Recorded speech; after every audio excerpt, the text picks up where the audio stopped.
card in India. That is most horrible thing to see. That's why when they actually targeted Gurdwara, they targeted Madrasa, they targeted a temple in Poonch, yet they have also say, oh, India has itself targeted this Gurdwara. So, but will they answer who killed Maulana Muhammad Iqbal and who targeted Madrasa when their shells hit in Gurdwara, in Poonch, day before yesterday. So it is something, and today, 5 innocent people, among them, just 2-year-old baby, Arsha Noor, was killed in Pakistani shelling in Poonch. So that is the kind of, barbarism and the shelling which is actually killing innocent people in Jammu and Kashmir.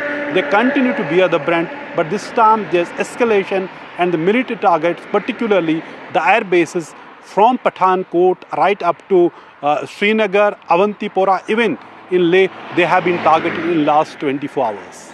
Yes, and lots of details now coming in of the detail of terrorists that have been killed in the Indian strikes on 7th of May.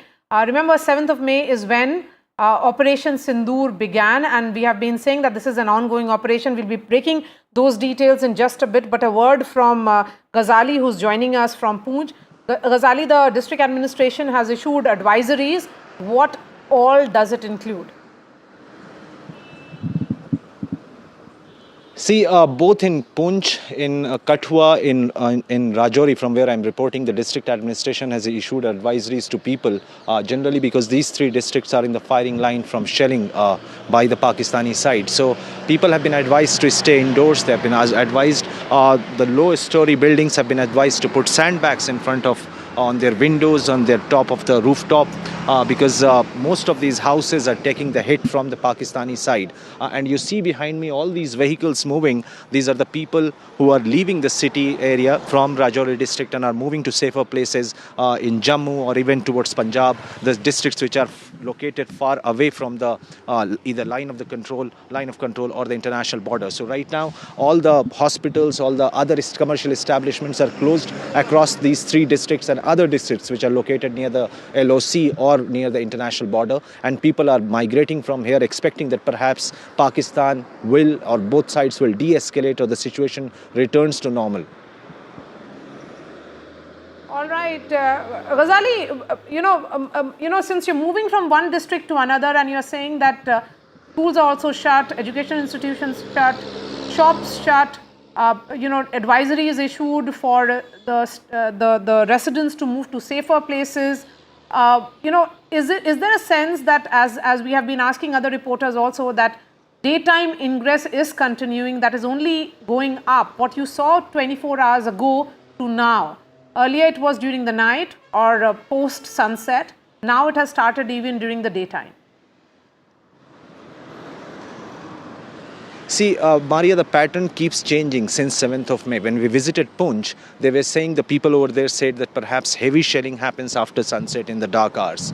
But what happened today in the morning here in Rajouri, which also unfortunately killed one of the senior officials of the district administration, this happened at around 5:30 to 6 in the morning, which is rarely expected as far as shelling is concerned. So every day the intensity is increasing, and that is what has kept the people in fix here, that whether to stay in the district or move to other location, because Pakistan is indiscriminately shelling the civilian establishments here, the residences, and the range of those, most of the location here in Rajouri and Poonch district comes under the firing line in that entire area. So a lot of people have moved from here, and after a couple of casualties in the district, people are now thinking hard that they have to leave, else if the situation escalates from here onwards.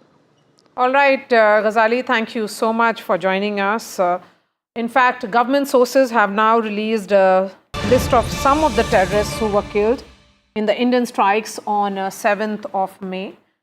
We can put out their names now. These are top 5 terrorists who have been killed, and their affiliation with the Pakistani military cannot be missed. Mudassar Hadian Khas, associated with Lashkar-e-Taiba, was in charge of Markaz Taiba Muridke. Remember, one of the shellings which, in fact, one of the strikes which happened by India was in Muridke, and he received a guard of honor at his funeral by the Pakistani army.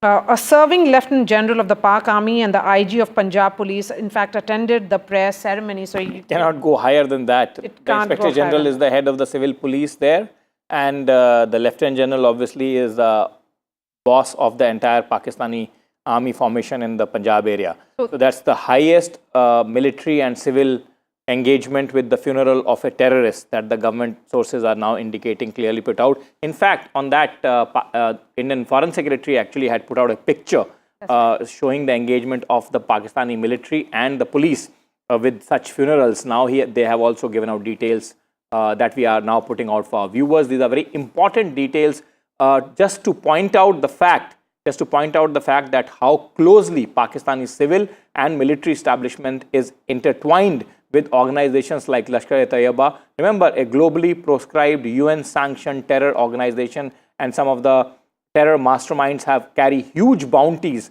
in a special program that Government of United States of America, Federal Bureau of Investigation runs, called the US Rewards Program. Some of them have bounties stretching up from $5 million to up to $25 million. So, and with such terrorists, the engagement of the Pakistani civil and military leadership is crystal clear, as is now being put out by the government sources, which we are now breaking out for our viewers. Pictures of this were shown to the larger world, International Committee of Nations, and our own population by none less than the Foreign Secretary of India in the briefing that he did some time back. So quite clearly, you can see that how closely the Pakistani establishment and these terror groups are intertwined. In fact, for a long, long time, I have actually called them the extensions of the Pakistani establishment, Maria. In fact, Hafiz Muhammad Jamil, associated with Jaish-e-Mohammed, he was the eldest brother-in-law of Maulana Masood Azhar. He was actively involved in radical indoctrination of youth and fundraising for Jaish-e-Mohammed. Then there is another name, Muhammad Yusuf Azhar, associated again with Jaish-e-Mohammed, brother-in-law of Maulana Masood Azhar. He handled all the weapons training for Jaish-e-Mohammed. He was wanted in the IC-814 hijacking case. IC-814 hijacking, a word on that, and the role of Jaish-e-Mohammed in that hijacking episode. I mean, that's probably the last time that our civilian airliners faced that kind of threat. And Pakistan was actively engaged in it. It was completely clear to the world that Pakistani establishment was completely backing those terrorists. Jaish-e-Mohammed's boss, who actually formed Jaish-e-Mohammed, Maulana Masood Azhar, after coming out of Indian prison, was released during that hijacking, that infamous exchange of terrorists, for which the government of India was also panned by certain quarters. But remember, at stake was also lives of nearly 200 innocent civilians, passengers of that ill-fated aircraft or flight IC-814. Jaish-e-Mohammed and remember, Maria, Jaish-e-Mohammed and Lashkar-e-Taiba are two pincers of the extensions of Pakistani establishment. Whenever there is heat that builds up on Jaish-e-Mohammed, Pakistan starts to prop up Lashkar-e-Taiba in the eyes of the global fraternity, in the sense of as a terror group. When the heat builds on Lashkar, then the Jaish is given that frontline role. So Pakistani establishment has very conveniently used these two terror groups for training, attacking, and blackmailing, siphoning off of legitimate funds and manpower from all kinds of legitimate sources. This is not only our complaint. This is the complaint of the Pakistan's eastern neighbors also, like Iran, that these are the terror establishments being backed by Pakistan actively. And since we have highlighted that aspect, that how intertwined the equations between the terror groups and the Pakistani establishment has been, another name here is Khalid. We should actually put out that picture on our screen for our viewers that Foreign Secretary himself displayed in the briefing day before. So if our desk can do that, put out that picture that the Foreign Secretary was holding in his hand. That picture, as they say, a picture is worth 1,000 words. Alongside this information will make it absolutely clear to our world, the world that is watching the broadcast of NDTV, and our population, that how closely intertwined these two are. Actually, according to me, extensions of the Pakistani military establishment, these terror groups are. So Khalid Abu Akasa was associated with Lashkar-e-Taiba. In fact, he was involved in multiple terrorist attacks in Jammu and Kashmir. His funeral was held in Faisalabad, and it was attended by senior Pakistani army officials and Deputy Commissioner of Faisalabad. Moving on to Muhammad Hassan Khan, he was associated with Jaish-e-Mohammed, played a key role in coordinating terrorist attacks in Jammu and Kashmir. He was son of Mufti Asghar Khan, operational commander of Jaish-e-Mohammed in POK, which is Pakistan Occupied Kashmir. This is coming in by way of government sources, but important aspect, as was pointed out by the Foreign Secretary, that these funerals were post the strikes carried out by India on Murid Ke and in Bahawalpur, which were the headquarters of these terror groups, Jaish-e-Mohammed and Lashkar-e-Taiba. When the funerals happened, it was attended by top officials of the Pakistan Army and also the IG of these range. This happened in Punjab, so it was IG of Punjab Police who attended the prayer ceremony. So essentially the civil and the military leadership both were present, as if honoring some sort of, as if that's the picture. That's the picture Foreign Secretary holding in his hand, showing how the final prayers of those killed in the Indian assault are being led by a full contingent. I mean, there's not a small detachment, Maria. There's a full contingent of military men wearing military uniforms. They're not hiding away. They're not hiding any which way from the public glare. There's a Pakistani military component, and then there is Pakistani police component. And I'm quite sure that this is only one such picture that the Indian state has displayed, which Foreign Secretary himself displayed to the entire world. And I'm quite sure that many such pictures, since you are putting out those details of Faisalabad and other places also, I'm quite sure that many such pictures would be in the custody of the Indian state, where this close proximity of Pakistani terror groups and Pakistani establishment, both military and civil, would be on full display, as is there, as the Foreign Secretary very dramatically pulled out that picture that day during his briefing and put it out for the entire world to see. And these are terrorists who, as I said, have been globally proscribed, have been globally banned by multiple countries, and they carry large bounties on their heads under a special US rewards program run by the Federal Bureau of Investigation called the US Special Rewards Program. Bounties stretching up from 5 million to up to 25 million. So quite clearly a very clear nexus of Pakistani establishment and terrorist groups running and having headquarters in Pakistan out on display.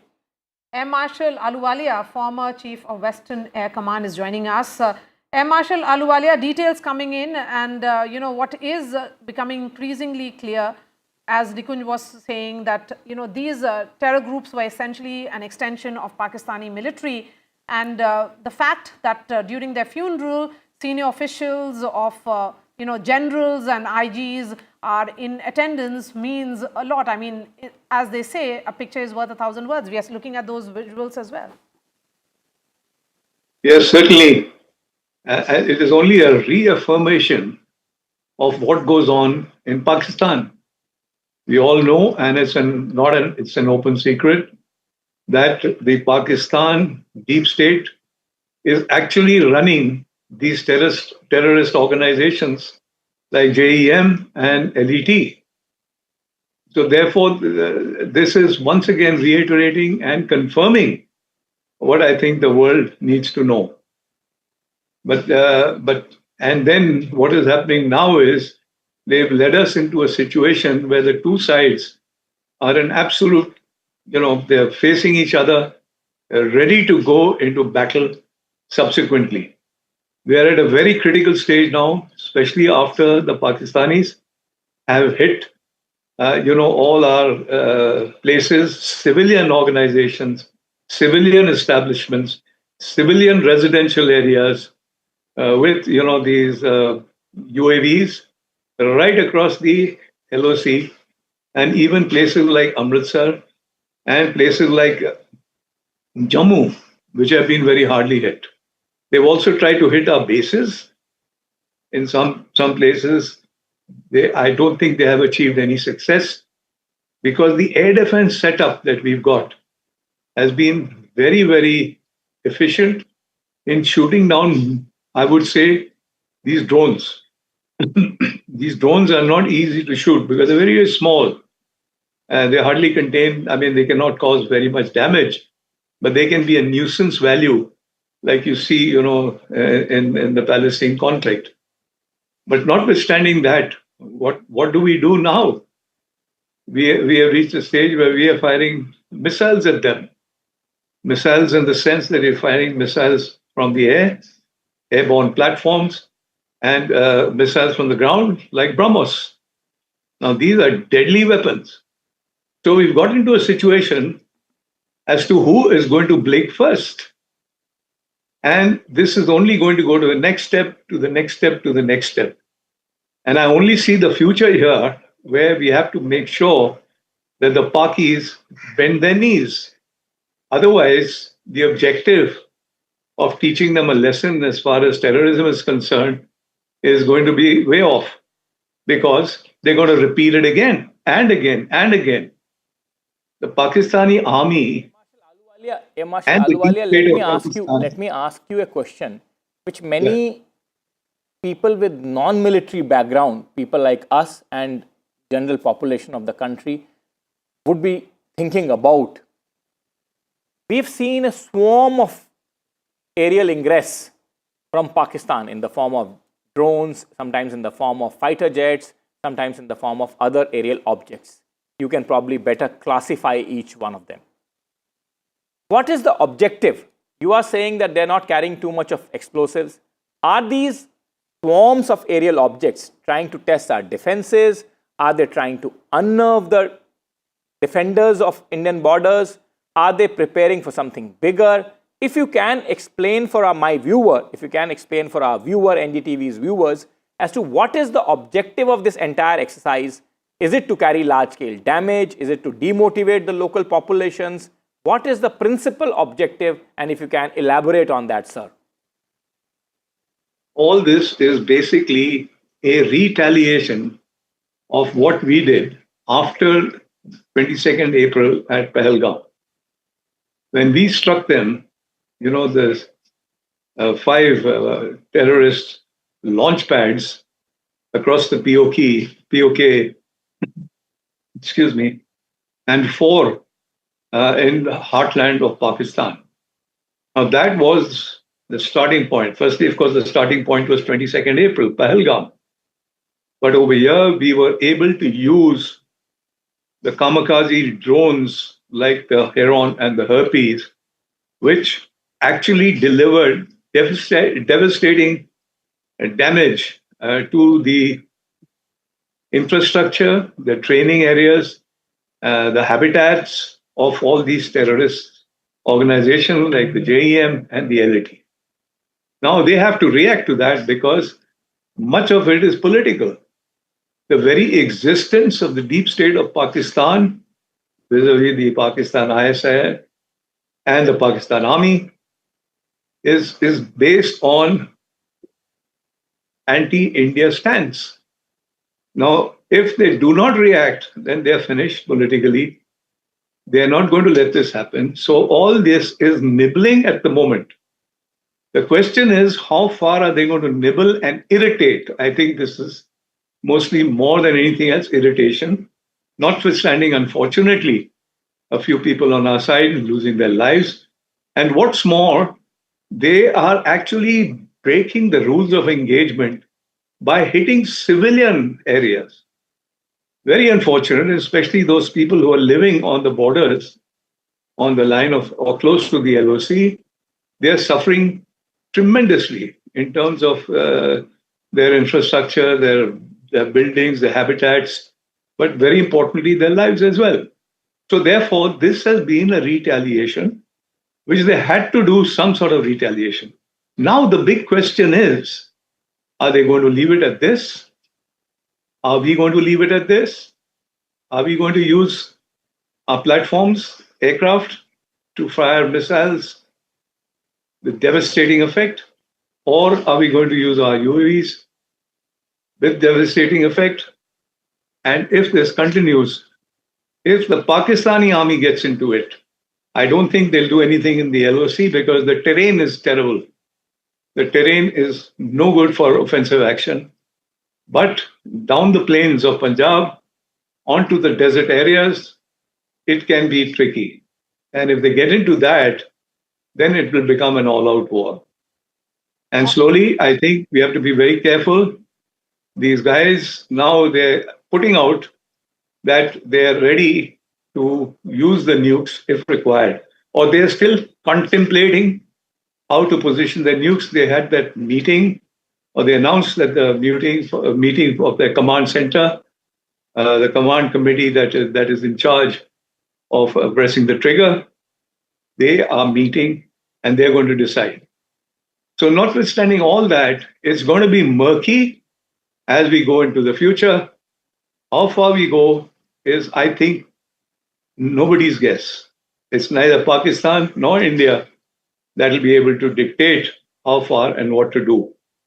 So let's see what goes on now. And let's see if the Pakistani army ventures out, because they're going to suffer a very bloody nose. And I think... Air Marshal Ahluwalia, I really appreciate your time here on NDTV. We're slipping into a short break. We will get you more aspects of this developing story in just a bit. Stay tuned.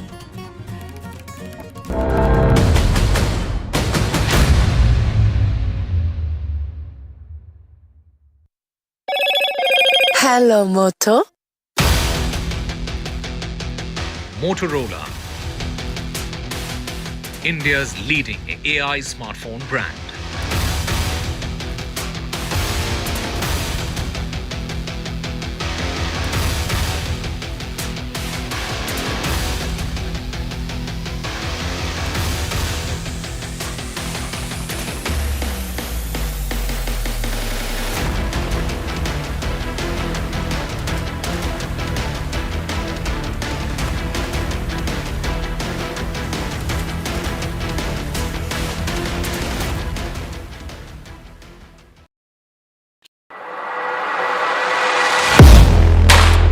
Do you really know the company you invest in?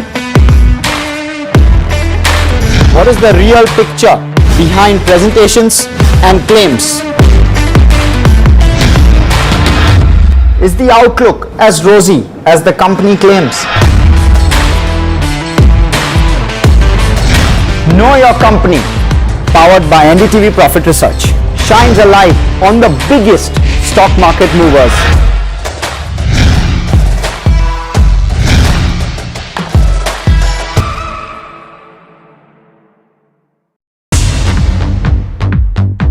More news that matters.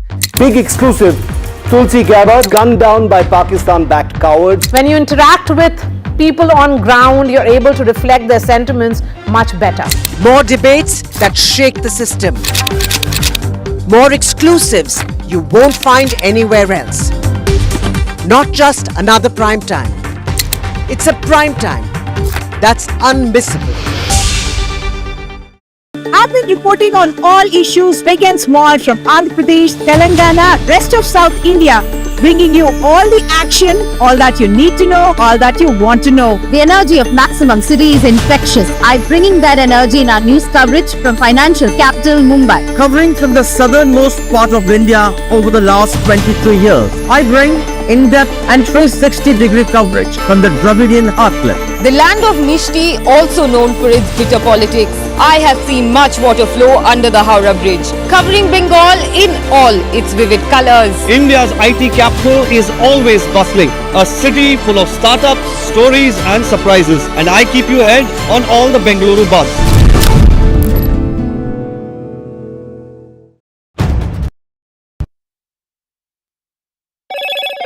Hello, Moto. Motorola, India's leading AI smartphone brand. Government does a special briefing on Operation Sindoor. Government says it responded effectively to Pakistan's escalation. India hit targets at multiple Pakistan air bases.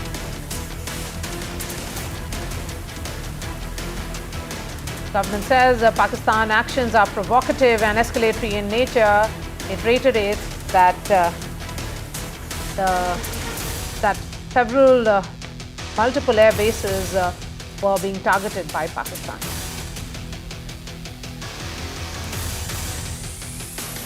Government debunks claims of Pakistani propaganda.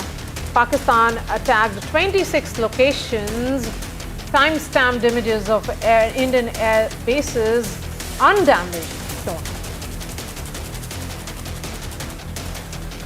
United States Secretary of State speaks to Dr. S. Jaishankar. Marco Rubio says that India and Pakistan must de-escalate. External Affairs Minister responds by saying that India's approach has always been measured and responsible.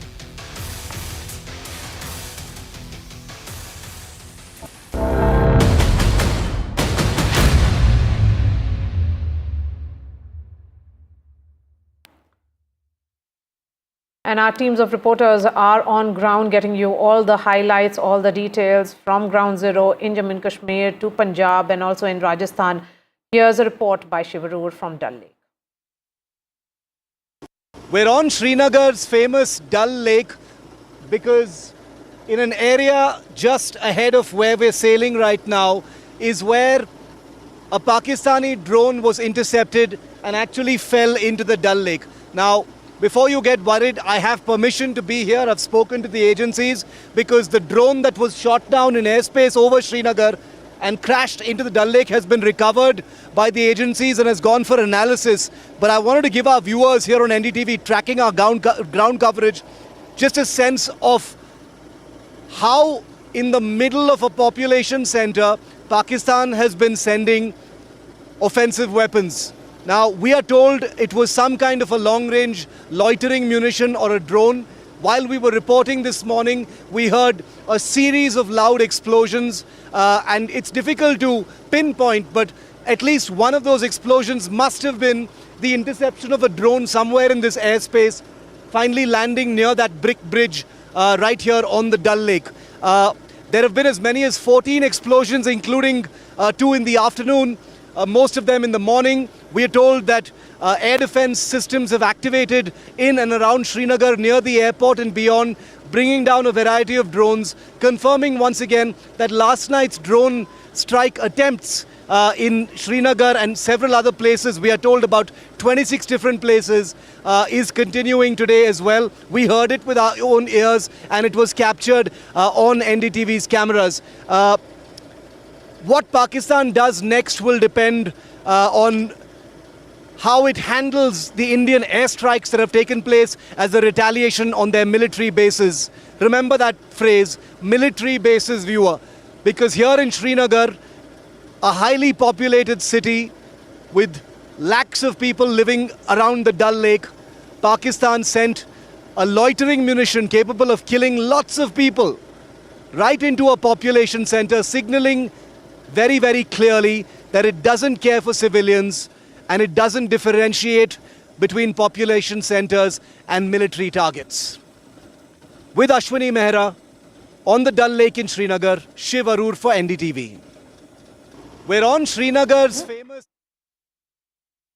All right, some visuals now coming in of that crucial meeting that was chaired by Prime Minister Modi.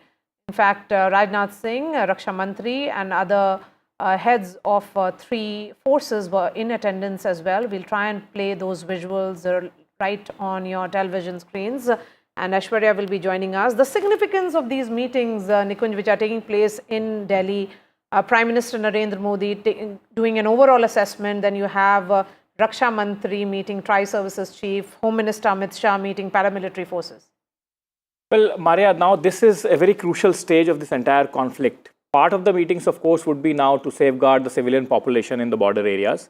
That becomes the big management task for the Ministry of Home Affairs. Remember, it's their area of responsibility. It's the principal border guarding force that they are masters of, and they will have to coordinate with the civil administration to evacuate a large chunk of civilian population living alongside these areas, which are now being shelled actively by Pakistan.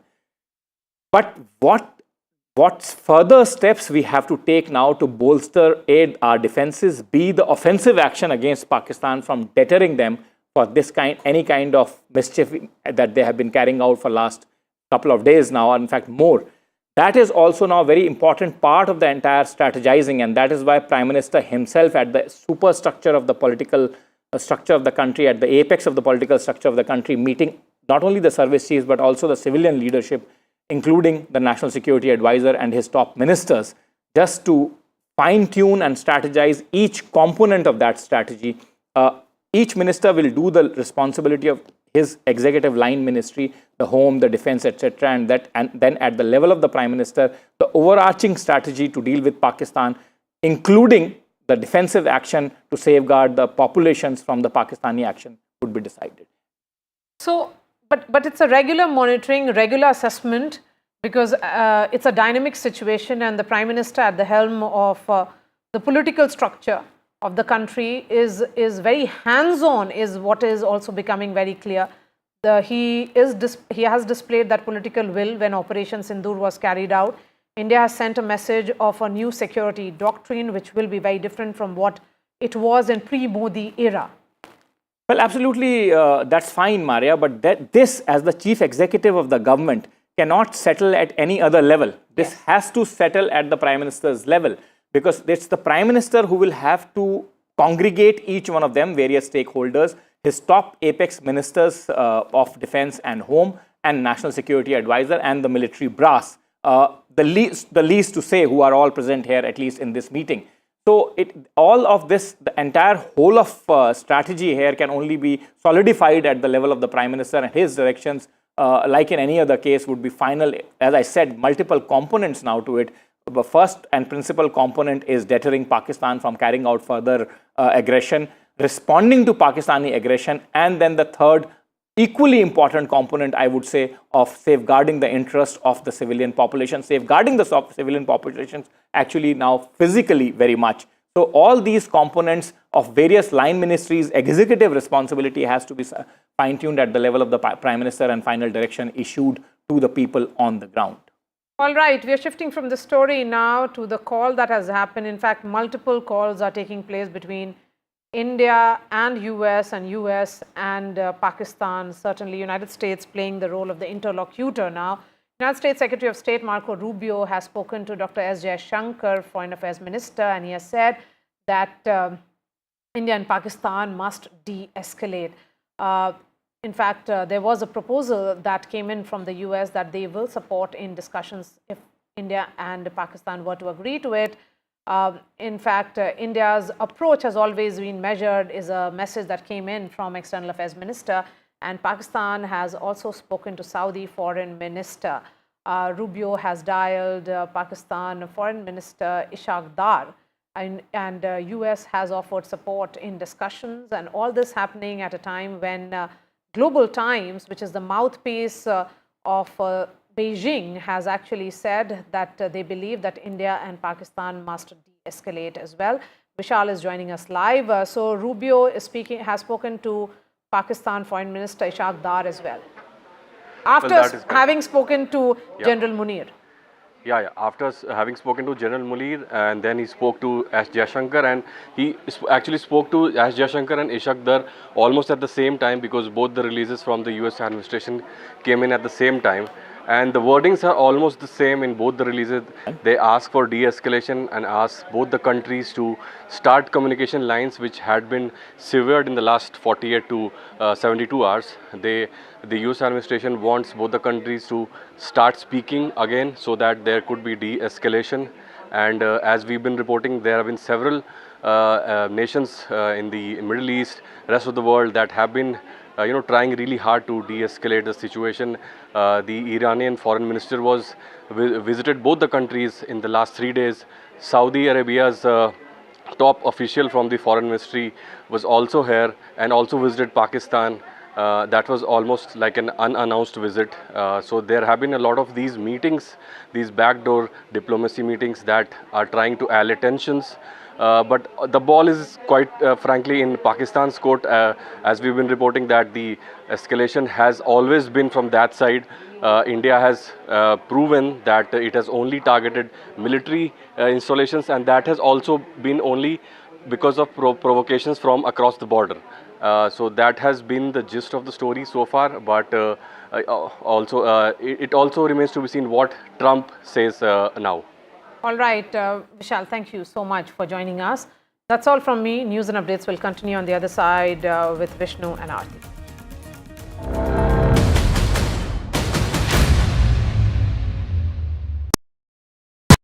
In today's interconnected world, India's voice is more crucial than ever.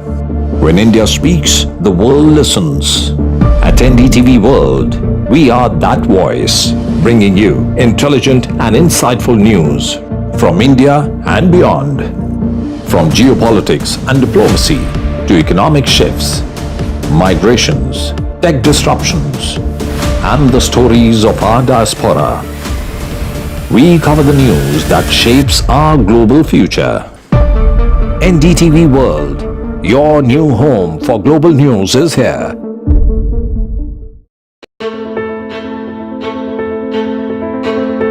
News is not just headlines, it is what impacts you. And news should never be mistaken for noise. What matters is the reality. Accurate, in-depth, and with the right perspective. For over 20 years, I have been a journalist, and never has clarity mattered more than now. At Newsnight, we go beyond the surface.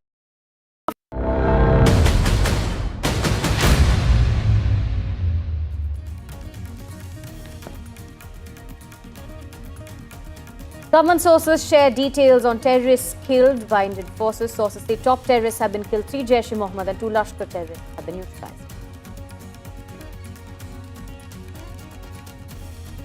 There's been a high-level meeting underway at the residence of the Prime Minister. The 3 service chiefs have met Prime Minister Modi. They've reviewed the situation with the 3 chiefs and the Chief of Defence Staff. The government in a press briefing said Pakistan's actions were provocative and escalatory. The government also said that Pakistan had tried to hit multiple air bases in India. The government debunks claims of Pakistani propaganda. They say that the government says that Pakistan did attack 26 locations. They provided time-stamped images of Indian air bases where damage is missing despite claims made by Pakistan. US Secretary of State speaks to Jaishankar and the Pakistani FM as well. Rubio says India-Pakistan need to de-escalate the situation. US proposes to support in discussions. External Affairs Minister Jaishankar says India's approach has always been measured and responsible.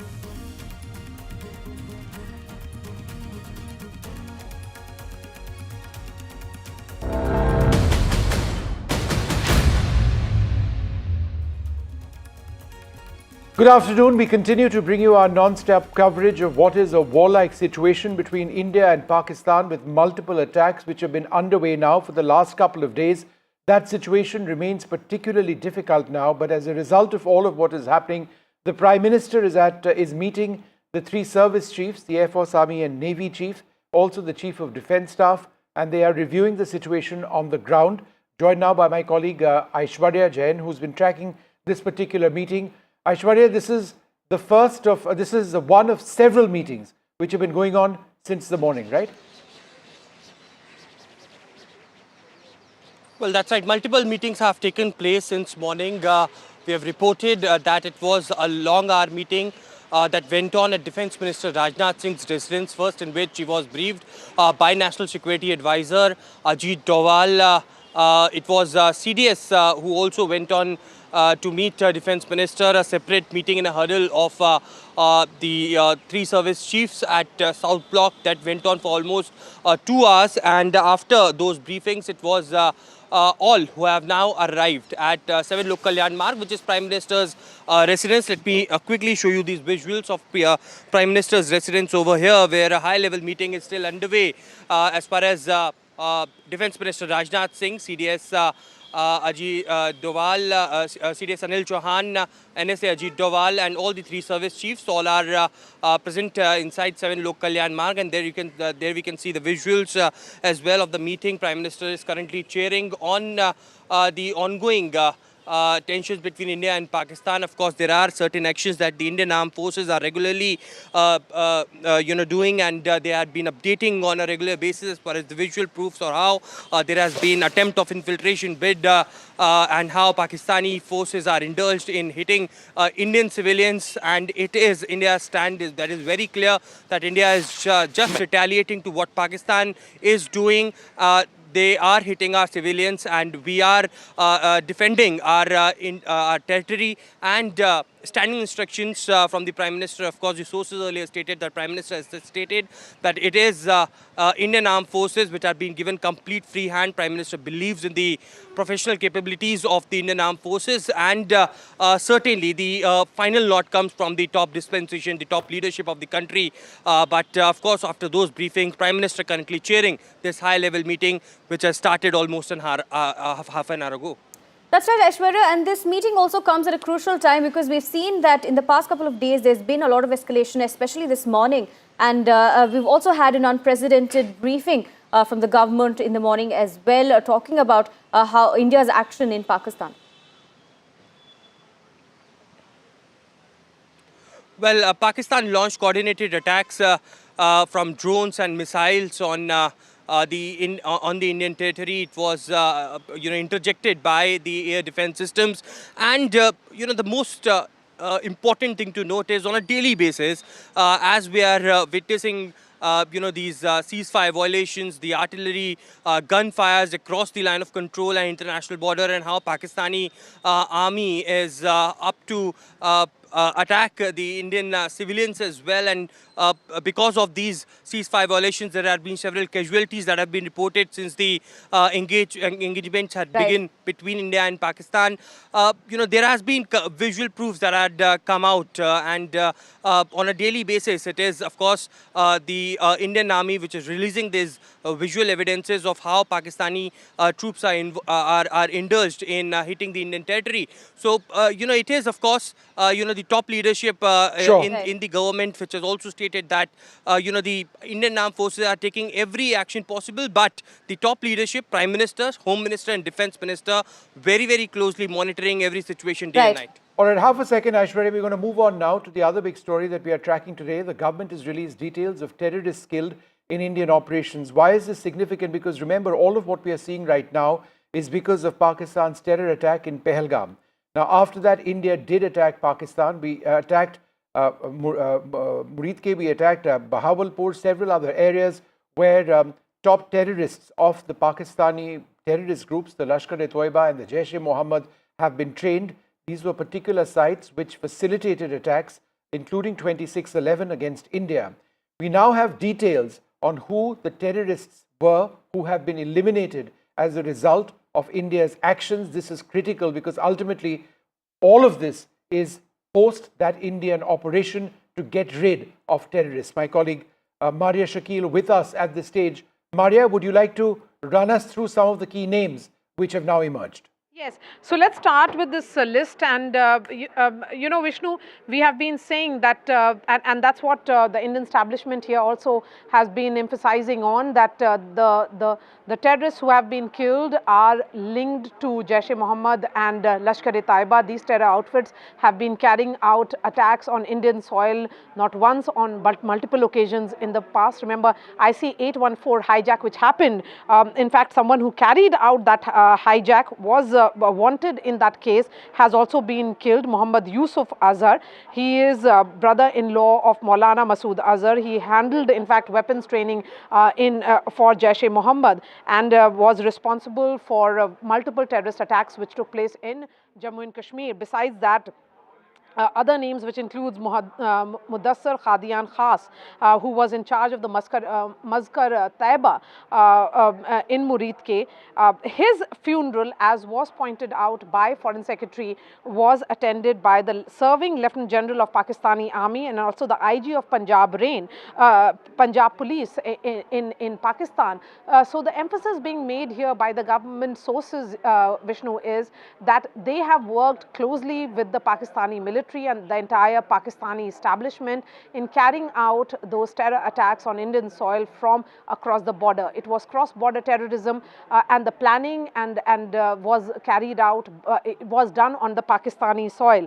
More names that have been released by way of government sources, of course, is of Muhammad Hassan Khan, who is associated with Jaish-e-Mohammed. He played a key role in carrying out multiple terrorist attacks in Jammu and Kashmir. Another important name again would be Khalid Abu Akhasa, who was associated with Lashkar-e-Taiba, and his funeral was held in Faisalabad. Again, that funeral was attended by senior Pakistani army officials and the deputy commissioner of Faisalabad. So this is the list of some of the terrorists, the names of which have now come out by way of government sources. Aarti? Right, thank you, Maria, for joining us and bringing us those details. Vishnu, since the morning, we have been tracking developments coming in from Jammu, and we had seen how a top senior official has been killed in the shelling in Rajouri as well. Now, CMO has issued a statement. They've also announced ex-gratia relief of 10 lakh rupees. We're also learning that Umar Abdullah has visited some areas. Rehari and Roopnagar were learning in Jammu today. Yeah, so that would likely take place. Omar Abdullah has since yesterday been sending out a bunch of tweets urging citizens to be careful. He did know this particular official who sadly lost his life. So there was a great deal that he said over there about this official and the tragedy which has befallen him. But he's also spoken about the situation in Jammu. There has been substantial damage in some areas of Jammu as well. Let me just bring in Shiv Arur, who joins us at the stage. Shiv, you know, we've been chatting throughout the morning. One of the interesting and important developments now taking place, several reports of further attacks, possibly Indian attacks on other air bases, including Sargodha. So that is an important addition. I don't think India's offensive is done by any means. Number one. And number two, Shiv, I've just learned that there will be another briefing of the government today, this evening, the time not yet clear. You're right, Vishnu. You know, it looks like, considering how rapidly things are evolving in India's actions in Pakistan, I wouldn't be surprised at all if there is an update later today as to the strike targets that have been hit by Indian missiles in that, that air action that was carried out early this morning. Remember, the logs have to be vetted, information has to come in. Sometimes certain amounts of information can't be given out at that particular time, for various operational security reasons. Aircraft may still be in the air, etc. And therefore, it's quite likely. I have heard the same thing that you have. Jacobabad, Sargodha, Faisalabad, Mirpur and a couple of others. I'm hearing that there may be radar facilities or airfields that may have actually, been either targeted or in fact, hit by Indian munitions. I'm wondering whether those will come up in that second briefing that is scheduled for later. We don't have a time yet, but it's possible that it'll happen later, especially since the first briefing that happened this morning, Vishnu and Aarti, detailed in quite elaborate manner all the bases that were actually hit, even specifying what was hit at those particular bases. On your second question on that briefing, very, very possible that it will happen. Remember, as we speak, the Prime Minister is meeting with his top security men, the three armed forces chief, the CDS, the National Security Advisor, Mr. Doval, and the Defence Minister, Rajnath Singh. And they must be taking stock, obviously, of what has been the most escalatory of the last 3 days since Operation Sindoor began. Given that Indian military bases, including military installations here in Srinagar, where I'm reporting from, have been under target for the last 72 hours in wave after mini wave of Pakistani drones, manned aircraft possibly, which was confirmed in today's press conference, loitering munitions, long-range weapons, etc. It seems likely that another briefing will be necessary, Vishnu and Aarti, because things are the updates are coming thick and fast from different areas. And I think if there was an information vacuum for the first few days and weeks after Pahalgam, it certainly looks like the Indian government has jumped onto the information wagon and is trying to put out as much information as possible. You can even see the alacrity with which they're busting fake news and misinformation coming in from Pakistan. So that's a good sign, I feel. Absolutely. And that was one of the main focuses, right, Vishnu, in the press conference that we had earlier as well, where they had focused on debunking what Pakistan was saying and the claims that they made as well. Yeah, so the government, the Pakistanis made all sorts of bizarre claims. They said that an S-400 surface-to-air missile site had been destroyed. The government said no. The Pakistanis said that infrastructure in India was attacked. We've said no. Sirsa air base being destroyed, that never took place. Adhampur air base having been destroyed, that never took place. So there's been a lot of rubbish which has come in, frankly, from the Pakistani side, and that has been debunked quite categorically. I do suspect that in that press briefing, the timing of which we don't know as yet, there would be a lot more that comes out, simply because there have been many more attacks, which I believe India has now been carrying out. It's not over as yet. It's been going on throughout the day. The situation is extremely fluid. Let me go across to my colleague Ghazali, who joins us. Ghazali, give us a sense of, where you are at this stage. What are some of the things that you've seen? What are people around you saying? See, Vishnu, since morning we are seeing people here through visuals. I'll show you.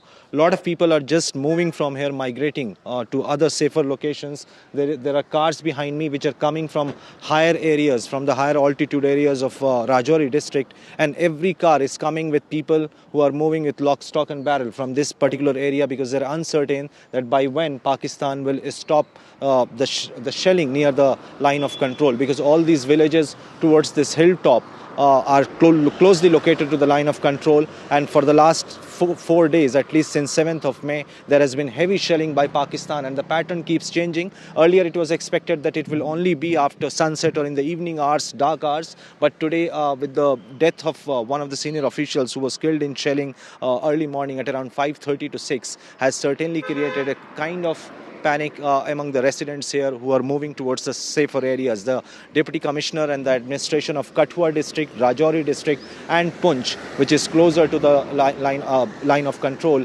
most of the people have been advised to stay indoors and keep sandbags and all for their safety, because heavy shelling is now targeting deeper into the city areas of Rajouri and Punch and Jammu area.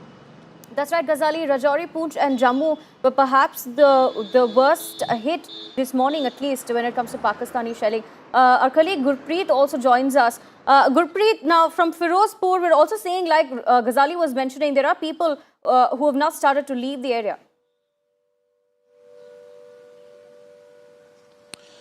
Well, here in Firozpur, we have seen last night there was a huge movement of drones, and we have seen so many times, multiple times, the siren had been given by the local administration. A few seconds earlier, we have seen this siren has been started just at this moment of time. I'll request my VJ to try to catch this siren voice, if we can just catch it and tell to our viewers.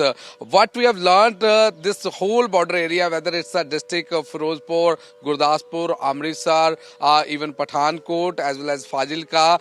This whole border area, it's already on red alert. Some moments had been learnt early in the morning. We have seen at 5 o'clock there was a siren which has been given by the local administration so that they will be make people aware of the situation, ground situation here from where we are reporting at this point of time, a few kilometers away from that border, and we have seen a huge number of villagers who are staying near the border. They have already migrated and shifted their children and women to the safer place, but as of now we have seen no panic has been seen in this city. The life is calm, life is as usual, but they are also trying to plan and chalk out a strategy to save their families. We have been traveling from one village to another village, and last night we have seen the multi-drone had been thrown from Pakistan side, and what we have seen, one family which was able to save itself, but they got severe injury. They had already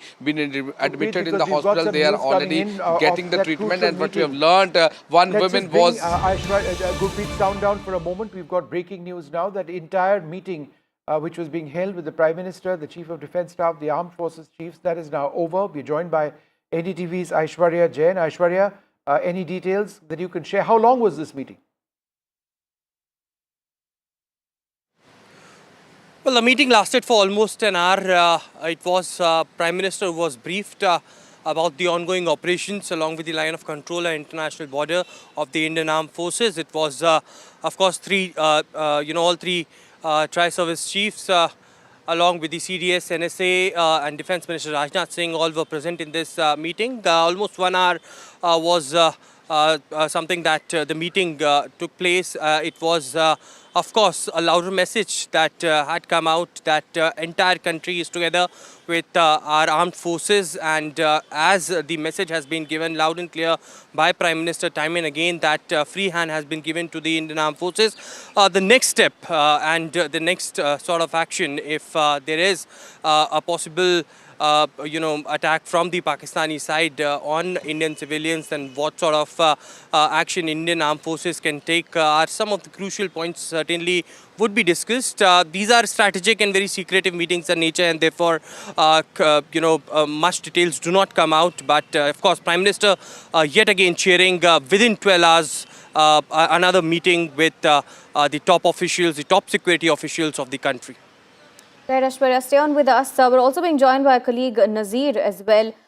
Nazir, now CM Omar Abdullah as well visiting several areas in Jammu, especially we're learning that he's been in Rehari and Roopnagar in Jammu, and remember Omar Abdullah also having announced ex gratia for the families who've been affected by the shelling that took place in Jammu and Rajouri.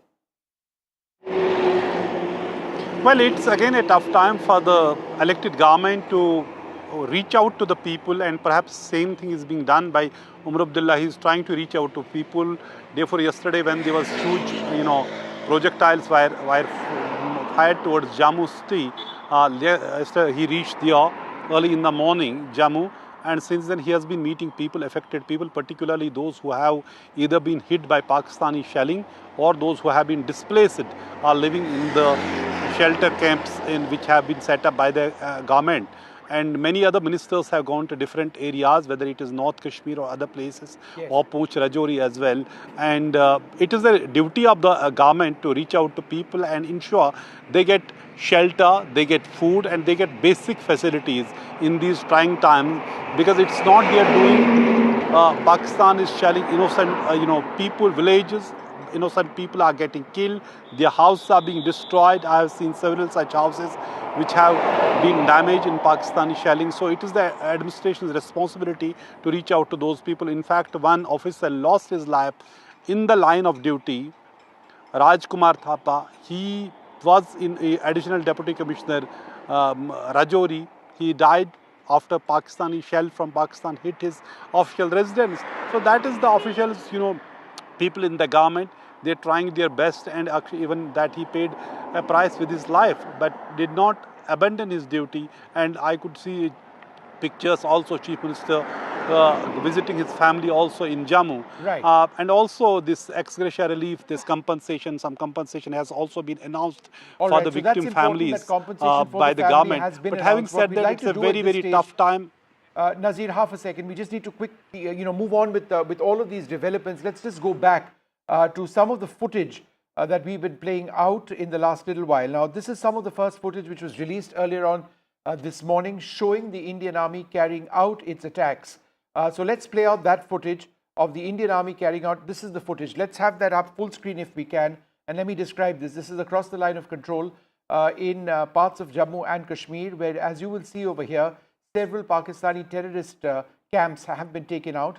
There are anti-tank guided missiles which have been fired over here against hardened targets. There are mortars which are being used. There are grenades which are being fired as well.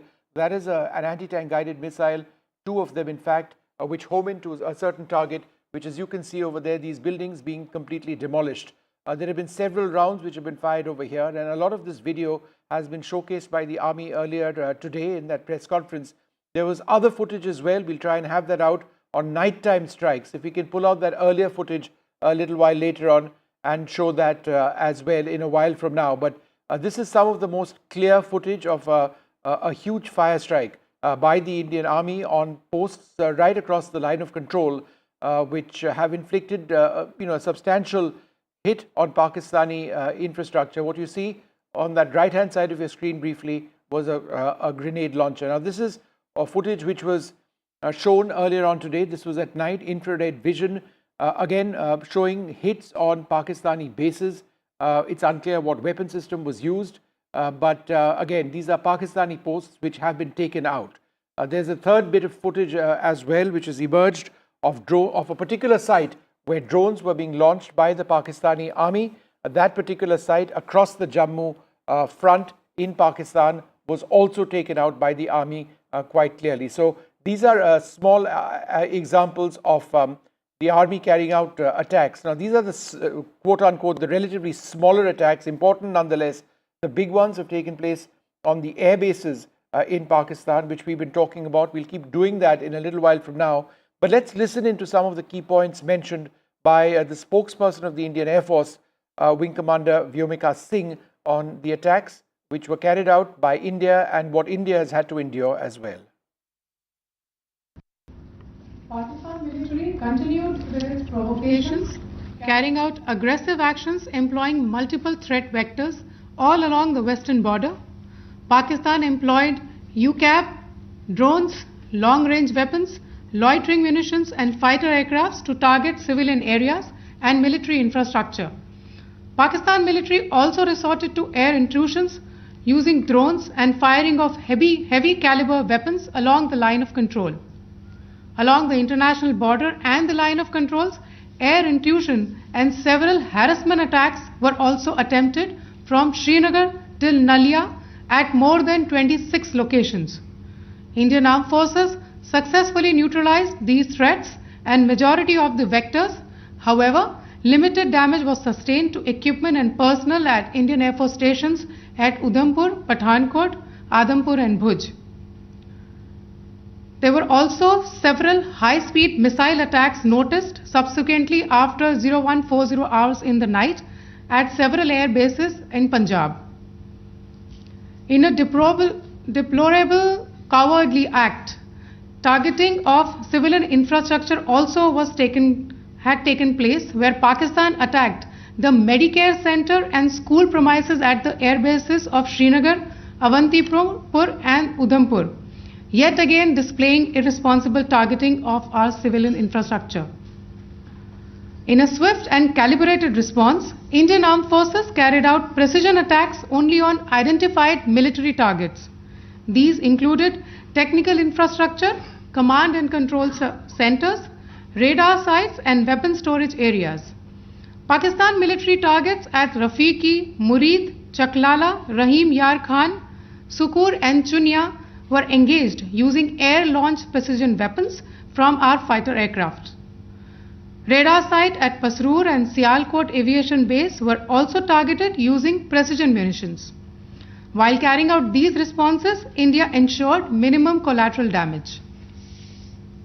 Pakistan has also attempted to execute a continued malicious misinformation campaign with claims of destruction of Indian S-400 system at Adampur, destruction of airfields at Suratgarh and Sirsa, BrahMos base at Nagrota, RT gun positions at Derang Yari and Chandigarh forward ammunition depot, with heavy damages to other military stations being propagated on social media. India unequivocally rejects these false narratives being spread by Pakistan. Along the line of control also, Pakistan has attempted multiple air intrusions using drones and conducted shelling using heavy caliber RT guns, targeting civilian infrastructure and killing some civilians. Heavy exchange of artillery mortars and small arm fire in Kupwara, Baramulla, Poonch, Rajouri and Akhnur sectors continued. Indian Army has responded effectively and proportionately, causing extensive damage to Pakistan Army. Pak military has been observed to be moving their troops into forward areas, indicating offensive intent to further escalate the situation. Indian Armed Forces remain in a high state of operational readiness. All hostile actions have been effectively countered and responded appropriately. Indian Armed Forces reiterate their commitment to non-escalation, provided it is reciprocated by the Pakistan military. At the end, I would also like to show you a few images of Air Force bases in the Punjab sector and Rajasthan sector, where it is mighty clear that we are debunking the Pakistani claims of causing destruction at these air bases. You can yourself see the normalcy in these Air Force stations. This is Sirsa, Suratgarh, The runways are intact. There are also time stamps, just notice, they are also time stamped. This is today. First of all, as you have seen, Pakistani claims about activities that they have undertaken continue to be heavy on lies, misinformation and propaganda. And on top of that, this is peddled by Pakistani state agencies. The claims that they have made about attacking and destroying various places, various military installations and facilities, as has been pointed out by my colleagues here this morning, are completely false. The claim about the Air Force station in Sirsa being destroyed, completely false, as you've seen. The claim about the Air Force station in Suratgarh being destroyed, completely false again, as you have seen. There's a claim that has been made that the S-400 base at Adampur was destroyed, completely false once again. Claims have been made about large sections of Indian critical infrastructure, power systems, cyber systems, etc. being attacked and destroyed, completely false. I would urge all of you and all those who watch this not to be misled by this tissue of lies that is being peddled by the Pakistani state for obvious purposes. The second point that I wanted to emphasize is that Pakistan continues with its execrable and wanton campaign of targeting civilians and civilian infrastructure, especially in the states of Jammu and Kashmir and Punjab. There is also on its part a consistent attempt to sow discord between communities in India.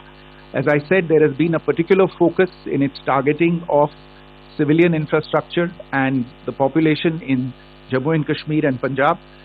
Earlier this morning, Pakistan shelled the town of Rajouri, killing the additional District Development Commissioner Shri Rajkumar Thappa, adding to the civilian casualties and the damage in that state. We have also observed overnight damage to property and injuries to civilians in Firozpur and Jalandhar, among other places.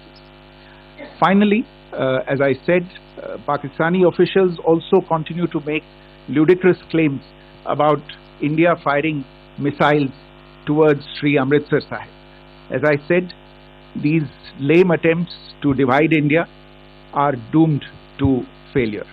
We have also seen in some of the remarks that have been shown on television that the Pakistani army spokesman seems to take great joy at the fact that the Indian public should criticize the government of India with regard to various issues. It may be a surprise to Pakistan to see citizens criticizing their own government. That is the hallmark of an open and functioning democracy.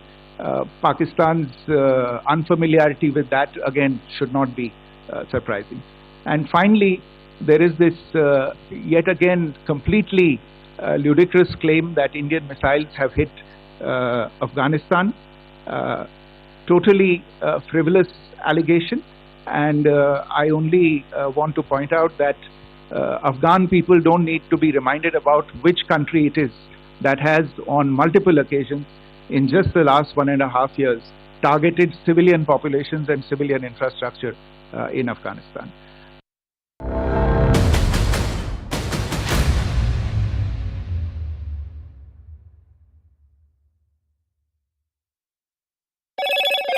Hello, Moto. Motorola, India's leading AI smartphone brand.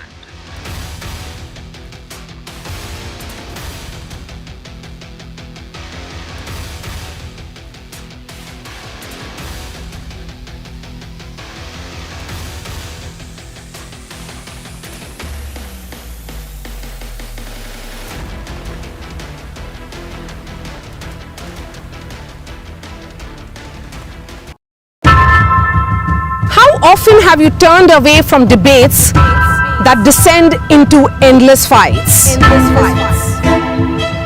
We bring you a show where every question is answered,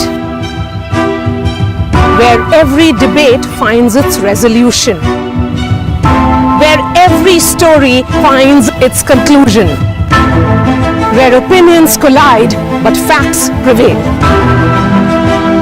where stories unfold with insights and trust. When the noise ends, the last word begins.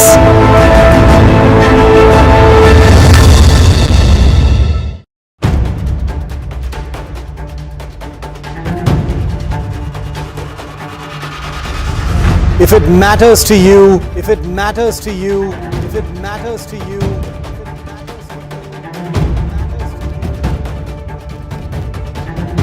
it matters to India. It matters to India. It matters to India. And it matters to me. And it matters to me.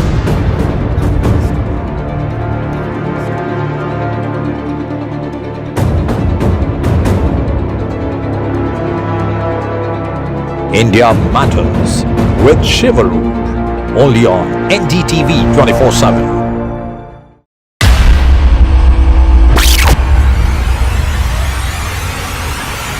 The last 1 month, if you see, the share prices of Genzol Engineering has fallen more than 58%. Why are the rating firms calling the debt payments as default? We have two credible credit rating agencies on March 4th coming and downgrading the stock to D. Statements are consistently being proven wrong, and transactions are being taken place which are different from what they were originally pictured to be. The company claimed it would roll out 6,400 electric vehicles. But what it has rolled out is a shocking scam. Funds meant for the project were funneled allegedly back to the promoters, the Junkie brothers. What did the money buy? Not EVs, of course, but a lavish flat in.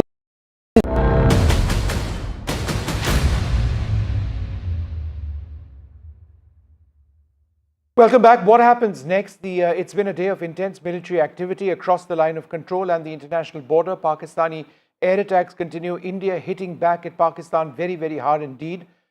There is going to be a briefing of the External Affairs Ministry, which would be the second one of the day in a couple of hours from now. Joining us now, Ambassador Rajiv Dogra. Ambassador, thanks very much for being with us. We've seen the United States reach out to both India and Pakistan, say that there needs to be some sort of way of communicating. We've seen the Saudis reach out to both sides as well. Other countries, the G7 also, asking for de-escalation. How does one get about de-escalation, or do you believe that that's not an option at all from an India standpoint presently? Well, I don't think anyone in India would say that de-escalation is not our desire. Firstly, we did not escalate. The escalation started from Pakistan's side on 22nd April, as has been said repeatedly by every government spokesperson and every news anchor, every participant in news shows. Even after that, every step in the escalatory ladder has been by Pakistan. India has not done it. To give you one example, who's attacking the civilian population of a country? It is Pakistan. India has not done even a single, even by way of a mistake, a single attack on Pakistani population.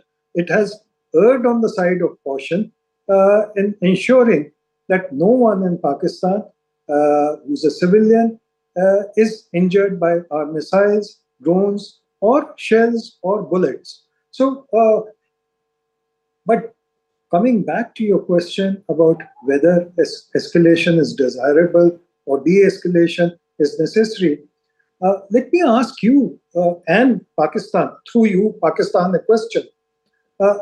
What exactly do they mean by de-escalation?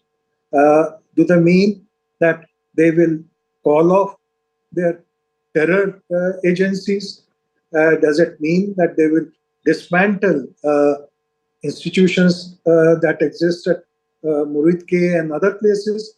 Does it mean they will call off 80 to 90 terrorists who are supposed to be hiding in forests of Jammu and Kashmir? Does it mean that they will give us the addresses of sleeper cells they have in India? Does it mean that they would hand over to us all those who are responsible for terror attacks in India and are now given protection and shelter by Pakistan's ISI? So I think we have to be very clear as to what is the de-escalation that USA, Saudi Arabia and others are advocating. Our response to them, at least as a member of the public, I can say that government would have a more nuanced approach to the issue. Our response to them should be, please define what is de-escalation and who should be de-escalated. All right. No, absolutely key points, Ambassador Dogra. This is certainly something worth pondering. Thank you so much for sharing that with us. We're going to move on now to some details which we've now been able to get of terrorists killed in the original Indian operations post the Pahalgam terror attack, India's airstrikes which took place in Pakistan, where top terrorists have been killed. We've got details of those who have been eliminated, 3 Jaish and 2 Lashkar terrorists, and details of this have now emerged. Now, why is this important? This is important because at the end of the day, India has made it absolutely clear that our targets have been terror in Pakistan. Some of those who have been eliminated were involved in 26/11. They are believed to have been involved in attacks such as Pulwama as well. They seem to have had the support of the Pakistani administration, the local police over there, even in their funerals and the like.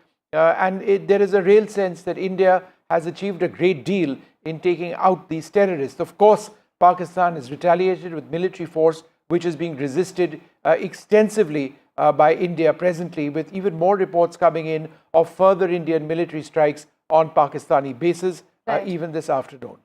Right, Vishnu, and in terms of misinformation as well, we have been seeing there's a lot of propaganda that has been circulating. There's misinformation circulating online. India has been doing its best to keep misinformation at bay. Just earlier in the press conference as well, India had debunked several of the claims that Pakistan had put forward. We're being joined by Nikunj Garg as well to bring us more details about this. Nikunj, how exactly is India debunking Pakistan's propaganda and misinformation that's circulating online and otherwise as well? Well, Aarti, the important thing to understand here is for the Indian population. Much of this propaganda is actually targeted at Indian civil population. The larger world probably is currently not too interested in the conflict or will not be too bothered in this conflict unless it further escalates.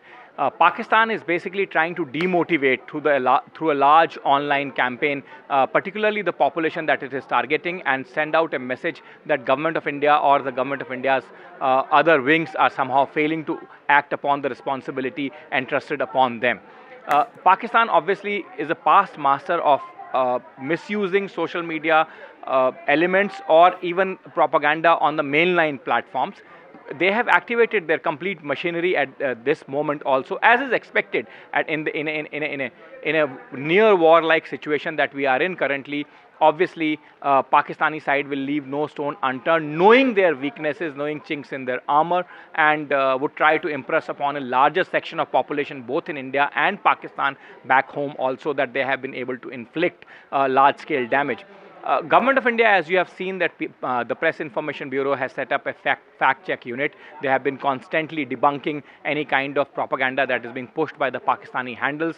Government is also taking active steps to block the handles that have routinely been found to be propagating Pakistani fake media campaigns. It has also put out advisories. Yesterday, Information and Broadcasting Minister took a special meeting of multiple public platforms. In fact, a series of meetings, and after that, they have set up a special control room for anyone to verify, anyone in the business of news, media, and information seeking, to verify the news that is being put out through a special platform or a special control room of the Press Information Bureau. So multiple steps are being taken, but the best step against any kind of fakery on social media is not to fall for any kind of propaganda material being pushed by unverified handles or handles that do not have any reliable followers. And that's a general advisory for general people in any time. and mostly in the times of wars and situation of any contingency, people should very closely follow it. In fact, Foreign Secretary himself today appealed to the people not to fall for the Pakistani propaganda that is being pushed, and that was after he said that Pakistan is actually trying to sow the seeds of discord between communities in India. So that's how important this information warfare has become at this stage, Aarti. Thank you for joining us and bringing us. Nikunj, thanks very much. We're going to move on now, and it's not just Rajasthan, but across Punjab, parts of Jammu and Kashmir as well, that farmers are coming across debris in fields. There is remnants of weaponry which is being found on tops of homes, and elsewhere people are picking up potentially explosive devices. That's extremely dangerous, what you just saw over there. But this is a reality because a lot of weapons have been fired, a lot of drones have been brought down. There are also booster elements of missiles as well, which separate from weapons which we fire soon after the weapon is launched. For example, the BrahMos missile system, some of those have been found in fields also. Let's go across to NDTV's Harsha Kumari Singh. Harsha, thanks very much for being with us. It's been a very tense day in parts of Rajasthan today. Can you give us a sense of what it's been like for you? You would have heard explosions, seen people who are tense. What's happening where you are? Well, yes, I am in Jaisalmer, which is very close to the border with Pakistan. In fact, it's the last big city on the Western Front, Vishnu. And here in the early morning, we've heard reports from villages that, there were explosions which were heard. So there were explosions heard close to Jaisalmer. And then, of course, after that, at about 11:30, 12, we were told that there's going to be a complete red alert and everyone was asked to go indoors. And sure enough, after that, we got calls from Pokhran telling us that people heard explosions there, and we do know that in villages close to Pokhran there has been some kind of debris that has been found. The debris that you were describing, potentially explosive, can cause a lot of harm, but luckily landed in a field. So obviously, the air defense system neutralized it before it could hit any target. And also, in Jaisalmer, when we came back to Jaisalmer, firstly we were not being allowed into the city because they just wanted no movement at all. So that definitely created a sense of tension for everybody. And then when we were in Jaisalmer city, also in the distance, we could hear explosions. I've spoken to some senior officials who've told me that in this area, Jaisalmer, Pokhran, Falodi area, I can't pinpoint exactly where, but in Jaisalmer, Pokhran, Falodi area, of course, there have been explosions. And like you said, these kind of devices have been neutralized.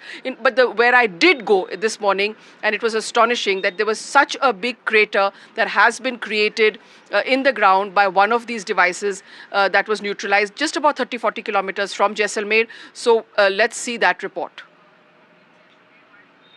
A lot of drone activity here on the border on the Western Front. Now we are in Jaisalmer in Badoda Gaon, which is about 30-40 kilometers from Jaisalmer, and about 4:10 in the morning, this is what happened here.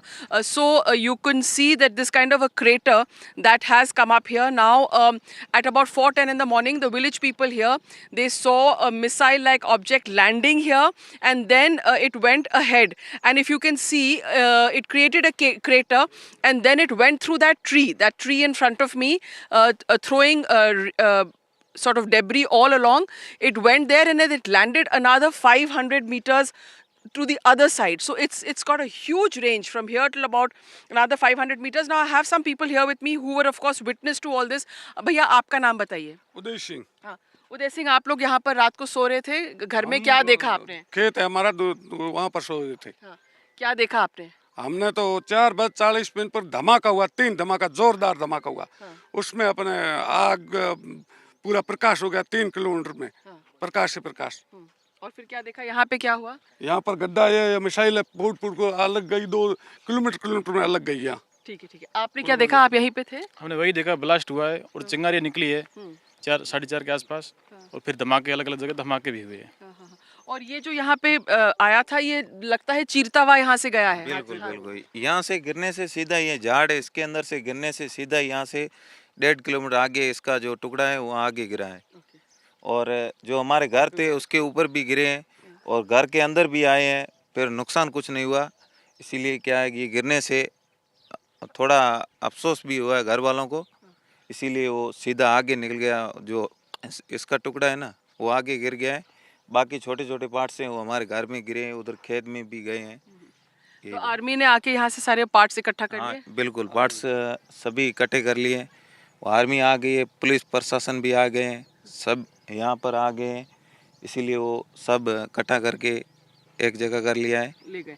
So as you can see behind me, quite a big sort of indent it's made in the ground, quite a big crater, and it seems to have a very long range, because as the people here are telling us, it went through this tree, it went over that house there, and then it's gone further. Another part of that explosive has gone further and landed in a field there.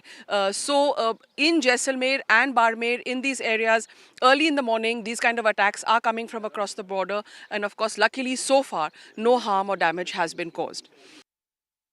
Right, Vishnu, we have been reporting, like you mentioned as well, this debris that's been spotted in several other areas in Jammu and Kashmir, in Srinagar as well. Some debris has been reported in the Dal Lake, and that's been sent for analysis as well. No, it's interesting that you should speak about Srinagar, because when our colleague Shiv was reporting live this morning and I was on air with him from Delhi, there were explosions which were sounding all around him, and we were able to confirm from our Air Force sources that there was very extensive air activity over there, the use of fighters, surface-to-air missiles, there were drones possibly which were brought down, there were explosives as well.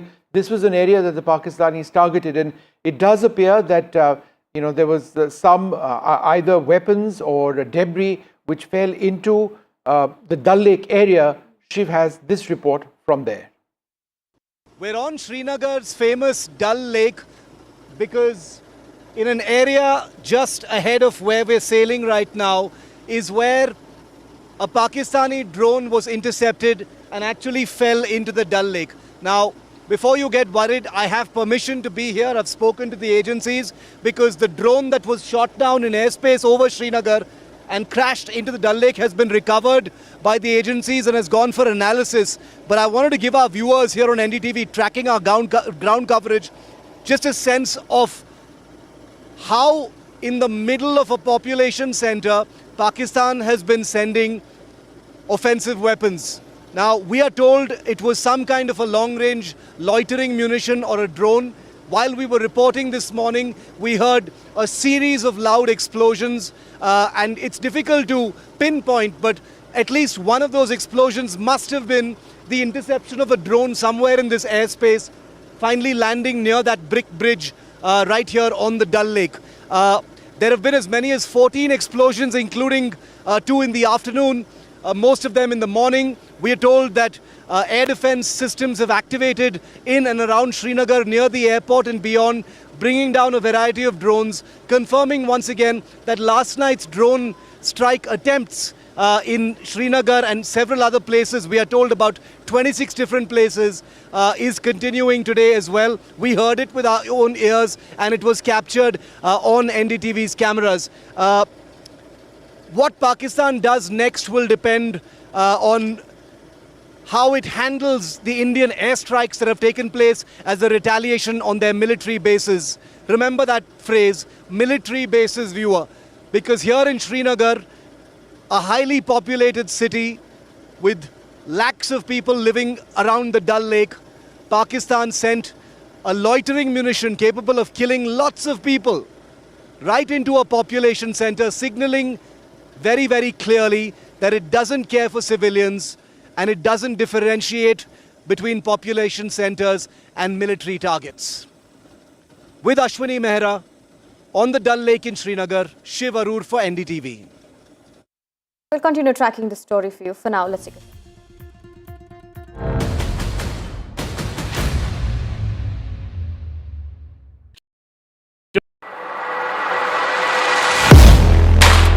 Do you really know the company you invest in? What is the real picture behind presentations and claims? Is the outlook as rosy as the company claims? Know Your Company, powered by NDTV Profit Research, shines a light on the biggest stock market movers.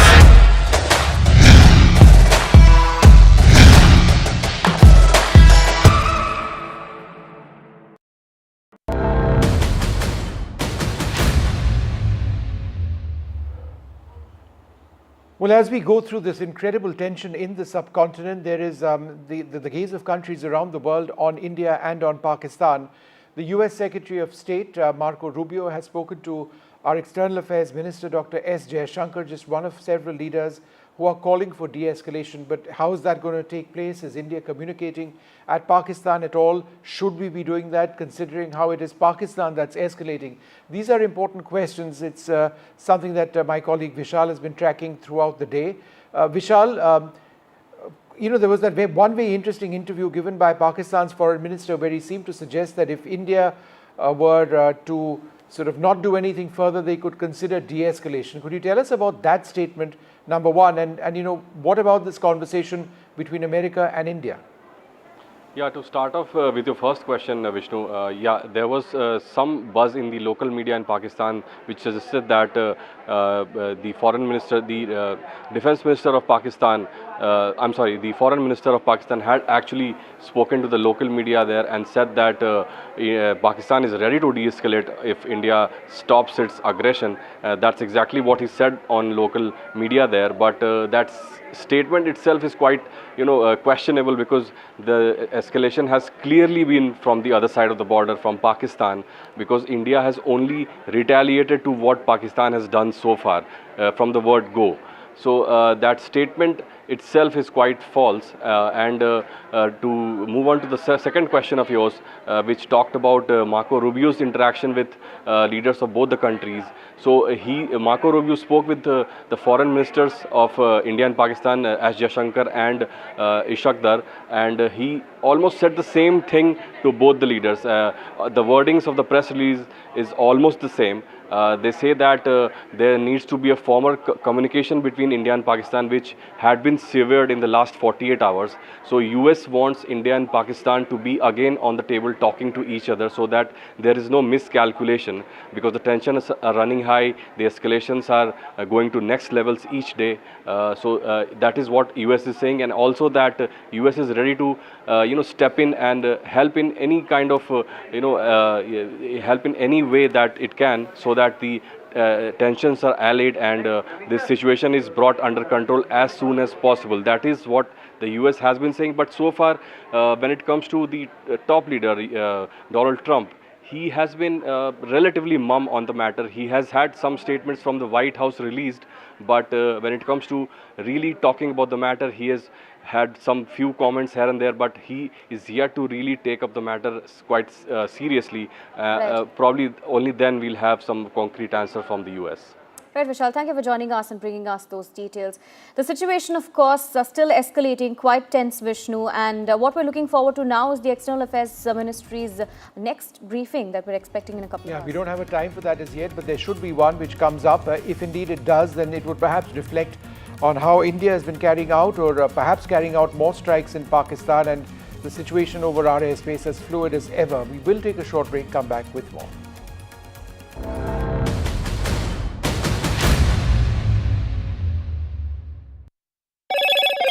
Hello, Moto.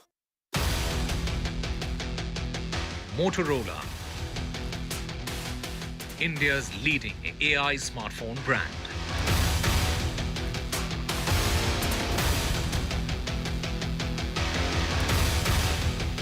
Camp organized in Katwa and Jammu and Kashmir, where the youth have shown solidarity with the Indian Armed Forces.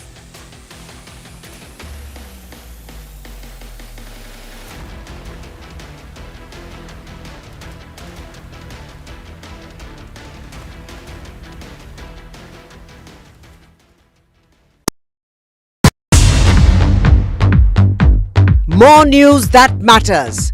Big exclusive. Tulsi Gabbard gunned down by Pakistan-backed cowards. When you interact with people on ground, you're able to reflect their sentiments much better. More debates that shake the system. More exclusives you won't find anywhere else. Not just another prime time. It's a prime time that's unmissable. I've been reporting on all issues big and small from Andhra Pradesh, Telangana, rest of South India. bringing you all the action, all that you need to know, all that you want to know. The energy of maximum city is infectious. I'm bringing that energy in our news coverage from financial capital Mumbai. Covering from the southernmost part of India over the last 23 years, I bring in-depth and 360-degree coverage from the Dravidian heartland. The land of Mishti, also known for its bitter politics. I have seen much water flow under the Howrah Bridge, covering Bengal in all its vivid colors. India's IT capital is always bustling, a city full of startups, stories and surprises. And I keep you ahead on all the Bengaluru buzz.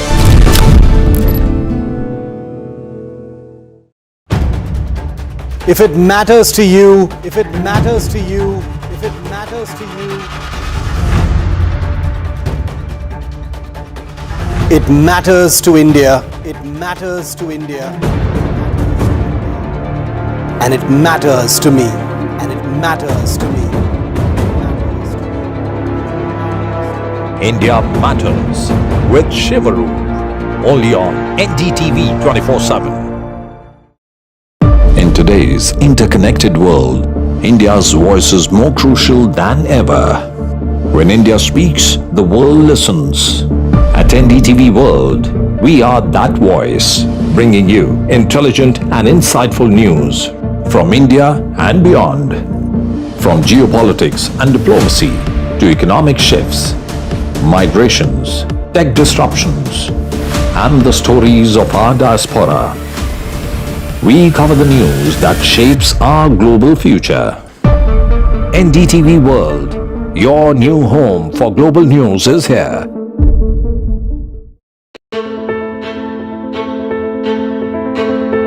News is not just headlines, it is what impacts you. And news should never be mistaken for noise.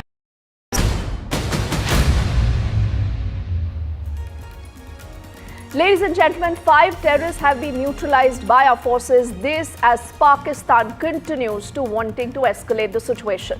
But India has called out the bluff of Pakistan, and we continue to maintain that we are more restrained and calculated in our approach, and we are never the aggressor. All that and much more with a lot of live ground reportage coming in from our team of reporters tracking the story. First up, the headlines. Government sources have spoken on the terrorists that have been neutralized. Sources say top terrorists have been eliminated. 3 belong to the Jaish and 2 to the Lashkar. The Prime Minister earlier has shared a high-level meet. 3 service chiefs have met with the Prime Minister. The tri-service chiefs, CDS, NSA and the Raksha Mantri were all a part of that big meet.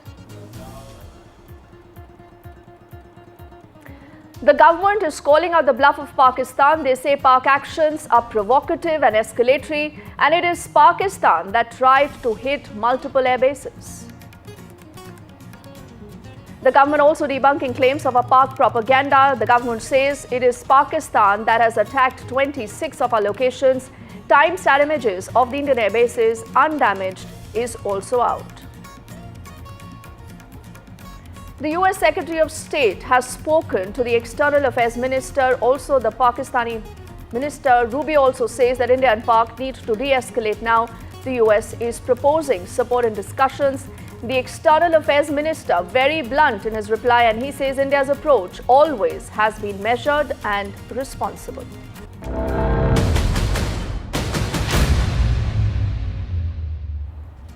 First up, let's get you details of a big development. The government has put out details of terrorists that have been neutralized in the Indian operation. Now, what sources tell us is that these are top terrorists who've been eliminated. These are also details of Pak Army's engagement with them that have been now made public. Their names, the affiliations are all now in the public domain. On your screens, you're reading more details of what we know about the story so far. These are 3 individuals, 3 terrorists that belong to the Jaish, 2 to the Lashkar. And the government sources also maintaining that there are details of how the Pak Army's engagement has continued to ensure their infiltration and to ensure that they continue here to come and spread terror. Let's also get in more details of what we know about that story so far. We have been saying that, and that's what the Indian establishment here also has been emphasizing on, that the terrorists who have been killed are linked to Jaish-e-Mohammed and Lashkar-e-Taiba. These terror outfits have been carrying out attacks on Indian soil not once but multiple occasions in the past. Remember, IC-814 hijack which happened. In fact, someone who carried out that hijack was wanted in that case, has also been killed, Muhammad Yusuf Azhar. He is brother-in-law of Maulana Masood Azhar. He handled, in fact, weapons training for Jaish-e-Mohammed and was responsible for multiple terrorist attacks which took place in Jammu and Kashmir. Besides that, other names, which includes Mudassar Khadian Khas, who was in charge of the Mazkar Taiba in Muridke. His funeral, as was pointed out by Foreign Secretary, was attended by the serving Lieutenant General of Pakistani Army and also the IG of Punjab Punjab Police in Pakistan.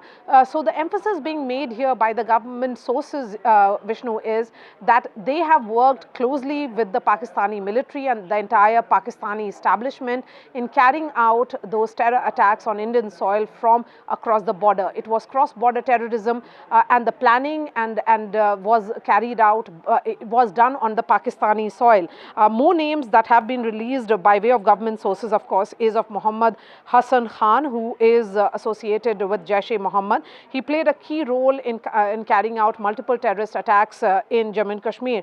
Another important name again would be Khalid Abu Akhasa, who was associated with Lashkar-e-Taiba, and his funeral was held in Faisalabad. Again, that funeral was attended by senior Pakistani army officials and the Deputy Commissioner of Faisalabad. So this is the list of some of the terrorists, the names of which have now come out by way of government sources.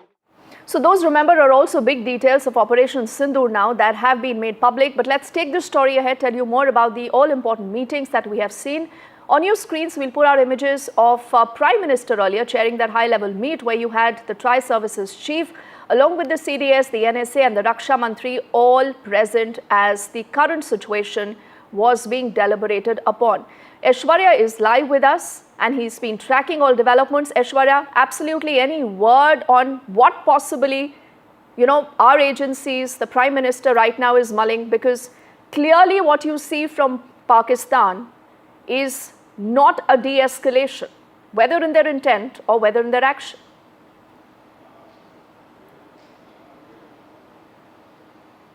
Well, these meetings are very secretive in nature and strategic as well. Yesterday, late night, Prime Minister chaired a high-level security meeting with the top officials of the defense forces, including Defense Minister Rajnath Singh. And within 13 to 14 hours, another round of meeting took place today at 7 Lok Kalyan Marg, where Prime Minister was briefed about the ongoing operations of the Indian Armed Forces. The Indian government and the top dispensation of Indian establishment is in view that India is only retaliating to what Pakistani troops are doing as far as hitting our civilians and also engaging in the infiltration bid. There has been cover fires being given by the Pakistani troops from their bunkers, and it is, of course, the border security force, clearly stopping this kind of infiltration bid. All of them had come into, the visual evidences that Indian armed forces are collecting, but certainly it is the Prime Minister who had a view that Indian armed forces should be given a free hand and the entire country is united together in support with the Indian armed forces. Prime Minister had stated that he believes in full professional capabilities of our armed forces, and therefore the ongoing escalation by the Pakistani side is something that that has been seen very, very closely. Prime Minister, Defense Minister and Home Minister monitoring such situations very closely. We've been told that since morning there are multiple meetings that happened. If I quickly recap those, early in the morning we saw Chief of Defense Staff going to Defense Minister Rajnath Singh's residence. That meeting lasted for almost an hour. hour post that we saw that press conference by the Government of India in which details were given about how the Indian armed forces stopped the Pakistani drones and missiles that were coming and hit and was aiming towards the Indian air bases.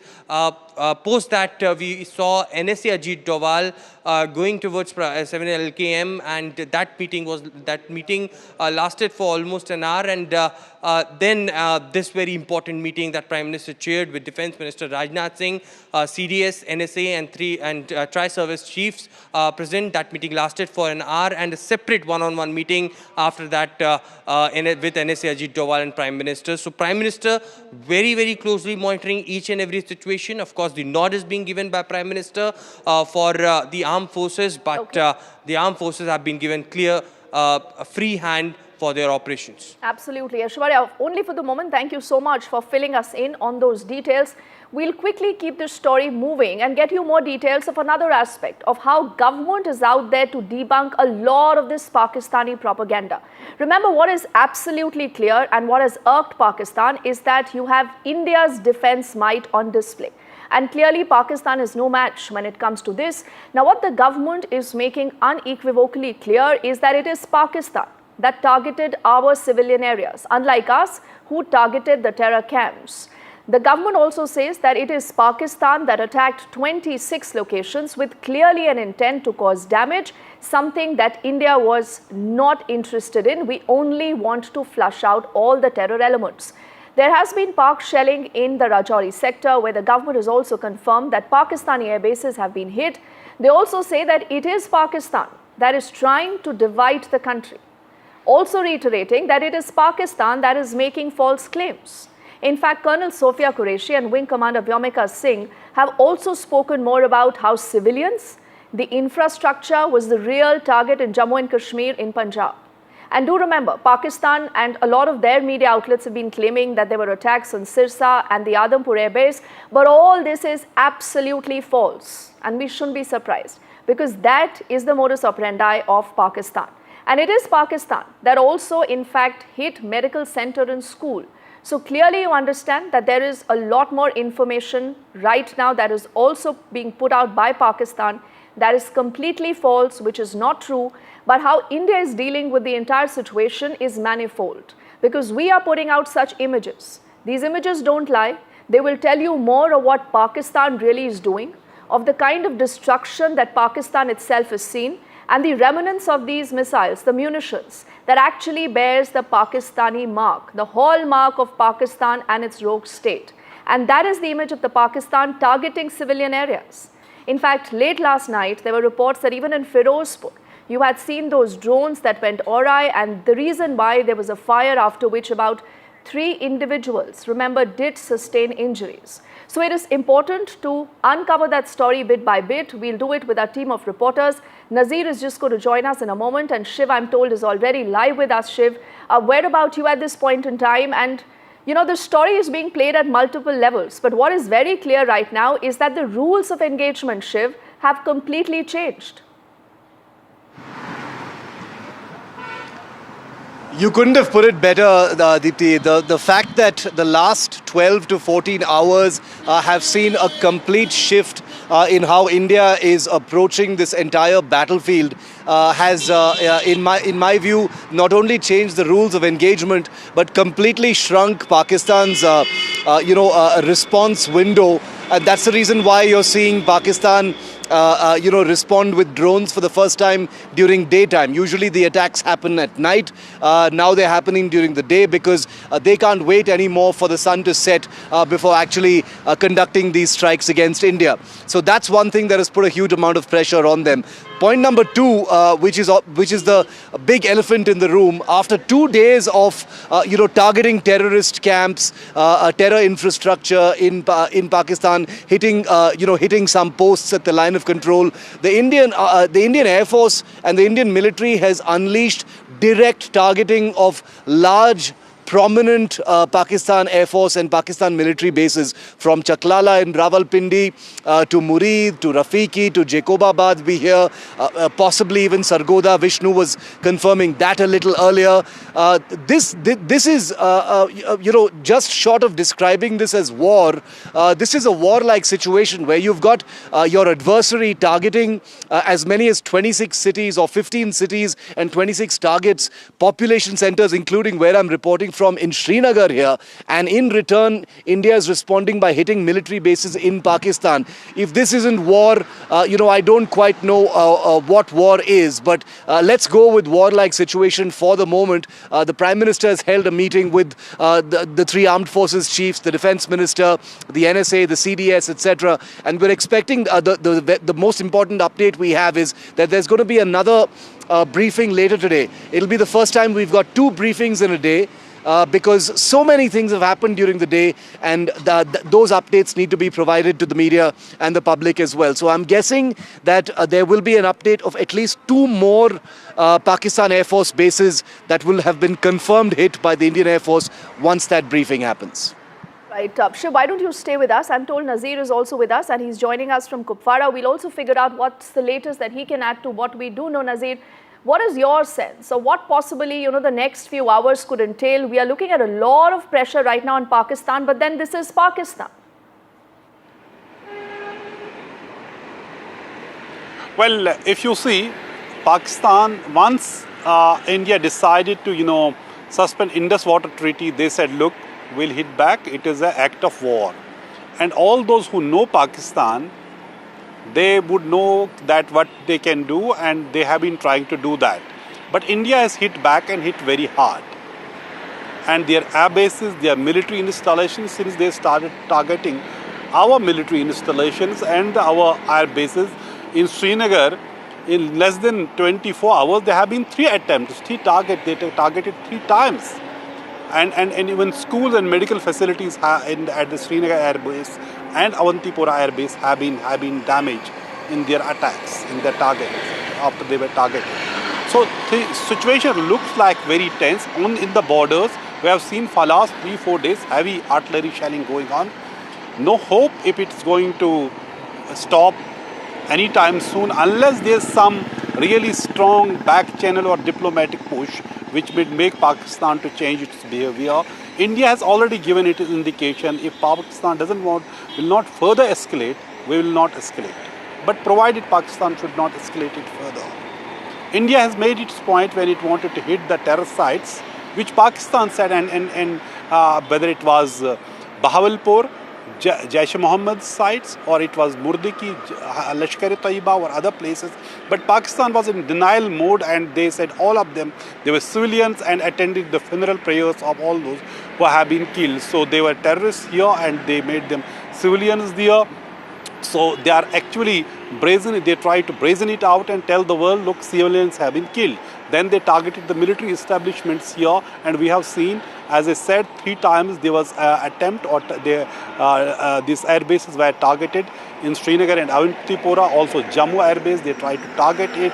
Pathankot, you all know that has been reported, and Adampur, all these things. So it looks like no immediate indication of any de-escalation, even as world powers, US Secretary of State, spoke to both our Foreign Minister S.J. Shankar and Pakistan's Foreign Minister Ishaq Dar, and also the real boss of Pakistan, General Asim Munir. What would happen yesterday? We know the Saudi junior foreign minister, he was in India, then he visited Pakistan, met Shahbaz Sharif and other Pakistani leadership. Iranian foreign minister was in both countries also. And we have to see how things are playing out in next 24 hours will be really crucial. If this night would be a bit calmer, maybe then there would be some sensibility, some sense may prevail. But we have never seen such type of things happening. Srinagar airport coming to attack like this. Even in 1971, that was the story of Pakistani surrender in Bangladesh, in Dhaka. That was not a story what they were doing here. But it's after first time we see such a thing happening. And in fact, 2 hours back, there was, in less than 2 hours back, there was again explosions there. We still don't know the nature of those explosions, but it appears to be part of ongoing conflict or this war-like situation which we have been witnessing. There's very less traffic across, Kashmir. In many places, shops are still closed. In Jammu region, we have seen people have been targeted, although it is across the line of control. But as we saw in Rajouri, senior official was hit, he was killed, and so are innocent people, including a 2-year-old baby. So Chief Minister Umar Abdullah is there meeting the affected people, trying to reach out to them, and government is trying to reach out to people, taking them to safer locations. Many people had to flee from their homes because innocent people and innocents and civilians are being targeted from across the border. All right, we do have our best eyes and ears on the ground, and that is the reason why a lot of you, as in the viewers, are tuning into the NDTV coverage. Shiv and Nazir, I'm just requesting a moment from you, as I want to take this also to our colleague Gurpreet, who's joining us from Firozpur, and he's also been tracking a lot of these details. In fact, he was the first to get us those very worrying images that came in of that huge fire, that was caused after that drone went awry there, and this did harm the civilians. Gurpreet, what is the latest? What is it that you can tell us? Well, we have seen since morning multiple times the local administration had used siren to just give a very, very strong message to people of Firozpur that they should not come out of their houses.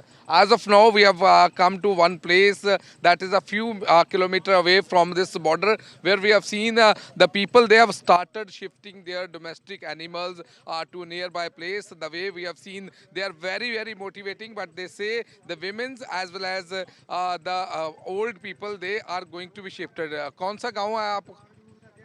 कौन सा पिंड है आपका? पिंड साਡਾ ਟੱਲੀ ਕਲਾਂ ਤੇ ਗੱਟੀਆਂ ਸੰਭਾਲ ਚਲੇ ਤੇ ਪਿੰਡ ਤੋਂ ਕਿੰਨੇ ਕੁ ਲੋਕ ਚਲੇ ਗਏ? ਹਾਂਜੀ, ਕਿੰਨੇ ਕੁ ਲੋਕ ਪਿੰਡ ਤੋਂ ਚਲੇ ਗਏ? ਮੈਨੂੰ ਤਾਂ ਲੱਗਦਾ ਜੇ ਪਿੰਡ ਹੀ ਵਿਰਲਾ ਰਹਿ ਗਿਆ, ਖਾਲੀ ਹੋ ਗਿਆ, ਗੱਟੀ ਰਾਜੋ ਕੇ ਕਹਿਣ ਲੱਗਦਾ ਜੇ ਸਾਰਾ ਖਾਲੀ ਹੋ ਗਿਆ। So well, we have seen there is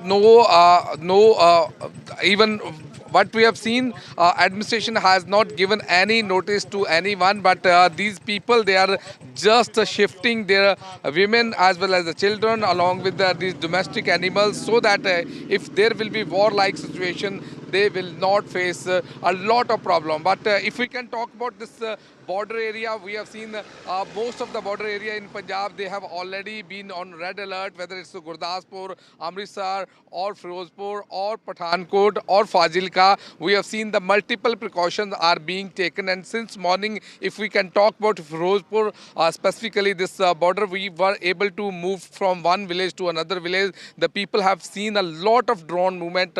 Last night they had observed multiple drone movement, and we have seen from the drones a lot of objects had been thrown, bombs had been thrown also. We have been reporting from the various locations, but we have seen our forces, and specifically the police was conducting multiple patrolling. They were holding mock drills to guide the people how they are going to react, and multiple times the siren had been used by the local administration to make the people aware of the ground situation. Back to studio. All right, Gurpreet is also, getting us a sense of the other aspect to almost shiv a war-like situation where people obviously need to be better prepared, and that is the idea, to move your livestock, your family members to places of safety. But Shiv, in your assessment, you've been on ground zero interacting with a lot of people. I do realize a lot of information is classified that we cannot put out on air.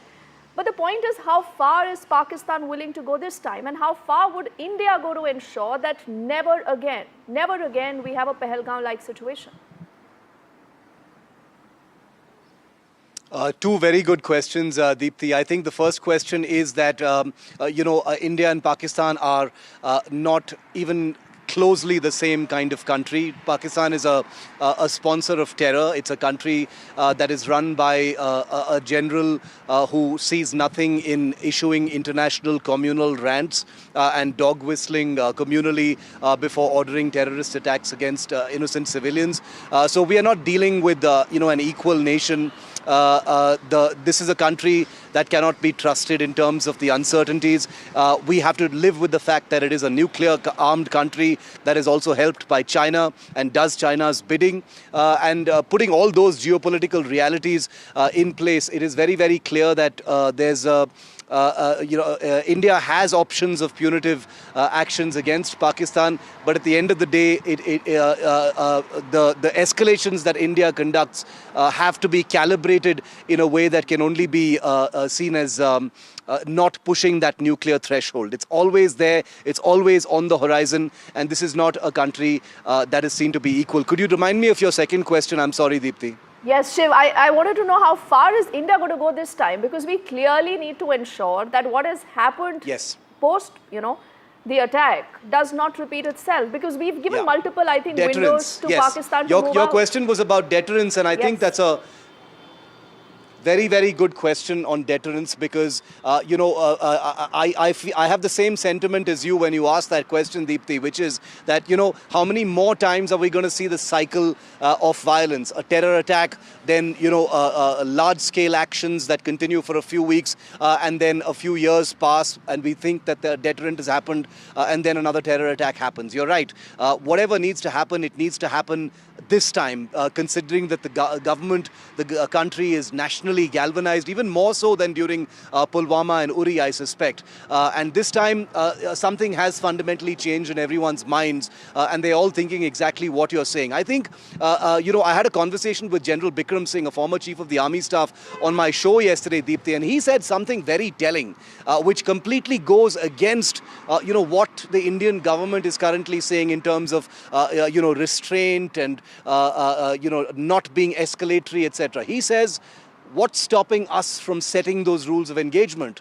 Why not escalate? Because the point of punitive action has to be deterrence. Anything less than deterrence for the foreseeable future is not punitive action. I think those are very provocative, evocative words that seem to answer a question. There are those who believe, and I'm not saying that about the military now, but there are many who believe that we have our hands tied in some ways because we take a moral high ground in terms of not targeting certain things in another country. But for a country like Pakistan, India should say all bets are off. If you hit us once, we'll hit you 10 times until you beg for mercy. And maybe it's time to really get around to doing that. And I think we may actually be witnessing some of that becoming a reality. And like you said, Shiv, there is that basic difference between India and Pakistan. No matter what Pakistan wants to do, there is just no equivalence. And that is why, the change in the kind of responses, the measured tone, and India again and again saying, Nazir, even the External Affairs Minister today, being very curt in his response, he's made it very clear that we've all along been very measured. But we will have to respond to what Pakistan is doing after a limit, after we reach that threshold. Well, let's understand what Pakistan is doing. Number one, what have they named their operation, this targeting India? They have named it as Bunyanum Marsus. It is a word from Holy Quran, but they have forgotten one thing. It's again Holy Quran, which is saying if you kill one innocent person, as if you have killed entire humanity. Or if you save an innocent person, it is as if you have saved entire humanity. So having said this, there is clear attempt to give a religious color to this targeting India. And then if you see it through their propaganda, the state TV and the social media handlers, they are trying to use it as a religious war, and then they are also trying to divide here. And perhaps that was the reason from day one when Pahalgam happened, when men were separated from women and children and killed in the name of the religion who they were. So that is one doctrine they have, very ugly one. But the fact is, when we talk about the war, and there are actually no clear winners in any war.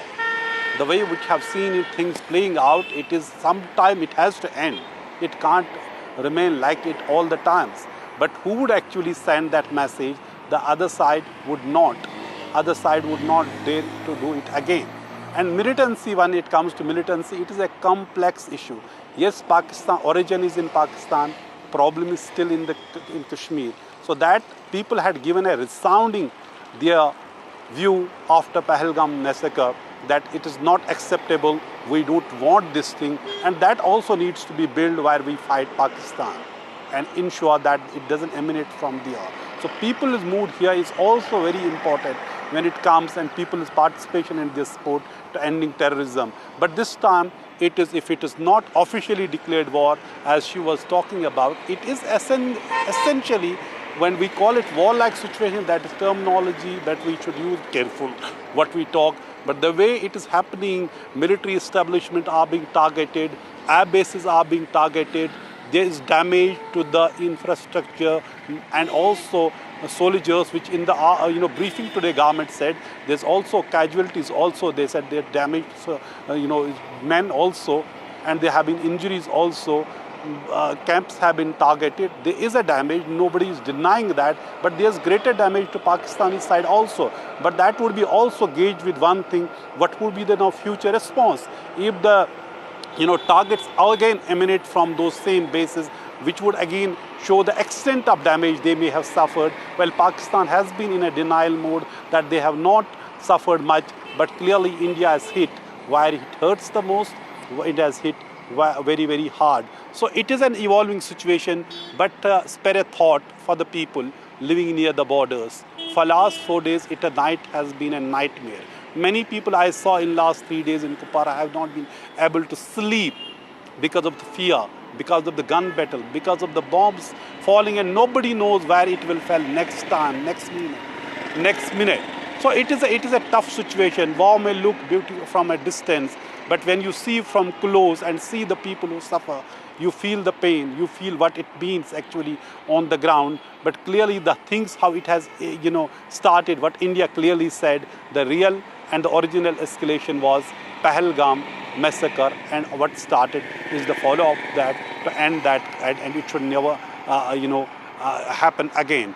But as I said, that Pakistan has its own view. World leaders have been trying to de-escalate the situation, but perhaps there has not been any categoric one statement from country which would tell Pakistan to just stop. Yes, I think what Nazir has said, Shiv, is such a powerful, strong commentary on how the Aam Aadmi who's bearing the brunt of this feels. But then there would also be those, Shiv, who would say that you cannot have this as a normal practice now. We cannot be waiting for Pakistan to strike and then, you respond. The cycle continues. But Shiv, very quickly, there's a lot of conversation about the role of the US. How far is US willing to go? But I'm a little curious. Is US a part of the problem or US is part of the solution now? It's an interesting question because of how many different noises we've heard from the United States since the beginning of this cycle of tension, Deepthi. You had Tulsi Gabbard, the so-called Director of National Intelligence of the US, seem like she completely supports Indian action in Pakistan. Then you had Trump saying he's very good friends with both sides.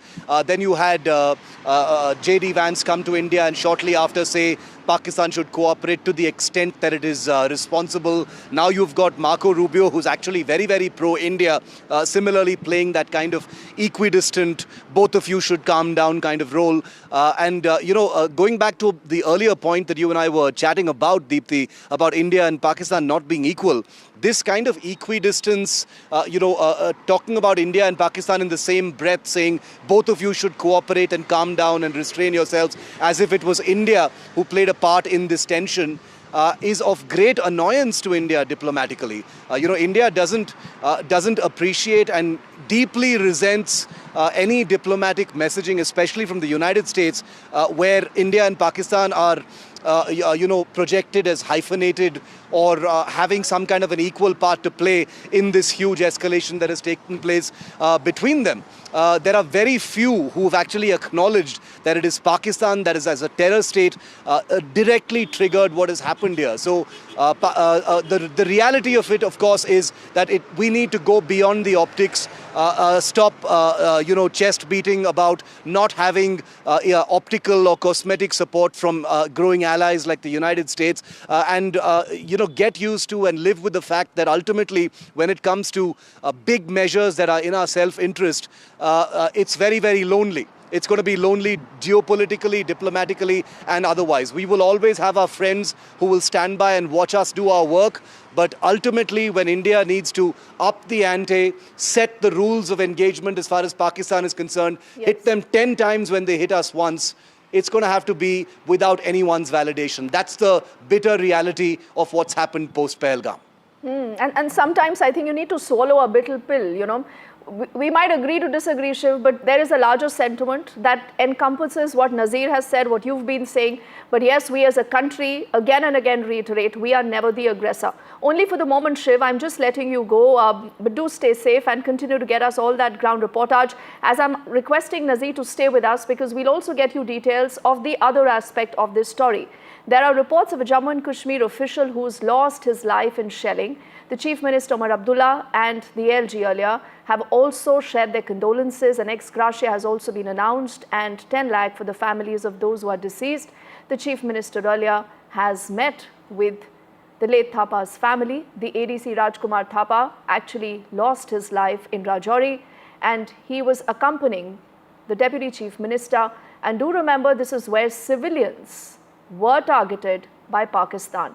Nazir, powerful pictures, but these are pictures that, you know, we as a country and you as someone who's been on ground zero have seen time and again.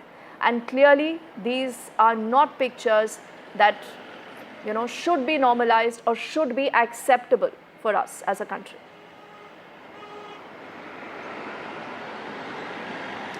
Well, for me, I knew Rajkumar Thapa for many, many years. As an officer working in J&K administration, 2001 Kashmir Administrative Service officer, and who has worked at different places and has seen one of the most dedicated officers, competent officer, honest officer. And perhaps it is his dedication, commitment to his job that when people needed him the most, he was there with the people when shells were raining, Rajouri, and his official residence was hit. He is a resident of Jammu, he could have lived there, been there. But when there was call of duty, then when people need this administration the most, he was there and who was hit by the shell and he was taken to hospital where he was declared broad dead. Chief Minister in his first response on social media said he is devastated after learning about this tragic death of this officer. And then Governor has also condoled his death, Lieutenant Governor. Chief Minister visited the family, met the family, bereaved family. And this is the story of people, because they are not officials, are not combatants, these civilian officials. They are civilians, they are administrated to help people. They are not combatant. So clearly it is part of those targeting civilians.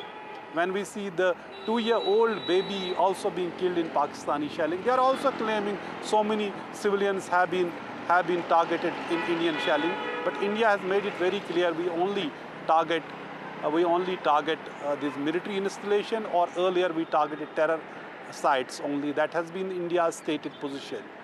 But as we have been talking about the larger problem, what is happening? India wanted to see the world to this problem, this escalation, as problem which has emanated from a terror attack. And Pakistan wanted this problem to see as Kashmir and their water issue, Indus Water Treaty, and both are trying to show the world like that.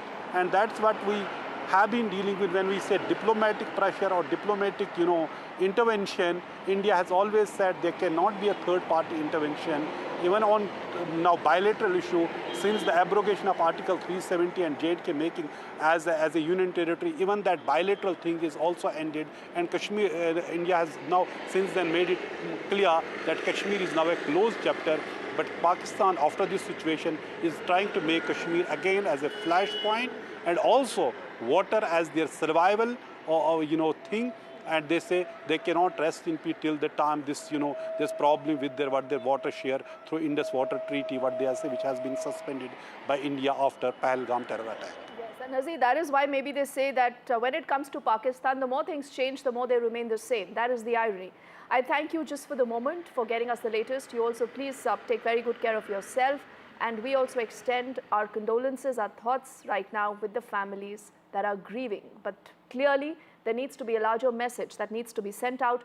Let's take the story ahead and tell you more about another sinister plot of Pakistan. That is their Pak propaganda.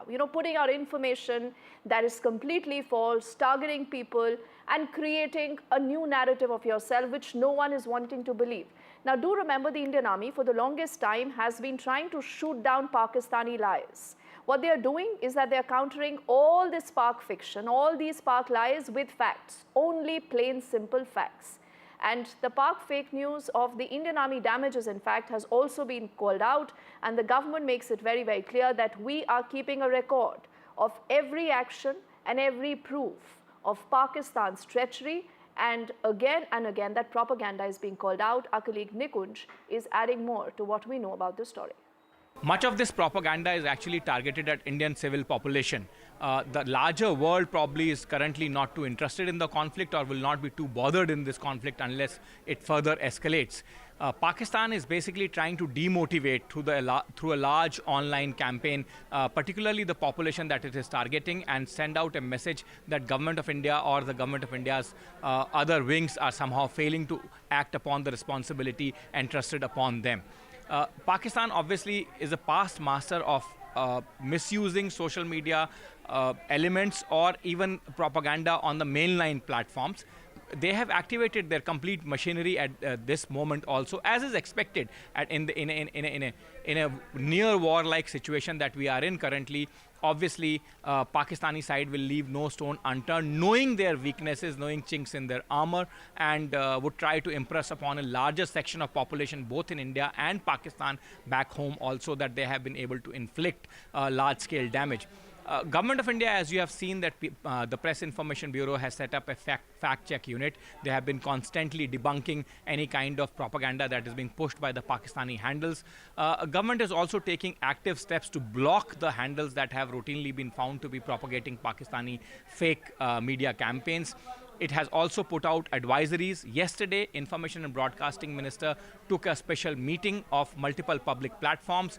In fact, a series of meetings, and after that, they have set up a special control room for anyone to verify, anyone in the business of news, media, and information seeking, to verify the news that is being put out through a special platform or a special control room of the Press Information Bureau.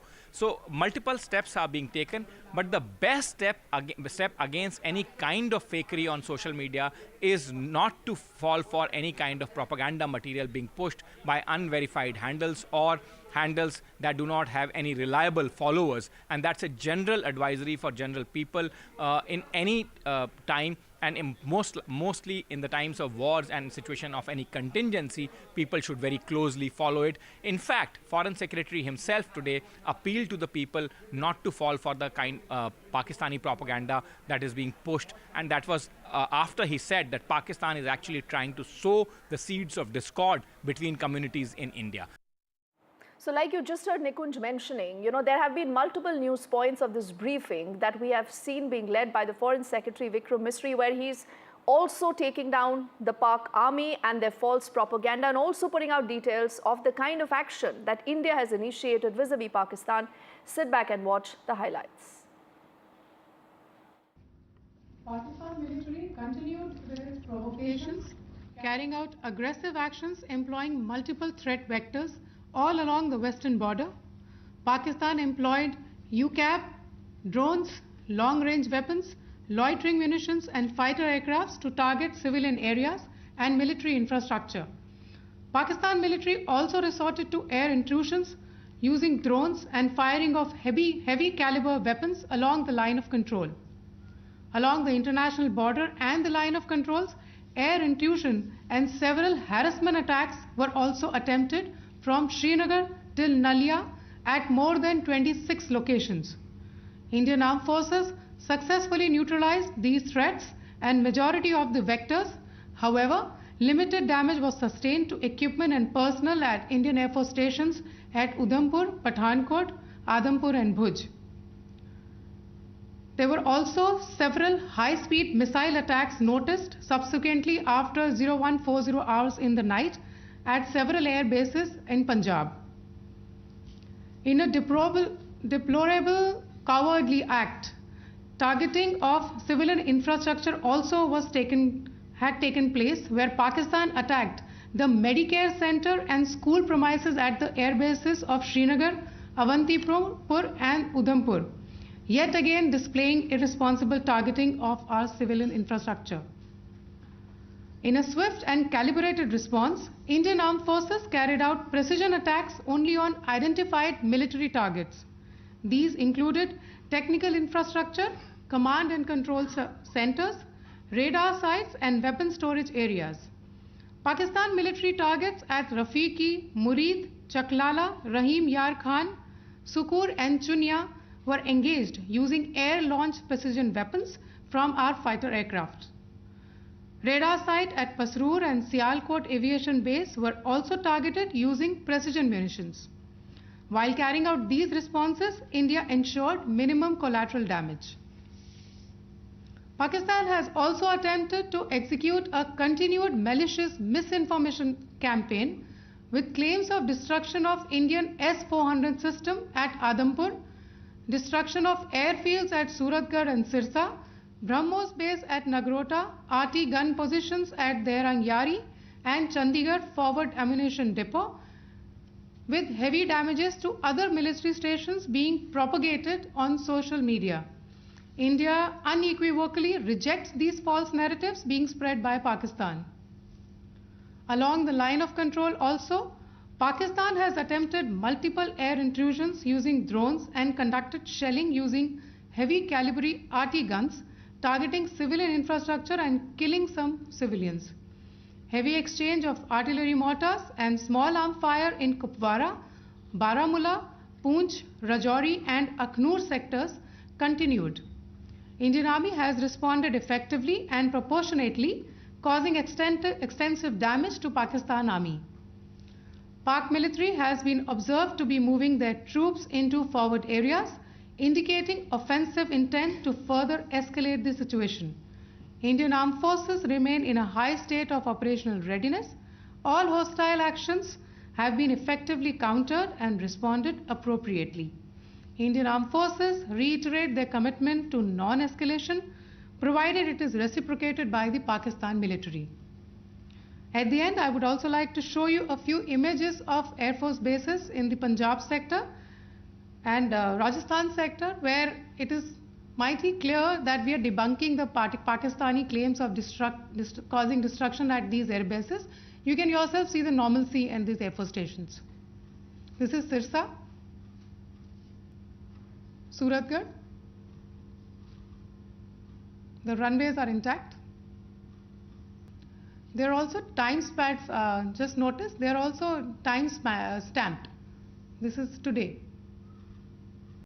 First of all, as you have seen, Pakistani claims about activities that they have undertaken continue to be heavy on lies, misinformation and propaganda.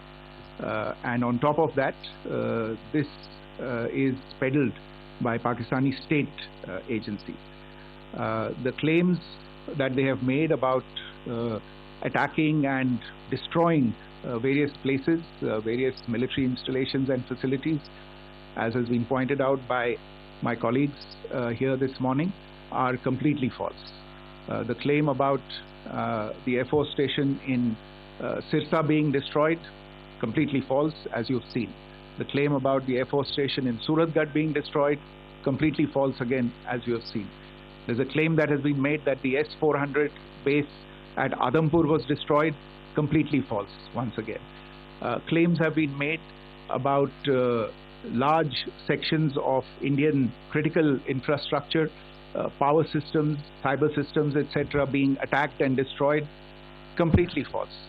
I would urge all of you and all those who watch this not to be misled by this tissue of lies that is being peddled by the Pakistani state for obvious purposes.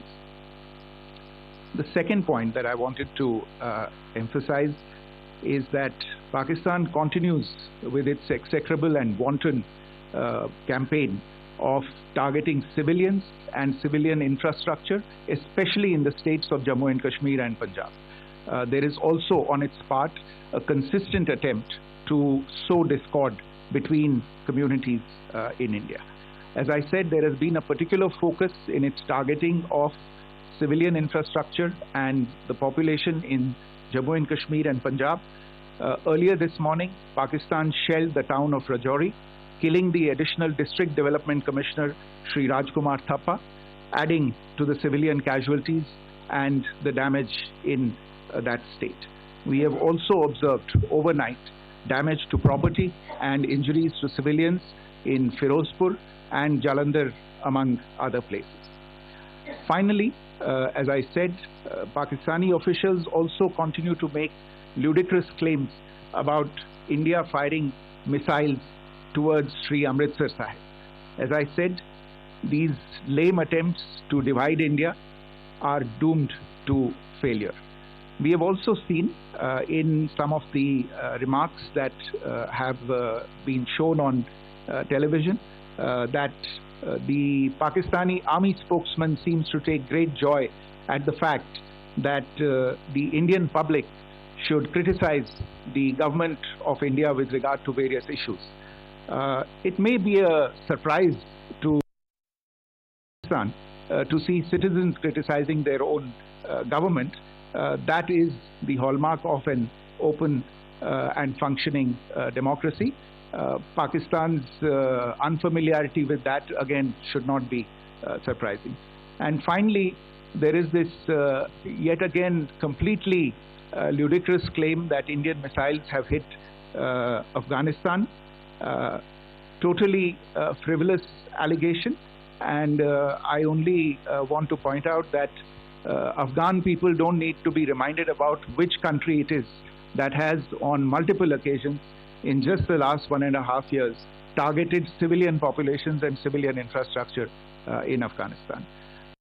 So remember, we just heard the Foreign Secretary speaking of this Spark misinformation campaign. Who's the man behind this? What is his connection to terror? We tell you more. Pakistan military's media megaphone is in the hands of a general with bloodlines tied to terror. ISPR Chief Major General Ahmad Sharif is the son of a UN-sanctioned scientist who in fact met Osama bin Laden and also plotted with extremists. His father, nuclear scientist Sultan Bashiruddin Mahmood, was listed on the Al-Qaeda sanctions list by the UN Security Council on December 24, 2001. He allegedly met Osama bin Laden and shared knowledge of nuclear weapons and infrastructure. Mahmood co-founded a group called the Umma Tamir-e-Nu, suspected of aiding jihadists in Afghanistan. A UN report said that he tried to fund a nuclear college in Taliban-held Kandahar. His son, now the army's top PR man, was briefly investigated but cleared of any links. In fact, US intelligence called the ISPR chief's father Bashiruddin Muhammad brilliant but delusional.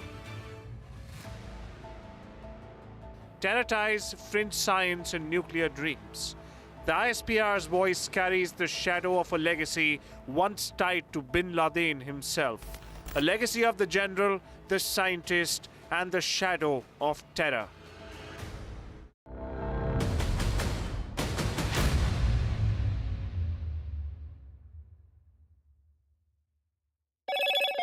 Hello, Moto. Motorola, India's leading AI smartphone brand.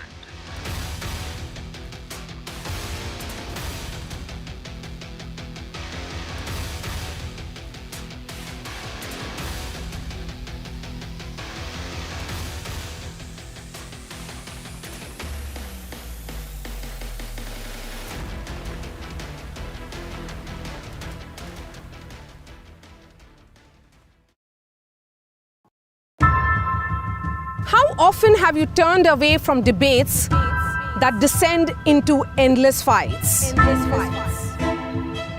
We bring you a show where every question is answered, where every debate finds its resolution, where every story finds its conclusion, where opinions collide but facts prevail, where stories unfold with insights and trust. When the noise ends, the last word begins.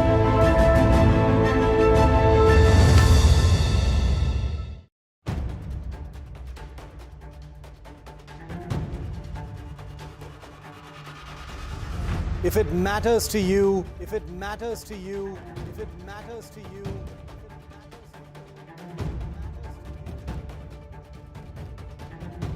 It matters to India. It matters to India.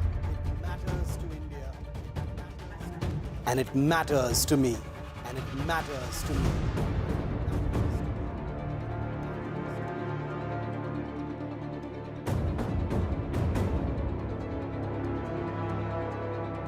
India Matters with Shivaru, only on NDTV 24/7.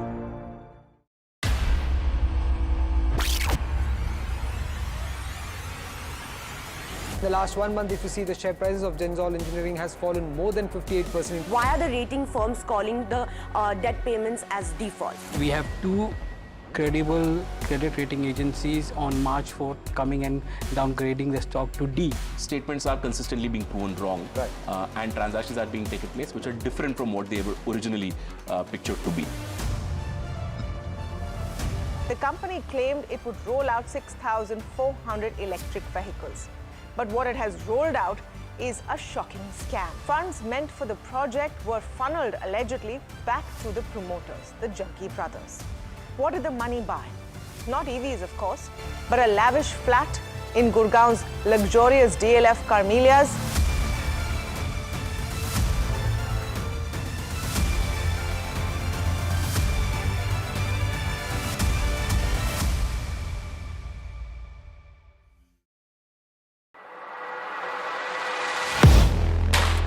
Do you really know the company you invest in? What is the real picture behind presentations and claims? Is the outlook as rosy as the company claims? Know Your Company, powered by NDTV Profit Research, shines a light on the biggest stock market movers.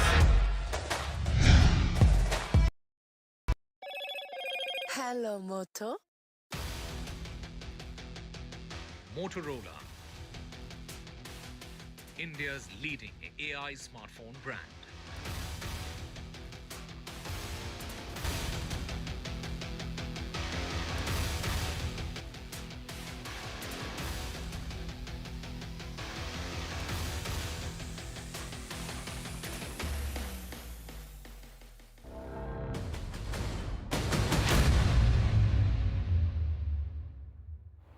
Welcome back. Let's also get you details of how the world today is responding to what's happening between India and Pakistan. Remember, multiple times India has reiterated its position that we are well within its right to respond in case Pakistan attacks our military installations or our civilians. Now, in the course of this, you've seen the US making some fast, quick moves. To decode that, we have our colleague Vishal joining us, even as we'll stay with these pictures to read us through what has happened. Vishal, what has the conversation been like vis-a-vis New Delhi and Islamabad? Well, if you look at the press releases of both the conversations that Secretary of State of the US, Marco Rubio, had with his colleagues of both the nations, S. Jaishankar and Ishaqdar, it's the almost exact text that has been released. It sheds light on the fact that US wants both the countries to re-establish the communication path that had been severed in the last 48 hours. There has been no communication between India and Pakistan in the last 48 hours. So what the US is saying is that could lead to some kind of miscalculation, and that is what it needs to be avoided, is what the US is saying. And it's also offering some assistance in the form of some diplomacy if it's needed.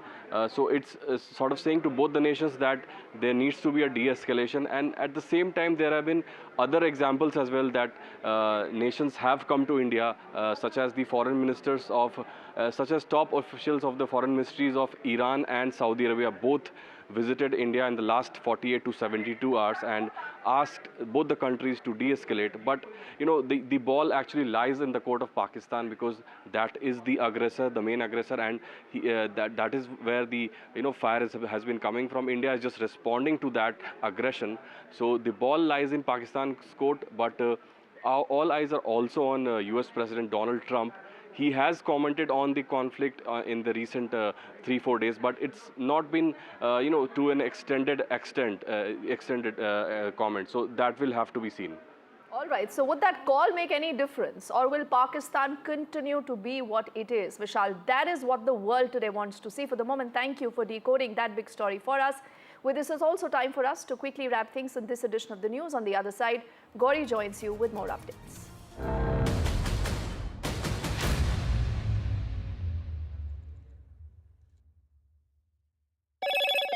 Hello, Moto.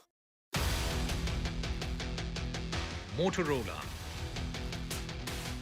India's leading AI smartphone brand.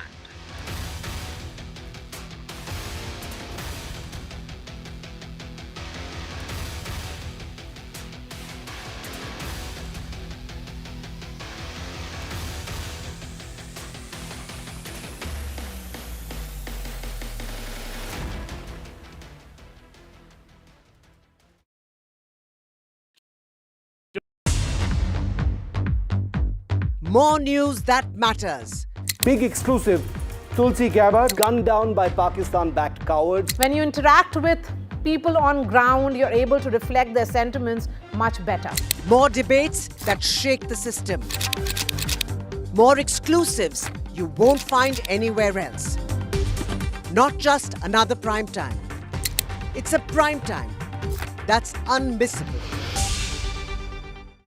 I've been reporting on all issues, big and small, from Andhra Pradesh, Telangana, rest of South India, bringing you all the action, all that you need to know, all that you want to know. The energy of Maximum City is infectious. I'm bringing that energy in our news coverage from financial capital Mumbai. Covering from the southernmost part of India over the last 23 years, I bring in-depth and 360-degree coverage from the Dravidian heartland. The land of Mishti, also known for its bitter politics. I have seen much water flow under the Howrah Bridge, covering Bengal in all its vivid colors. India's IT capital is always bustling, a city full of startups, stories and surprises. And I keep you ahead on all the Bengaluru buzz.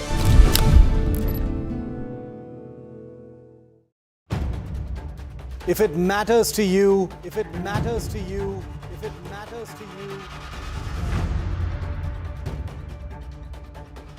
it matters to India. It matters to India. And it matters to me. And it matters to me.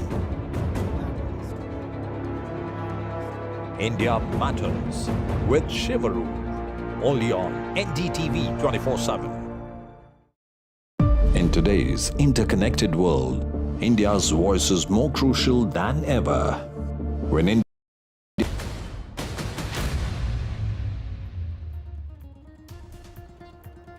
Top government sources on India-Pakistan tensions, they say that future act of terror will be treated as an act of war. Source-based information on NDTV that India will respond accordingly.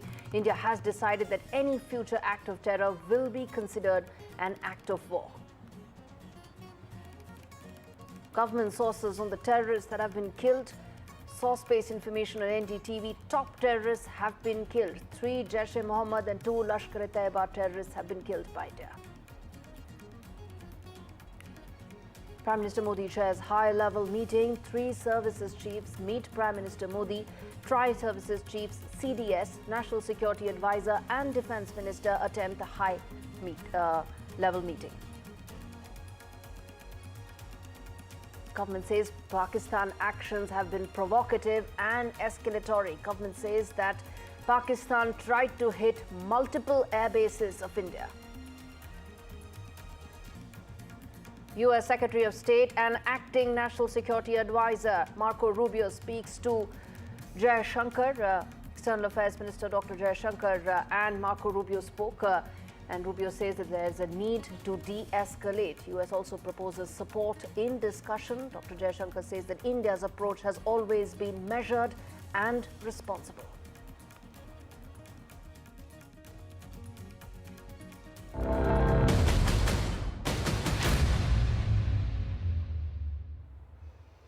Good afternoon, viewers. We are starting this show with the breaking news that's coming in on the broadcast. Latest updates on Operation Sindoor. Top government sources tell NDTV that any act of terror in future will be treated as an act of war.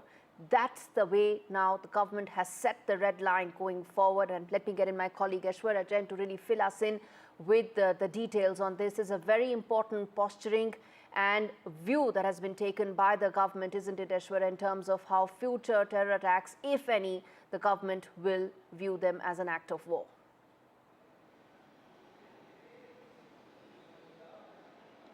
Well, that's very big and strong line that the government of India has taken. The top government sources have informed NDTV that the government has decided that any future terrorism activity on the Indian soil would be considered as an act of war and will be responded accordingly. Remember, Prime Minister Narendra Modi just few hours back chaired that high-level meeting in which Defence Minister Rajnath Singh, CDS, NSA and the tri-service chiefs were present, and that meeting lasted for almost an hour. On a daily basis, we are seeing the action from the Pakistani army and Indian armed forces retaliating to it. It is the Pakistani aggression that has been given befitting reply on a daily basis along with the line of control and the international border as well.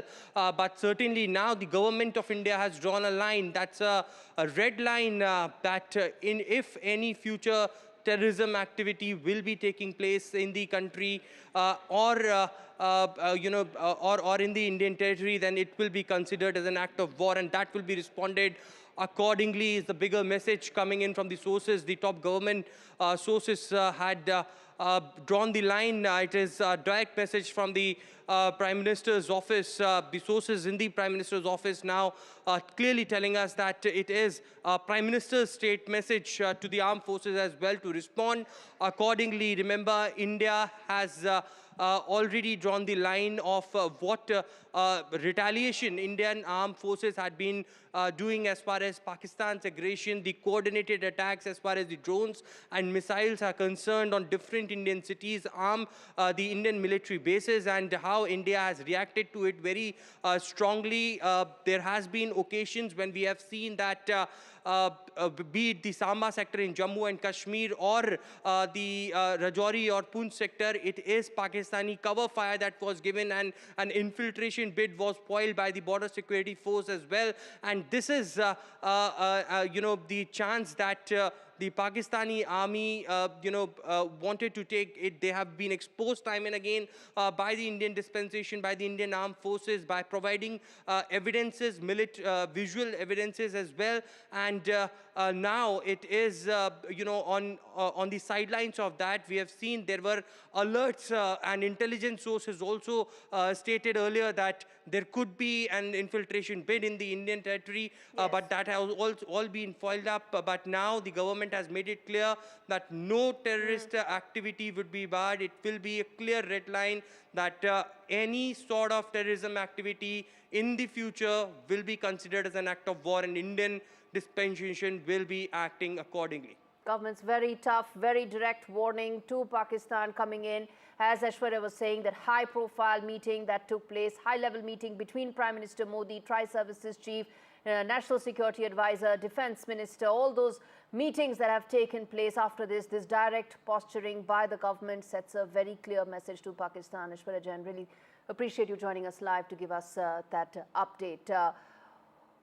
Through the day, viewers, we have been giving you verified, credible, authentic information about what all Pakistan has been doing. And this report that my colleague Shivarur filed from Dal Lake gives you the first-hand account of what is it that Pakistan has been doing in the last 48 hours, hitting at 26 Indian cities. This report tells you what really happened in Srinagar at Dal Lake, where one such drone by Pakistan was fired. Take a look. We're on Srinagar's famous Dal Lake because in an area just ahead of where we're sailing right now is where a Pakistani drone was intercepted and actually fell into the Dal Lake. Now, before you get worried, I have permission to be here. I've spoken to the agencies because the drone that was shot down in airspace over Srinagar and crashed into the Dal Lake has been recovered by the agencies and has gone for analysis. But I wanted to give our viewers here on NDTV tracking our ground coverage just a sense of how in the middle of a population center, Pakistan has been sending offensive weapons. Now, we are told it was some kind of a long-range loitering munition or a drone. While we were reporting this morning, we heard a series of loud explosions, and it's difficult to pinpoint, but at least one of those explosions must have been the interception of a drone somewhere in this airspace, finally landing near that brick bridge right here on the Dal Lake. There have been as many as 14 explosions, including 2 in the afternoon, most of them in the morning. We are told that air defense systems have activated in and around Srinagar near the airport and beyond, bringing down a variety of drones, confirming once again that last night's drone strike attempts in Srinagar and several other places, we are told about 26 different places, is continuing today as well. We heard it with our own ears and it was captured on NDTV's cameras. What Pakistan does next will depend on how it handles the Indian airstrikes that have taken place as a retaliation on their military bases. Remember that phrase, military bases, viewer, because here in Srinagar, a highly populated city with lakhs of people living around the Dal Lake, Pakistan sent a loitering munition capable of killing lots of people right into a population center. See very clearly there's civilians, and it doesn't differentiate between population centers and military targets. With Ashwini Mehra on the Dal Lake in Srinagar, Shiv Arur for NDTV. Pakistan has been hitting at civilian areas, population centers. And in fact, now from Srinagar, we're going to turn attention to Rajasthan, where another projectile debris has been found. And this has been found in a field, and that area has been cordoned off. And this is in Jaisalmer, in Barmer, where nearby towns have now been put on lockdown. And this ground report that's been filed by Harsha Kumari Singh, my colleague from Jaisalmer, tells you yet again what exactly NDTV has been saying all along. Pakistani drones that have been intercepted, this time in Pokhran, where people have been asked to stay indoors. Take a look. A lot of drone activity here on the border, on the western front. Now we are in Jaisalmer, in Badoda Gaon, which is about 30-40 kilometers from Jaisalmer, and about 4:10 in the morning, this is what happened here. So you can see that this kind of a crater that has come up here. Now at about 4:10 in the morning, the village people here, they saw a missile-like object landing here, and then it went ahead. And if you can see, it created a crater, and then it went through that tree in front of me, throwing sort of debris all along.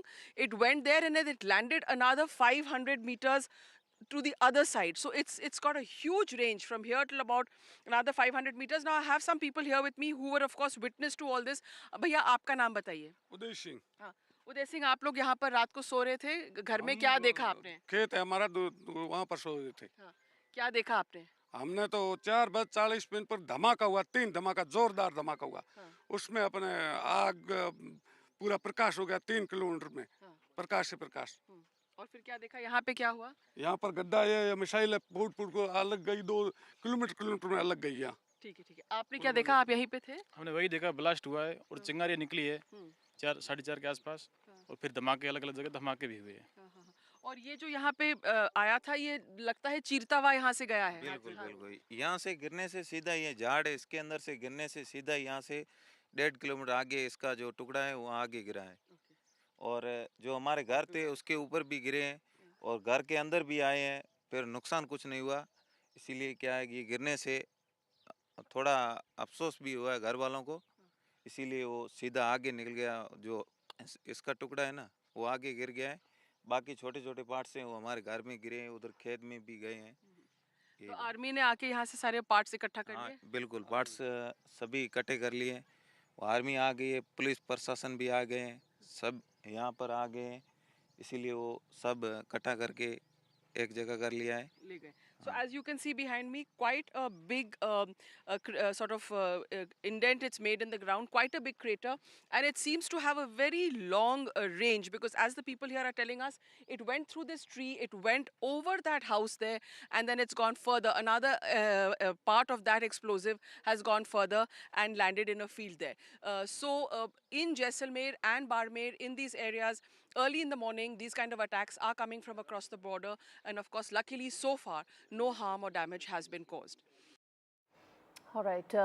Government has been putting out details of the terrorists that have been killed in the Indian operation. Source-based information coming to NDTV, but again, credible, as we've been saying all along, that top terrorists have been killed in these operations. Details of Pakistani army's engagement with these terrorists have also been proven beyond doubt, with their names, their affiliations all shared. These include 3 Jaish-e-Mohammed terrorists, 2 Lashkar-e-Taiba terrorists, all killed by Indian operations. Government sources are indicating that these are top terrorists that the government has targeted in these operations. Remember, for India, Operation Sindoor is about and has been about only focused on the terror infrastructure that has been perpetrated by Pakistan on its soil. That is what Operation Sindoor has been all about, and my colleague Maria Shakil gives us details of these 5 terrorists that have been killed and the source-based information that we have with you. Take a look. We have been saying that, and that's what the Indian establishment here also has been emphasizing on, that the terrorists who have been killed are linked to Jaish-e-Mohammed and Lashkar-e-Taiba. These terror outfits have been carrying out attacks on Indian soil not once but multiple occasions in the past. Remember, IC-814 hijack which happened. In fact, someone who carried out that hijack was wanted in that case, has also been killed, Muhammad Yusuf Azhar. He is brother-in-law of Maulana Masood Azhar. He handled, in fact, weapons training for Jaish-e-Mohammed and was responsible for multiple terrorist attacks which took place in Jammu and Kashmir. Besides that, other names, which includes Mudassar Khadian Khas, who was in charge of the Mazkar Taiba in Murid Ke. His funeral, as was pointed out by Foreign Secretary, was attended by the serving Lieutenant General of Pakistani Army and also the IG of Punjab Punjab Police in Pakistan. So the emphasis being made here by the government sources, Vishnu, is that they have worked closely with the Pakistani military and the entire Pakistani establishment in carrying out those terror attacks on Indian soil from across the border. It was cross-border terrorism and the planning and was carried out, it was done on the Pakistani soil. More names that have been released by way of government sources, of course, is of Muhammad Hassan Khan, who is associated with Jaish-e-Mohammed. He played a key role in carrying out multiple terrorist attacks in Jammu and Kashmir.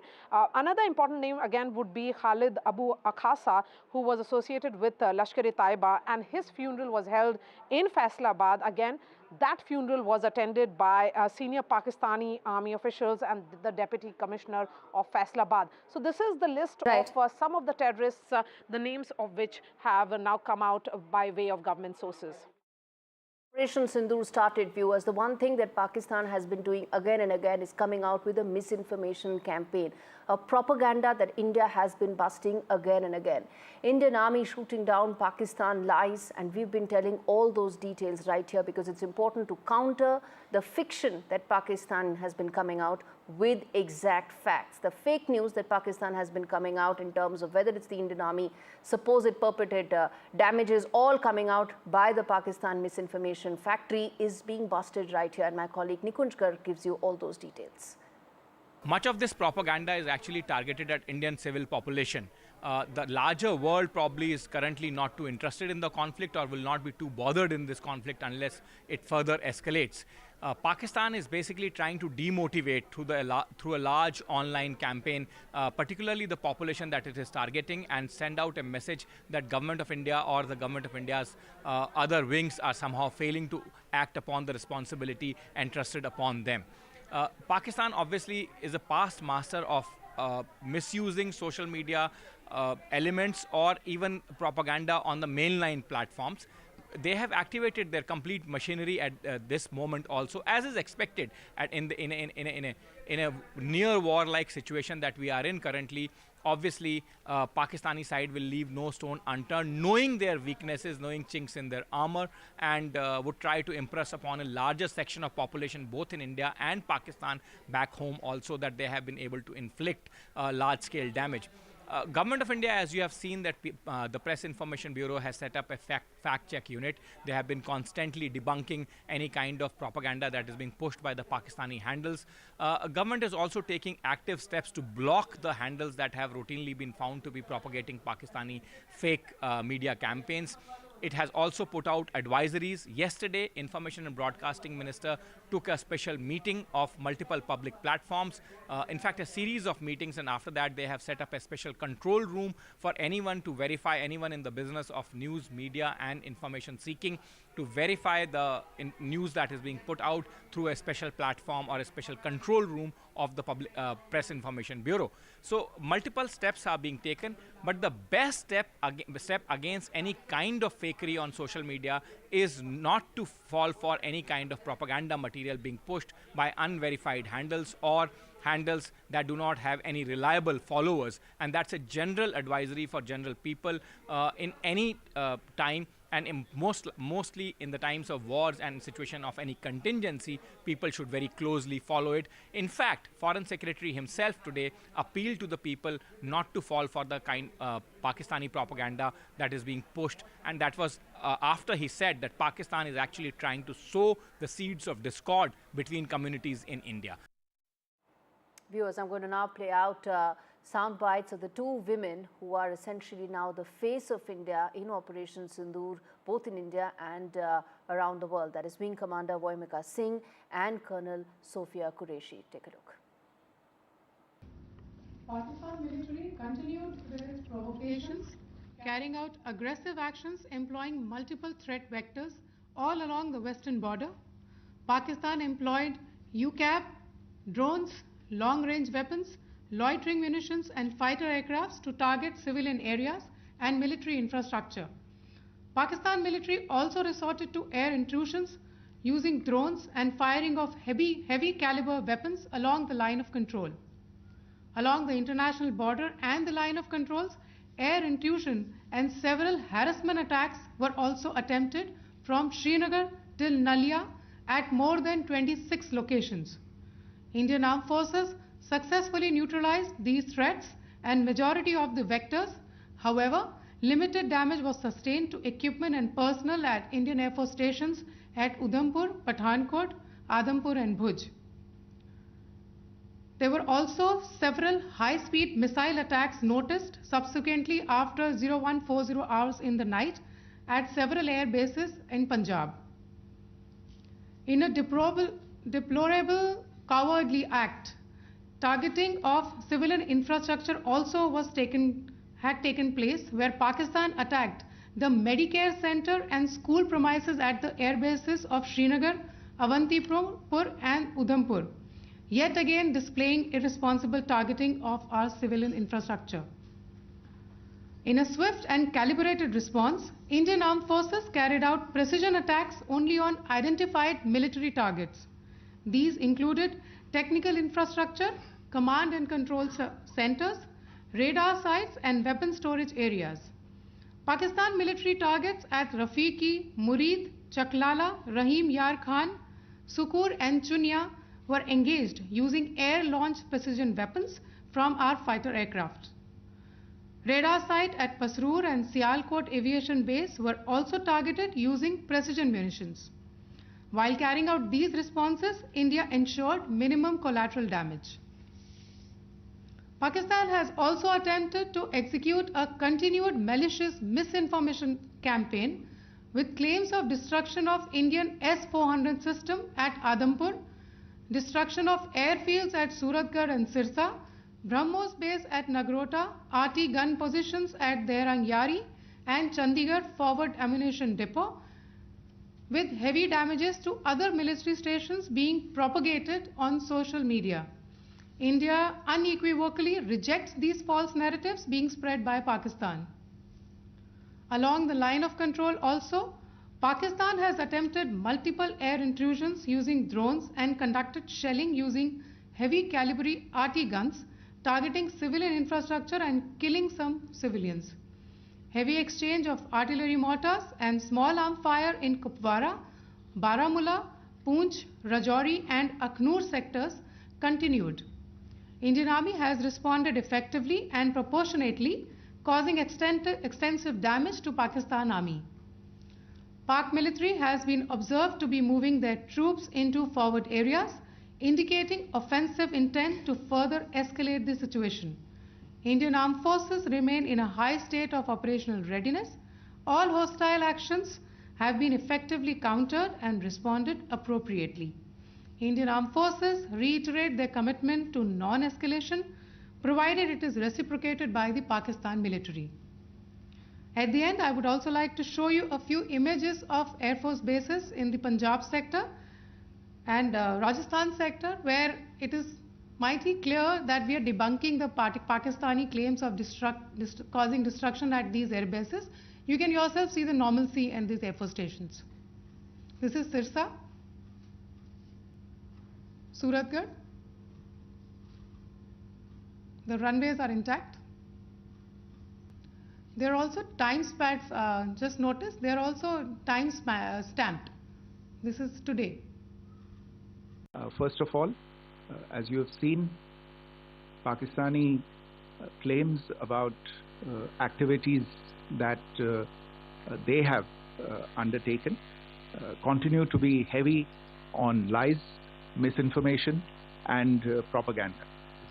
And on top of that, this is peddled by Pakistani state agencies. The claims that they have made about attacking and destroying various places, various military installations and facilities, as has been pointed out by my colleagues here this morning, are completely false.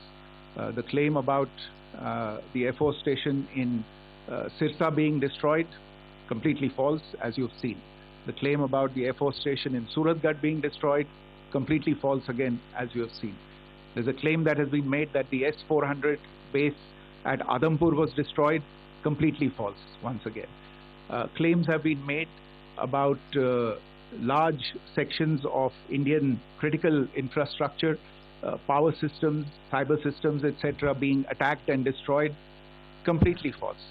I would urge all of you and all those who watch this not to be misled by this tissue of lies that is being peddled by the Pakistani state for obvious purposes. The second point that I wanted to emphasize is that Pakistan continues with its execrable and wanton campaign of targeting civilians and civilian infrastructure, especially in the states of Jammu and Kashmir and Punjab. There is also on its part a consistent attempt to sow discord between communities in India. As I said, there has been a particular focus in its targeting of civilian infrastructure and the population in Jammu and Kashmir and Punjab. Earlier this morning, Pakistan shelled the town of Rajouri, killing the additional District Development Commissioner, Sri Rajkumar Thappa, adding to the civilian casualties and the damage in that state. We have also observed overnight damage to property and injuries to civilians in Firozpur and Jalandhar, among other places. Finally, as I said, Pakistani officials also continue to make ludicrous claims about India firing missiles towards Sri Amritsar Sahib. As I said, these lame attempts to divide India are doomed to failure. We have also seen in some of the remarks that have been shown on television that the Pakistani army spokesman seems to take great joy at the fact that the Indian public should criticize the government of India with regard to various issues. It may be a surprise to Pakistan to see citizens criticizing their own government. That is the hallmark of an open and functioning democracy. Pakistan's unfamiliarity with that, again, should not be surprising. And finally, there is this yet again completely ludicrous claim that Indian missiles have hit Afghanistan.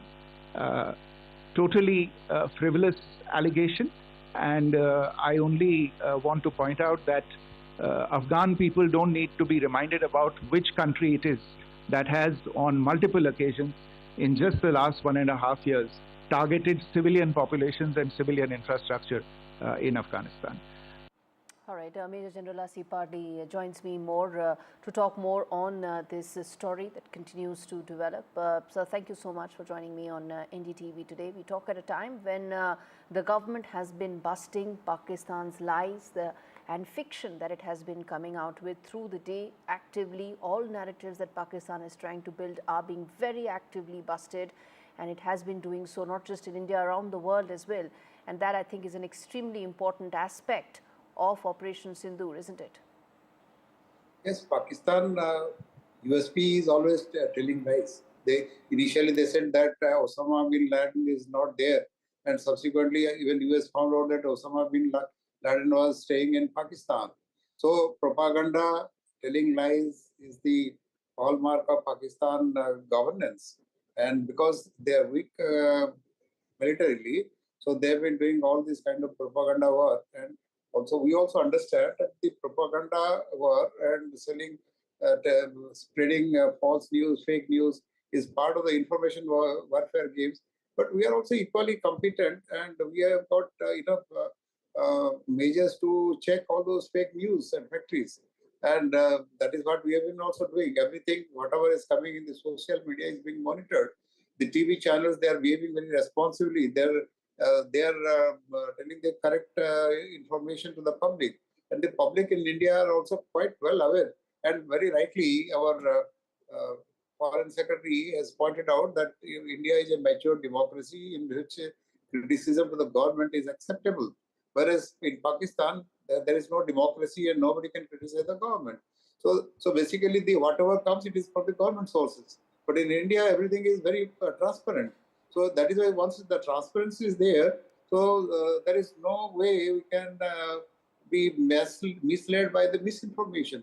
If something comes, some misinformation comes, we always cross-check with others, and then we always find out the truth, which is not there in the Pakistan. So we need not be worried about these type of things, and particularly in a war-like situation, it is expected. But the most important thing is that the Pakistan is now responsible in for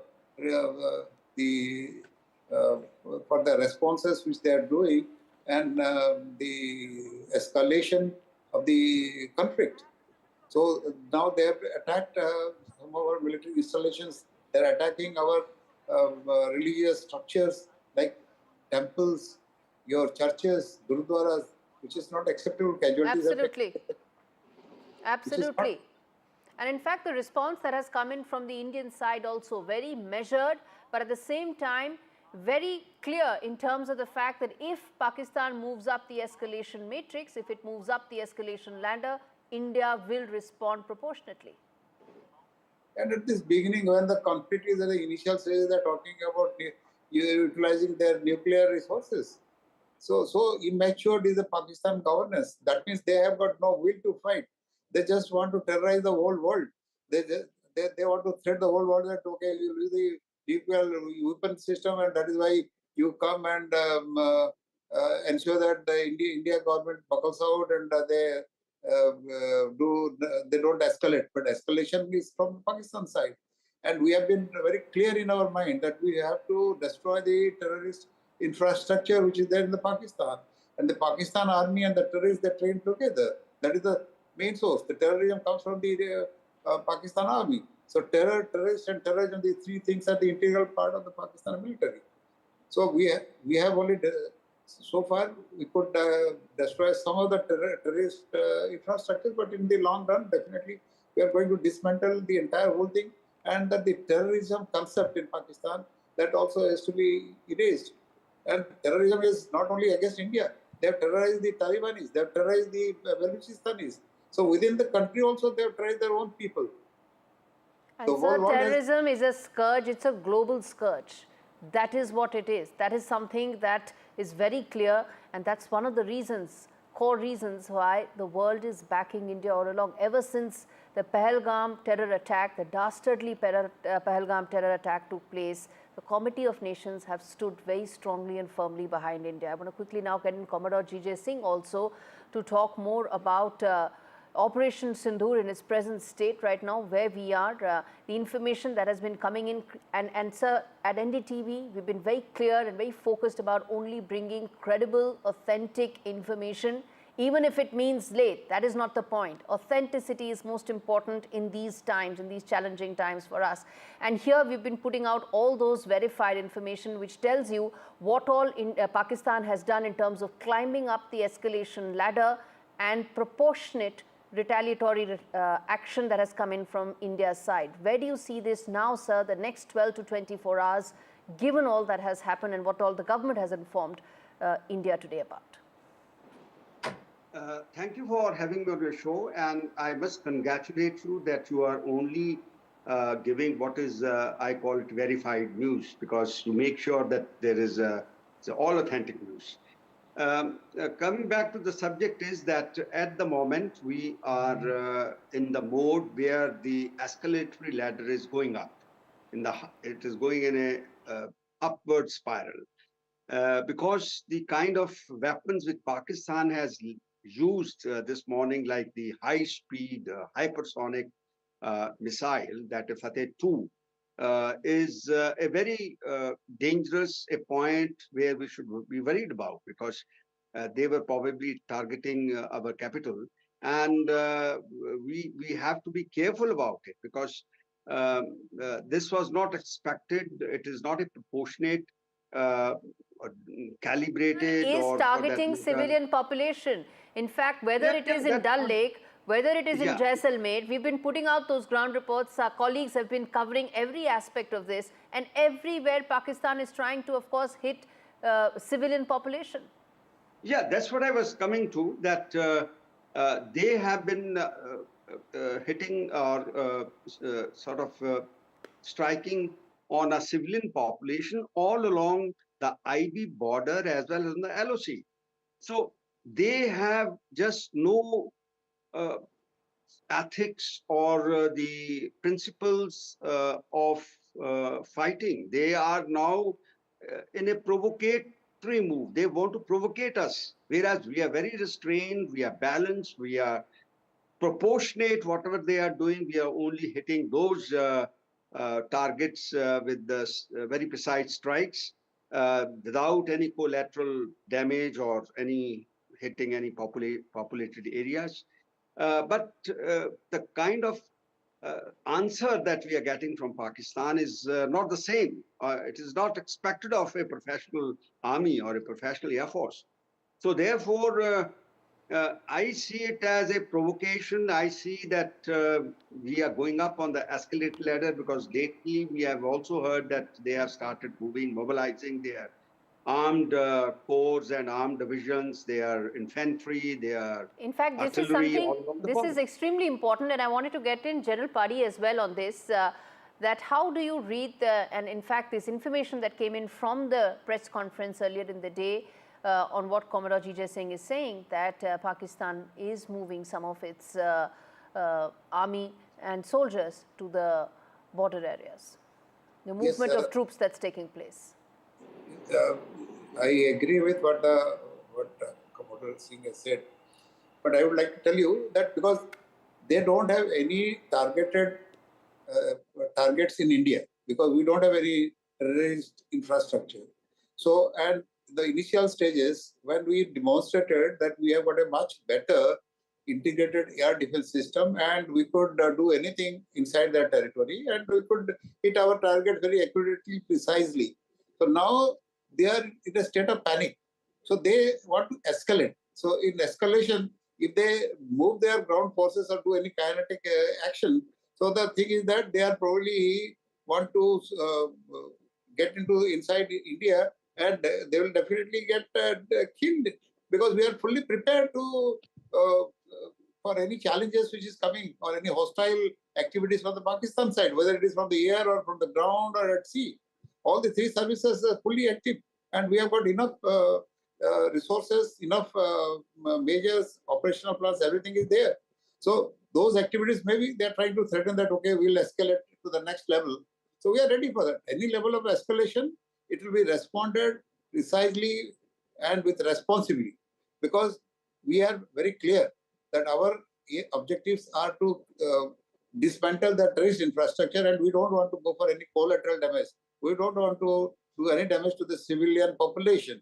So far we have not done that, which they have been doing it. So if they escalate, so let them do it, and then they will see our response. Absolutely. In fact, India also mentioned this when it said that Pakistan is trying to weaponize civilian airspace. The government of India has said that because that's exactly what Pakistan is trying to do when it comes to the civilian airspace. Thank you so much, Commodore G.J. Singh and General Padi, for joining me on the NDTV right now. And in fact, speaking about high-level preparedness, Prime Minister Modi chaired a meeting with 3 service chiefs to discuss the next course of action. I'm assuming preparedness, and that review also included the Chief of Defence Services and Chief of Defence Staff, as well as the National Security Advisor and the Defence Minister, in terms of the next level of preparedness as Operation Sindoor is still underway. My colleague Aishwarya Jain, who's been tracking these high-level meetings all along, gives us an update on what transpired, what could be the possible next course of action for the government from a preparedness point of view. Take a look. Yesterday, late night, Prime Minister chaired a high-level security meeting with the top officials of the defense forces, including Defense Minister Rajnath Singh. And within 13 to 14 hours, another round of meeting took place today at 7 Lok Kalyan Marg, where Prime Minister was briefed about the ongoing operations of the Indian Armed Forces. The Indian government and the top dispensation of Indian establishment is in view that India is only retaliating to what Pakistani troops are doing as far as hitting our civilians and also engaging in the infiltration bid. There has been cover fires being given by the Pakistani troops from their bunkers, and it is, of course, the border security force, clearly stopping this kind of infiltration bid. All of them had come into, the visual evidences that Indian armed forces are collecting, but certainly it is the Prime Minister who had a view that Indian armed forces should be given a free hand, and the entire country is united together in support with the Indian armed forces. Prime Minister had stated that he believes in full professional capabilities of our armed forces, and therefore the ongoing escalation by the Pakistani side is something that that has been seen very, very closely. Prime Minister, Defense Minister and Home Minister monitoring such situations very closely. We've been told that since morning there are multiple meetings that happened. If I quickly recap those, early in the morning we saw Chief of Defence Staff going to Defence Minister Rajnath Singh's residence. That meeting lasted for almost an hour. Post that, we saw that press conference by the Government of India in which details were given about how the Indian armed forces stopped the Pakistani drones and missiles that were coming and hit and was aiming towards the Indian air bases. Post that, we saw NSA Ajit Doval going towards 7 LKM, and that meeting lasted for almost an hour, and then this very important meeting that Prime Minister chaired with Defence Minister Rajnath Singh, CDS, NSA and tri-service chiefs present. That meeting lasted for an hour, and a separate one-on-one meeting after that with NSA Ajit Doval and Prime Minister. So Prime Minister very, very closely monitoring each and every situation. Of course, the nod is being given by Prime Minister for the armed forces, but the armed forces have been given clear free hand for their operations.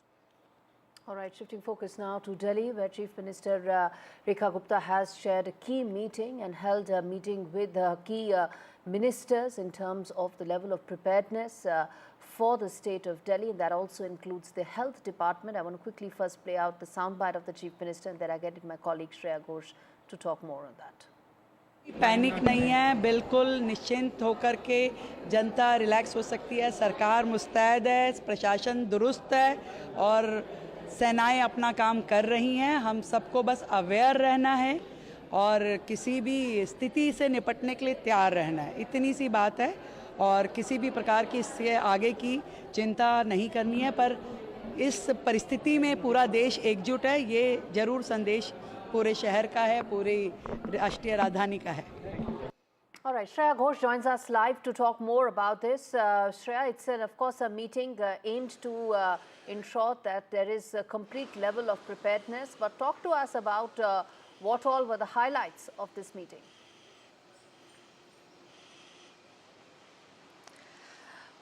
Well, of course, today Delhi Chief Minister Rekha Gupta chaired a very high-octane review meeting with all the department heads at the Delhi Secretariat to ensure that the capital is battle-ready. And, of course, she has asked the people not to worry, not to create any panic because the city is ready and the national capital will not be caught off guard in any case of emergency. The health department has been given clear directives. Medicines should be stocked up. All hospitals are on standby. Ambulances are fueled up. There shouldn't be any, a case of lack of power backup for ICUs. So there should be proper backup supply of power, and all the leaves of medical staff have been cancelled. The revenue department has been asked to activate the disaster management authorities to scour all the shelter sites and also to rally the civil defense volunteers. Remember that the revenue department and the civil defense volunteers, they are in sync with the armed forces, the railways, airports, so that the city is well connected. The fire department is also put on red alert so that it can leap into action if there is any case of any disaster. The other departments such as the home and police department, most importantly, have been ordered to keep the security airtight, especially around the city's hydroelectric grids. And if we talk about the other infrastructure agencies like PWD, MCD, NDMC, they have also been instructed to line up all contractors and heavy machinery so that we can strike back if any disaster occurs. Other than that, most importantly, power department, because people are scared that there could be possible blackouts, but CM Rekha Gupta has instructed the power department that there shouldn't be any case of power outages, and there should be enough backup supply, for critical services. That has been the main agenda of today's meeting, to ensure that all the departments they are in this together, they are on their feet, and they are ready for any kind of emergency if at all strikes the national capital. But most importantly, as you heard Chief Minister Rekha Gupta underlining the fact that there shouldn't be any panic amongst people. People should be on alert mode at all times, and they should believe that all the departments are working in their favor to make sure that the city is prepared for any kind of disaster, any kind of emergency in this time where the India-Pakistan tensions are escalating. Back to you. All right, shall we leave it there? Thanks much for those details. And shifting focus now from Delhi to Gujarat, a border state which shares the international border with Pakistan, about 500 odd kilometers, 2,300 kilometers is the kind of coastline that Gujarat shares with Pakistan, which is why the Chief Minister held and reviewed the security measures, including the steps taken for the safety of citizens, and that also include directives made and given to the state administration in terms of the next course of action, given the fact that Gujarat, as I said, is a border state and is in high level of preparedness. Let's quickly play out this soundbite of Sadruddin Owaisi, where he has termed Pakistan as a terror state and said that Pakistan gave shelter to Osama bin Laden and the West must realize that Pakistan is a failed state. Listen in. Osama bin Laden was found taking shelter in a military area, and he was given covert support. He was given all the support, all the help by the military establishment of Pakistan. It is for the Western world to realize that Pakistan is a failed state. It is high time that not only Western world but every senior nation in this world should rise up and ensure that the nuclear bombs which the Pakistans possess, that should be disarmed. They are a threat to the whole humankind. They have been using terrorism to destabilize India.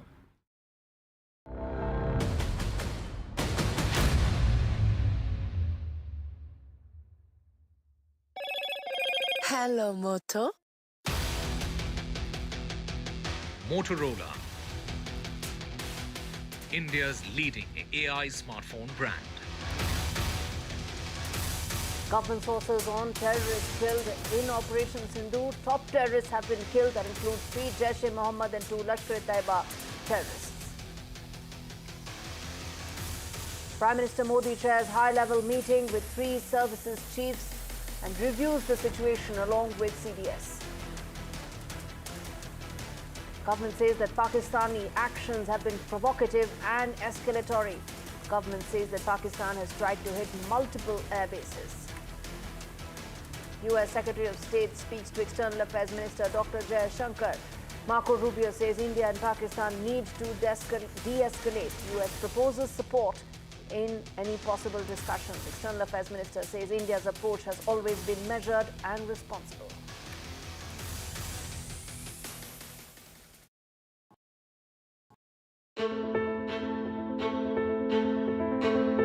News is not just headlines, it is what impacts you. And news should never be mistaken for noise. What matters is the reality. Accurate, in-depth, and with the right perspective. For over 20 years, I have been a journalist, and never has clarity mattered more than now. At Newsnight, we go beyond the surface. We dissect the details, challenge the narratives, and bring you the unparalleled clarity you deserve in a world clouded by misinformation. We are bold, we are direct. Newsnight, for the news in your interest. Only on NDTV 24/7. How often have you turned away from debates that descend into endless fights? We bring you a show where every question is answered, where every debate finds its resolution, where every story finds its conclusion, where opinions collide but facts prevail, where stories unfold with insights and trust. When the noise ends, the last word begins.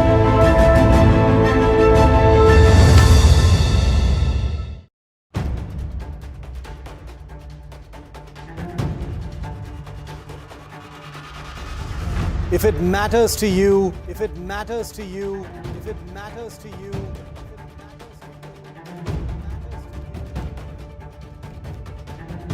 it matters to India. It matters to India. It matters to India. And it matters to me. And it matters to me.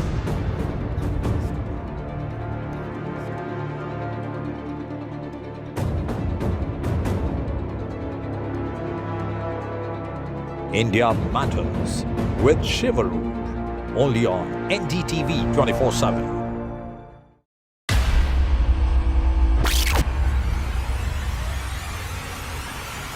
The last 1 month, if you see, the share prices of Genzol Engineering has fallen more than 58%. Why are the rating firms calling the debt payments as default? We have 2 credible credit rating agencies on March 4th coming and downgrading the stock to D. Statements are consistent. Hello, Moto. Motorola, India's leading AI smartphone brand.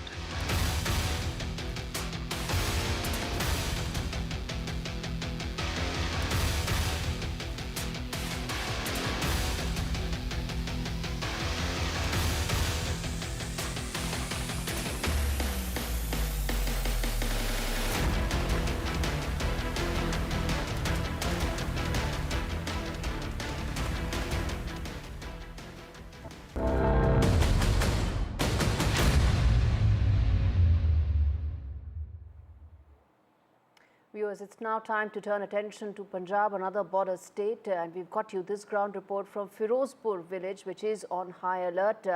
And NDTV has been reporting from Punjab border, where it has spoken to locals after those drone attacks that have come in from Pakistan. Take a look at this report that tells you how Firozpur residents are feeling and remain on the edge after those escalatory moves made by Pakistan. We have been reporting from our district Firozpur, and we are going from one village to another village in border area. Today we have reached at Burj Makhan Singh village, from where we are reporting at this point of time. We have seen last night multiple drone movement had been spotted in district Firozpur, and we have seen through the drones when one bomb had been thrown with the help of drone, one family which has already been severely injured, and now we have come to this village where we are going to show all these pictures. Here they were able to find out some explosive which was blasted from here, and the people of this area, they have witnessed a lot of activity last night. This was a transformer. I request my Vijay to show all these things, but fortunately there was a total blackout in district Firozpur. But what had happened in this village, we are going to talk to the villagers also who've been present here. तो ये कौन सा गांव है? ये जी गांव बुर्ज मक्खर Singh district Firozpur है। तो क्या देखा, क्योंकि आप दिखा रहे हो कि यहाँ पे कोई चीज़ गिरी, क्या चीज़ गिरी और कितने बजे गिरी? ये तकरीबन 1:30 ਵਜੇ ਦਾ ਟਾਈਮ ਸੀ ਰਾਤ, ਤੇ ਇੱਕਦਮ ਨਾ ਰੋਸ਼ਨੀ ਬਹੁਤ ਜ਼ਿਆਦਾ ਹੋਈ ਤੇ ਅਸੀਂ ਅਚਾਨਕ ਬਾਹਰ ਉੱਠੇ ਸੀ ਤੇ ਦੇਖਿਆ ਤੇ ਧਮਕ ਬਹੁਤ ਜ਼ਿਆਦਾ ਪਈ, ਤੇ ਫਿਰ ਚਾਚੇ ਨੇ ਮੈਨੂੰ ਫੋਨ ਕਰਿਆ, ਕਹਿੰਦੇ ਵੀ ਲੱਗਦਾ ਕੋਈ ਚੀਜ਼ ਆਪਣੇ ਡਿੱਗੀ ਆ ਬਾਹਰ ਮੂਰੇ, ਤੇ ਅਸੀਂ ਉੱਠ ਕੇ ਆਏ ਤੇ ਆਣ ਕੇ ਦੇਖਿਆ ਤੇ ਇੱਥੇ ਤਾਰ ਵੀ ਟੁੱਟੀ ਪਈ ਸੀ ਟਰਾਂਸਫਾਰਮਰ ਦੀ, ਤੇ ਇੱਥੇ ਪੱਖੇ ਦੀ ਤਰ੍ਹਾਂ ਦਾ ਨਾ ਇੱਕ 3 ਪਰ ਬਣੇ ਸੀ, ਉਹਦੇ ਅੰਦਾਜ਼ਾ ਉਹਦਾ weight ਹੈਗਾ ਸੀ 20 ਕਿਲੋ, ਤੇ ਉਹ ਚੀਜ਼ ਇੱਥੇ ਪਈ ਸੀ। ਤੁਹਾਡੇ ਕੋਲ ਵੀਡੀਓ ਵੀ ਹੈ, ਯੂ ਹੈਵ ਵੀਡੀਓਜ਼ ਆਲਸੋ, ਤੁਹਾਡੇ ਕੋਲ ਵੀਡੀਓ की वीडियो थोड़ी दिखाओगे वीडियो अगर दिखा सकते हैं तो? क्या डैमेज हुआ, कोई नुकसान हुआ यहाँ पे? वैसे नुकसान नहीं हुआ जी, बिल्कुल आवाज़ बहुत ज़्यादा है, तबाका हुआ है। कोई शीशे टूटे हों, कोई किसी तरह का इम्पैक्ट? नहीं जी नहीं, ऊपर तार टूटे। तो बिल्कुल मैं कैमरामैन साथी कहूँगा ये तस्वीर दिखाई जाए, क्योंकि ये कहाँ गया, ये इसको कौन लेके गया यहाँ से? ये SHO साहब आए सी, थाने ਨੂੰ ਕੰਟੈਕਟ ਕੀਤਾ ਜੀ। ਹਾਂ, ਉਹ ਥਾਣੇ ਵਾਲੇ ਆਏ ਸੀ ਤੇ ਉਹ SHO ਸਾਹਿਬ ਤੁਹਾਨੂੰ ਤਕਰੀਬਨ 3 ਵਜੇ ਇਹ ਚੀਜ਼ ਤੁਹਾਨੂੰ ਲੈ ਕੇ ਗਏ ਨੇ, ਤੇ ਉਸ ਤੋਂ ਬਾਅਦ ਅਸੀਂ ਬਿਜਲੀ ਵਾਲੇ ਨੂੰ ਫੋਨ ਕੀਤਾ ਵੀ ਤੁਸੀਂ ਲਾਈਟ ਨਹੀਂ ਲਾਉਣੀ, ਵੀ ਤਾਰ ਟੁੱਟ ਗਈ ਆ ਤੇ ਨੁਕਸਾਨ ਹੋਏਗਾ ਕਿਸੇ ਦਾ, ਤੇ ਉਹਨਾਂ ਨੇ ਲਾਈਟ ਦਾ ਫਿਰ ਨਹੀਂ ਲਾਈ, ਫਿਰ ਆਣ ਕੇ ਸਵੇਰ ਉਹਨਾਂ ਗੰਢ ਕੇ ਤਾਰ ਤੇ ਫਿਰ ਲਾਈਟ ਚਾलू ਕੀਤੀ ਆ। बॉर्डर एरिया का गांव है, बॉर्डर एरिया का गांव है, यहाँ पे क्या लोगों में अभी पूरा है जो स्थिति बनने जा रही है, कोई लोकल, क्योंकि लगातार ब्लैकआउट किया जा रहा है। डर तो है जी लोगों में, डर तो ਹੁਣ ਜ਼ਿਆਦਾ ਹੋ ਗਿਆ। ਕੱਲ ਤੋਂ ਬਾਅਦ ਹੋ ਗਿਆ ਜੀ, ਪਹਿਲਾਂ ਤਾਂ ਇੰਨਾ ਨਹੀਂ ਹੈ ਸੀ, ਹੁਣ ਕੱਲ ਤੋਂ ਬਾਅਦ ਤਾਂ ਹੋਣਾ ਹੈ ਵੀ ਕਦੇ ਵੀ ਕੁਝ ਵੀ ਹੋ ਸਕਦਾ ਜੀ। क्योंकि कल रात को देखा है काफ़ी ज़्यादा मूवमेंट देखी गई, आपके भी इस एरिया में पूरी मूवमेंट देखी? हाँ जी, हाँ जी, बिल्कुल जी, बिल्कुल। Turning attention now to US Secretary of State and the acting National Security Advisor Marco Rubio, who spoke to External Affairs Minister Dr. Jaishankar. And Marco Rubio said that India and Pakistan need to de-escalate. The top diplomat of US, Marco Rubio, dialed Dr. Jaishankar and also proposed support of America in any possible discussions between India and Pakistan. The reply and response from India has been that New Delhi's approach has always been that of being extremely measured, and meanwhile there have been more back-channel lines of communication. Pakistan has been trying to speak to the Saudis and has spoken to the Saudi foreign minister, even as Rubio dialed Pakistan foreign minister and earlier spoke with the Pakistani army chief Asim Munir. In fact, viewers, the DG of ISPR has terror ties. This is something that the world knows, and we on NDTV also are going to play out this report that tells you that A.S. Chaudhry has deep terror connects because he is the son of a US designated terrorist. Don't believe it? Take a look at this report that decodes that for you and the mindset of Pakistan in greater detail. Pakistan military's media megaphone is in the hands of a general with bloodlines tied to terror. ISPR Chief Major General Ahmad Sharif is the son of a UN-sanctioned scientist who in fact met Osama bin Laden and also plotted with extremists. His father, nuclear scientist Sultan Bashiruddin Mahmood, was listed on the Al-Qaeda sanctions list by the UN Security Council on December 24, 2001. He allegedly met Osama bin Laden and shared knowledge of nuclear weapons and infrastructure. Mahmood co-founded a group called the Umma Tamir-e-Nu, suspected of aiding jihadists in Afghanistan. A UN report said that he tried to fund a nuclear college in Taliban-held Kandahar. His son, now the army's top PR man, was briefly investigated but cleared of any links. In fact, US intelligence called the ISPR chief's father Bashiruddin Muhammad brilliant but delusional. Terror ties, fringe science and nuclear dreams. The ISPR's voice carries the shadow of a legacy once tied to bin Laden himself. A legacy of the general, the scientist, and the shadow of terror.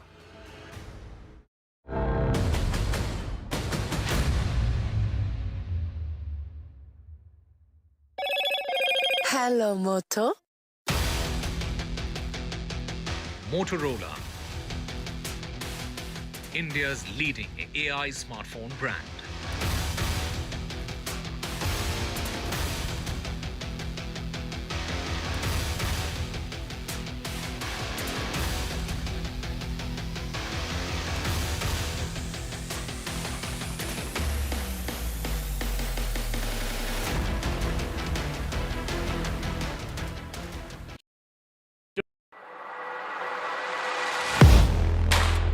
Do you really know the company you invest in?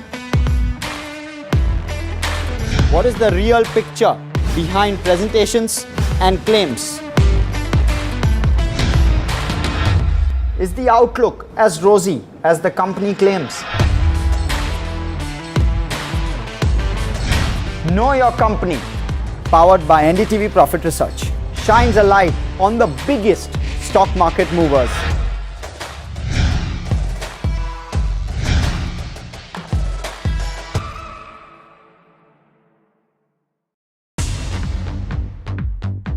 More news that matters. Big exclusive. Tulsi Gabbard gunned down by Pakistan-backed cowards. When you interact with people on ground, you're able to reflect their sentiments much better. More debates that shake the system. More exclusives you won't find anywhere else. Not just another prime time. It's a prime time that's unmissable. I've been reporting on all issues big and small from Andhra Pradesh, Telangana, rest of South India, bringing you all the action, all that you need to know, all that you want to know. The energy of Maximum City is infectious. I'm bringing that energy in our news coverage from financial capital Mumbai. Covering from the southernmost part of India over the last 23 years, I bring in-depth and 360-degree coverage from the Dravidian heartland. The land of Mishti, also known for its bitter politics. I have seen much water flow under the Howrah Bridge, covering Bengal in all its vivid colors. India's IT capital is always bustling, a city full of startups, stories and surprises. And I keep you ahead on all the Bengaluru buzz.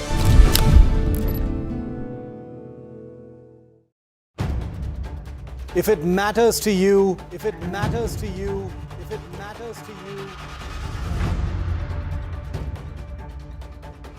it matters.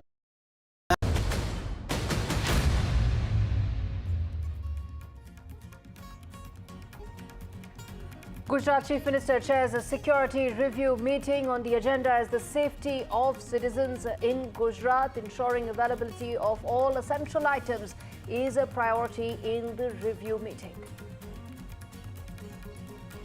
Government sources tell NDTV that top terrorists have been killed by India's actions. That includes 3 Jaish-e-Mohammed and 2 Lashkar terrorists who've been killed in Operation Sindoor. Prime Minister Modi chairs a high-level meeting with 3 services chiefs along with CDS, National Security Advisor and Defence Minister. Government says that Pakistani actions have been both provocative and escalatory. Government says that Pakistan tried to hit multiple Indian air bases.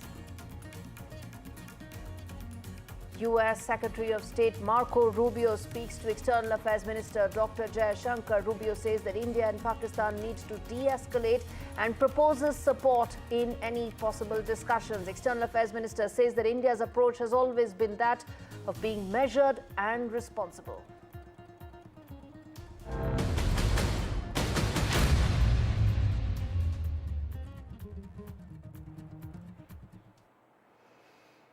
All right, government briefing on Operation Sindoor, where it has debunked the Pakistani propaganda again and again. India's defense might has been on display in the press conference that came in earlier in the day, and of course through the entire Operation Sindoor, where government has said that Pakistan tried and multiple times targeted the civilian areas, whether it is in Srinagar, whether it is in Jaisalmer, whether it is in Punjab, through the entire border with India. And in fact, government has said that Pakistan tried to attack 26 locations in India, and that included shelling in Rajouri as well. Let me now get in our team of reporters. Remember, NDTV's reporters have been covering every leg of this story, giving credible, authentic and correct information. Nazir joins us live to talk more about the situation on ground.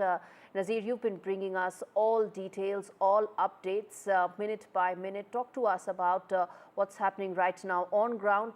Tell us where you are exactly, what's happening behind you in the wake of those latest Pakistani provocations that took place late last night and early today morning. Well, there was provocation which was responded to by India early in the morning and last night. But sources tell us that India is unlikely to escalate things further, like carrying out any major attacks, whether it is drone attacks or missile attacks on Pakistan's, military establishments or these air bases, the way India did hit at them since last 24 hours in retaliation to Pakistani attacks. But at the LOC, it's unlikely that things may settle anytime soon, because the way we have seen civilians being targeted at the line of control, and and innocent people being targeted, houses being targeted. But this whole India not escalating things, not targeting, would all depend on Pakistan's behavior. If they try to target, use drones or missiles, clearly there would be a response, and what sources say, it would be very harsh response the way it was over the last 24 hours. So that is one important information I'm getting, that India doesn't want to escalate things further. They have done what they did after targeting terror sites few days back, and then over the last 24 hours when Pakistan tried to hit our military establishments, civilian areas, so there was a response, and a befitting response. And what government has said in their briefing, that there was a huge damage to Pakistani military establishment, particularly the air bases, including Noor Khan base and other sites which Pakistan is trying to downplay. Here also, India also suffered the damage at the air bases, for example, Srinagar air base, Udhampur or Avantipora, and also here we saw medical facility at Srinagar air base, and also Avantipura air base, and also schools there have been targeted, have been hit. So this is essentially a civilian infrastructure for the people there who are working there. The children of the forces, armed force personnel, they go there. So that health facility and the schools have been hit. There has not been any casualty, particularly when we talk about the Udhampur air base. What sources say, there was no casualty, though there was some damage. So Pakistan has been trying to escalate things, and there was a proper response. But sources are telling us there would not be further escalation when it comes to targeting each other's mainland in concern, until Pakistan tries to target India. But at the line of control, which we have seen, they have been repeatedly targeting, and today we saw this morning in Rajouri, senior officer of J&K government, Rajkumar Thapas, he was killed, and Pakistani shells hit his official residence. He was not a combatant, like 4 other innocent civilians who were killed in today's shelling. So among them is 2-year-old, Arsha Noor, she was also killed, baby. she was also killed. Yes. There are other people who have also been killed. So clearly, there have been civilian casualties. Thousands of people have been displaced. They have to flee from their homes, and large number of houses have been damaged in Pakistani shelling. Indeed, and stay with us, Nazir, because I'm going to come back to that very important aspect that you just mentioned about the government's next course of action.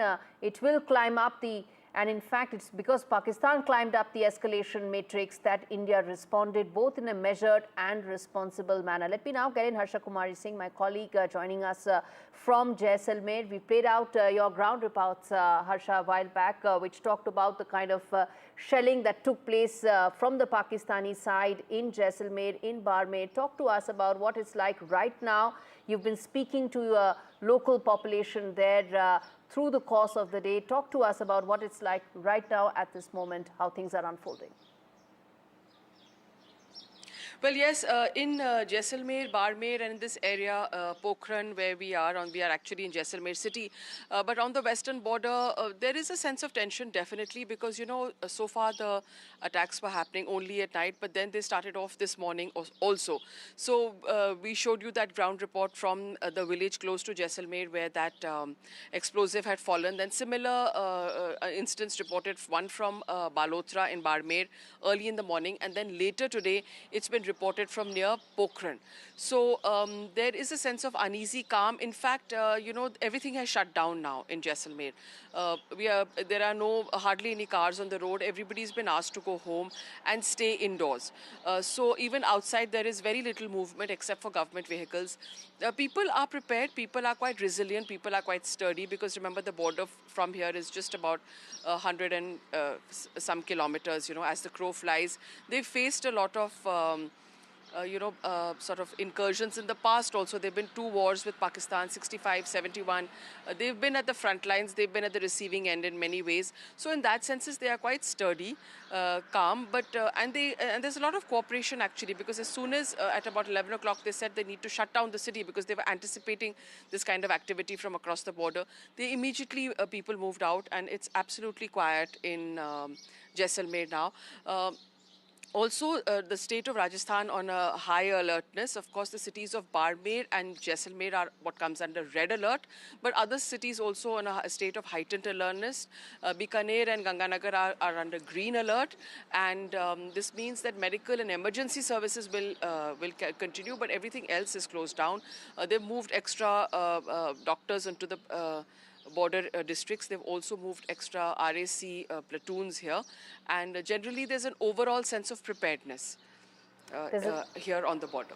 All right, there's an overall sense of preparedness, and as Nazir was pointing out earlier, that the government sources that he's been talking to are very clear that no climbing up the escalation ladder or matrix till they are forced to respond to from the Pakistani side. You got the 2 sides, both from Srinagar as well as Jaisalmer. Our reporters giving us credible, authentic, on-ground information about how things are panning out right now. I want to quickly now play out 2 important sound bites. First off, Wing Commander Vamika Singh explaining to us what all Pakistan did, and in response, India retaliated in a measured and responsible manner. And then we can also play out a soundbite of Foreign Secretary Vikram Misri explaining India's stance and position in Operation Sindoor. Listen in. Pakistan military continued with its provocations, carrying out aggressive actions employing multiple threat vectors all along the western border. Pakistan employed UCAV, drones, long-range weapons, loitering munitions and fighter aircrafts to target civilian areas and military infrastructure. Pakistan military also resorted to air intrusions using drones and firing of heavy caliber weapons along the line of control. Along the international border and the line of controls, air intrusion and several harassment attacks were also attempted from Srinagar till Nalia at more than 26 locations. Indian Armed Forces successfully neutralized these threats and majority of the vectors. However, limited damage was sustained to equipment and personnel at Indian Air Force stations at Udhampur, Pathankot, Adampur and Bhuj. There were also several high-speed missile attacks noticed subsequently after 0140 hours in the night at several air bases in Punjab. In a deplorable cowardly act, targeting of civilian infrastructure also had taken place, where Pakistan attacked the Medicare center and school premises at the air bases of Srinagar, Avantipur and Udhampur, yet again displaying irresponsible targeting of our civilian infrastructure. In a swift and calibrated response, Indian Armed Forces carried out precision attacks only on identified military targets. These included technical infrastructure, command and control centers, radar sites and weapon storage areas. Pakistan military targets at Rafiqi, Murid, Chaklala, Rahim Yar Khan, Sukur and Chunya were engaged using air-launched precision weapons from our fighter aircraft. Radar site at Pasroor and Sialkot Aviation Base were also targeted using precision munitions. While carrying out these responses, India ensured minimum collateral damage. Pakistan has also attempted to execute a continued malicious misinformation campaign with claims of destruction of Indian S-400 system at Adampur, destruction of airfields at Suratgarh and Sirsa, BrahMos base at Nagrota, RT gun positions at Derang Yari and Chandigarh forward ammunition depot, with heavy damages to other military stations being propagated on social media. India unequivocally rejects these false narratives being spread by Pakistan. Along the line of control also, Pakistan has attempted multiple air intrusions using drones and conducted shelling using heavy caliber RT guns, targeting civilian infrastructure and killing some civilians. Heavy exchange of artillery mortars and small arm fire in Kupwara, Baramulla, Poonch, Rajouri and Akhnur sectors continued. Indian Army has responded effectively and proportionately, causing extensive damage to Pakistan Army. Pak military has been observed to be moving their troops into forward areas, indicating offensive intent to further escalate the situation. Indian Armed Forces remain in a high state of operational readiness. All hostile actions have been effectively countered and responded appropriately. Indian Armed Forces reiterate their commitment to non-escalation, provided it is reciprocated by the Pakistan military. At the end, I would also like to show you a few images of Air Force bases in the Punjab sector and Rajasthan sector, where it is mighty clear that we are debunking the Pakistani claims of causing destruction at these air bases. You can yourself see the normalcy in these air force stations. This is Sirsa, Suratgarh. The runways are intact. They are also time stamped. Just notice they are also time stamped. This is today. First of all, as you have seen, Pakistani claims about activities that they have undertaken continue to be heavy on lies, misinformation and propaganda. And on top of that, this is peddled by Pakistani state agencies. The claims that they have made about attacking and destroying various places, various military installations and facilities, as has been pointed out by my colleagues here this morning, are completely false. The claim about the Air Force station in Sirsa being destroyed, completely false, as you've seen. The claim about the Air Force station in Suratgarh being destroyed, completely false again, as you have seen. There's a claim that has been made that the S-400 base at Adampur was destroyed, completely false once again. Claims have been made about large sections of Indian critical infrastructure, power systems, cyber systems, etc. being attacked and destroyed, completely false. I would urge all of you and all those who watch this not to be misled by this tissue of lies that is being peddled by the Pakistani state for obvious purposes. The second point that I wanted to emphasize is that Pakistan continues with its execrable and wanton campaign of targeting civilians and civilian infrastructure, especially in the states of Jammu and Kashmir and Punjab. There is also on its part a consistent attempt to sow discord between communities in India. As I said, there has been a particular focus in its targeting of civilian infrastructure and the population in Jammu and Kashmir and Punjab. Earlier this morning, Pakistan shelled the town of Rajouri, killing the additional District Development Commissioner Shri Rajkumar Thappa, adding to the civilian casualties and the damage in that state. We have also observed overnight damage to property and injuries to civilians in Firozpur and Jalandhar, among other places. Finally, as I said, Pakistani officials also continue to make ludicrous claims about India firing missiles towards Sri Amritsar Sahib. As I said, these lame attempts to divide India are doomed to failure. We have also seen in some of the remarks that have been shown on television that the Pakistani army spokesman seems to take great joy at the fact that the Indian public should criticize the government of India with regard to various issues. It may be a surprise to Pakistan to see citizens criticizing their own government. That is the hallmark of an open and functioning democracy. Pakistan's unfamiliarity with that, again, should not be surprising.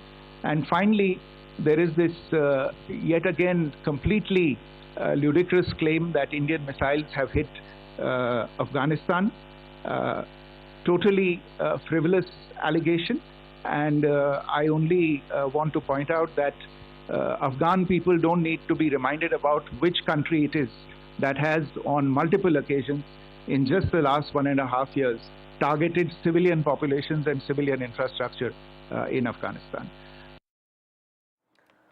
All right, turning attention now to Tamil Nadu, where Chief Minister Stalin is holding a rally in solidarity with the Indian Army. Remember, the northern and western borders of India that border Pakistan is where tensions have escalated, and on your screens are down south, where a solidarity rally is being held along Marina Beach. Let me quickly now get in Sam Daniel, my colleague, to tell us more about this rally, who all have come in, what's the kind of messaging. Of course, the messaging is that south of India, Tamil Nadu stands strongly and firmly with India, with the northern and western borders. But tell us more, Sam, about this rally. The visuals are playing on our screens right now.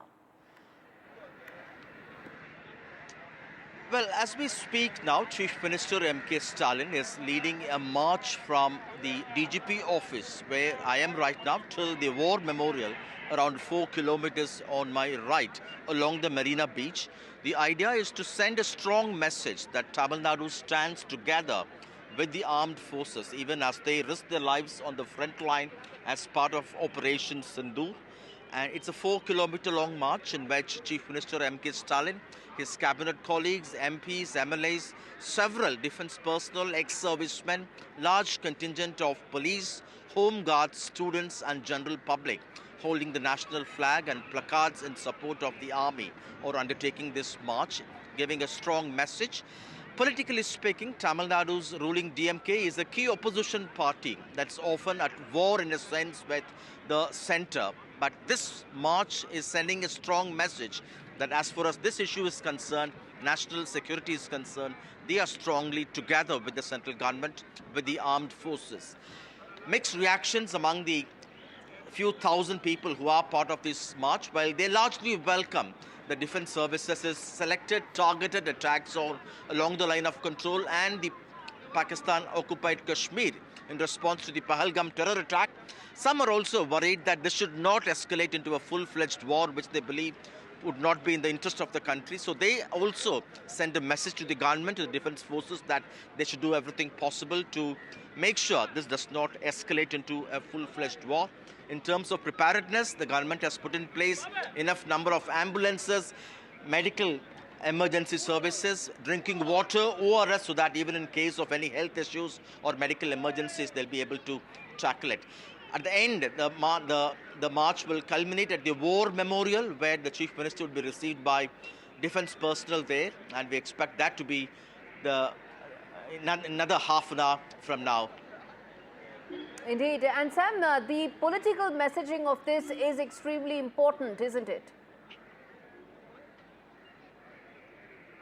That's right, because this comes after similar exercises by opposition ruled states like Telangana, Karnataka, and now Tamil Nadu, because these are opposition ruled states which are often at war, in a sense, with conflicting viewpoints with the central government, alleging discrimination and many such complaints. But when it comes to this issue, national security and the country's response to the Pahalgam terror attack, they want to demonstrate that here there is no politics. Here they forget the political differences. They go beyond the political divide and they stand in support of the central government and the armed forces who are fighting along the borders there. The optics are just that this is much above any political line. This is about the country. This is about coming together. This is about being united behind Indian forces. And in fact, this is in line with the message and solidarity call that came in after the all-party meeting as well, isn't it, Sam, where all political parties and stakeholders said that they firmly stand behind the action that has been taken when it comes to Operation Sindoor by the government, isn't it? That's right. They may have some questions to be asked to the central government, but when it comes to the Indian government's response, particularly the military response in terms of the ongoing Operation Sindoor, they are forgetting all differences and they want to send a strong message that India is one, speaking one language in one voice. Particularly, they may have political differences, but Tamil Nadu, in that sense, they are sending a strong message that they stand united together with the central government. Although earlier there were comments, there were also suggestions that it's also an occasion to make sure we fix these shortcomings which had led to that terror attack. If there are any failures, be it intelligence failure, be it any of the loopholes, it's also equally important that the authorities in charge and the government in charge ought to look at this and fix it. But when it comes to the country's security and the Indian government's response to this terror attack, they are united, and this ongoing march in Chennai is yet another example, demonstration that they are together with that. Indeed. Sam Daniel, thank you so much for giving us all those details. The solidarity rally that's taking place in Tamil Nadu on Marina Beach. Visuals right here on your screens. The political message loud and clear. India stands united when it comes to fight against terror. And Operation Sindoor still underway, viewers. There is no petty politics here. There is just one call of unity, of solidarity. All right, let's now get in Air Marshal Vinod Bhatia joining me live on the show, along with Brahmachalani, strategic affairs expert, to talk more about how things are unfolding.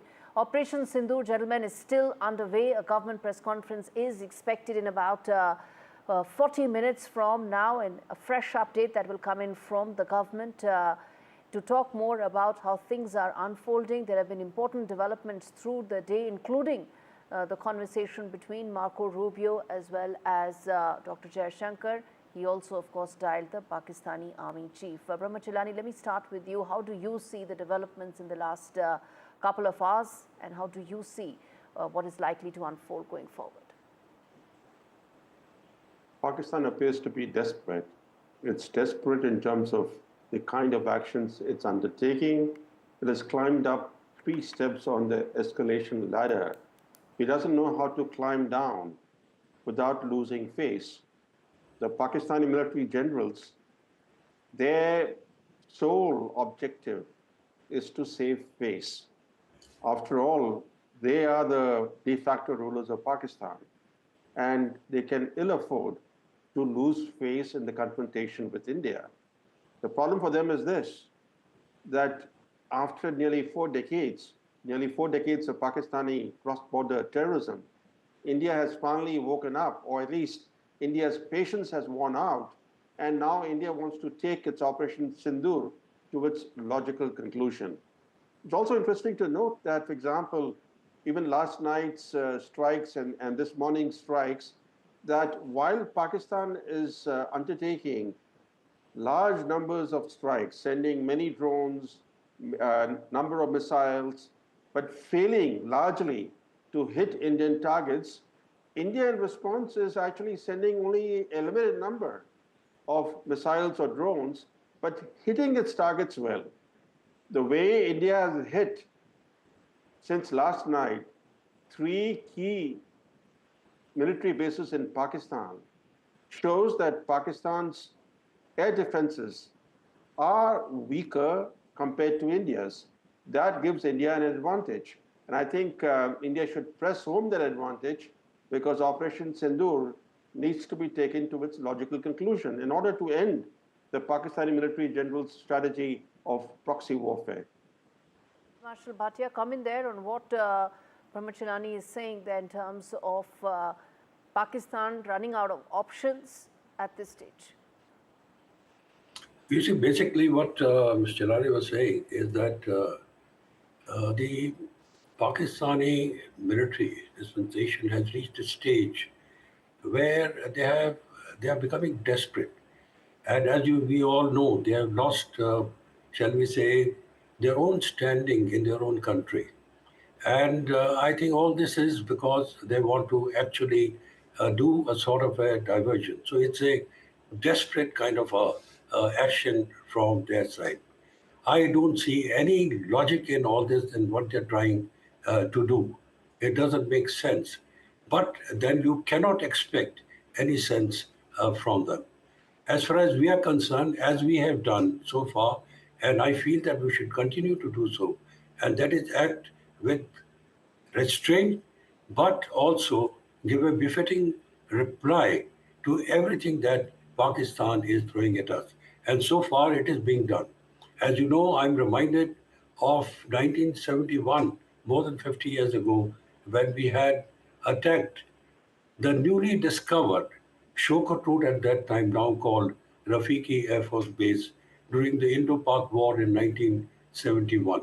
And when I heard about the attacks being done, I was reminded of that particular event where we had done. We had done 3 attacks at that time, and we had actually taken a substantial haul of the Pakistani aircraft on the ground. But I must say that as far as we are concerned, our response must be absolutely, shall we say, measured and calibrated to make sure that we do not actually come into the way of their thing of escalating them. Why they are escalating? Very measured and responsible there. You're right about the fact that we've been measured, responsible, and we've only responded after Pakistan climbed up the escalation ladder. Finish your point, Marshal Bhatia, that you were making, sir. What I'm trying to say is basically that we have to be very, very clear-headed about this whole thing, and we have to take no nonsense from them, and our response must be measured. But at the end of the day, Pakistani dispensation must realize that they are actually on a path of self-destruction. And if they want to pursue that, no matter what happens, and the way they are taking their country, as we all know, then perhaps we can help them, maybe in a clandestine way. Okay. Pramod Chelani, the fact that in about half an hour's time, 30 minutes, there will be an important press conference that will take place where MEA will once again brief in terms of the developments of the day. The developments also include some important back-channel lines of communication, apart from also putting forth proofs about how Pakistan has been climbing up the escalation matrix so far. How do you see the kind of responses that have come in from the government, where they've been busting the Pakistani disinformation campaign also very effectively, very proactively?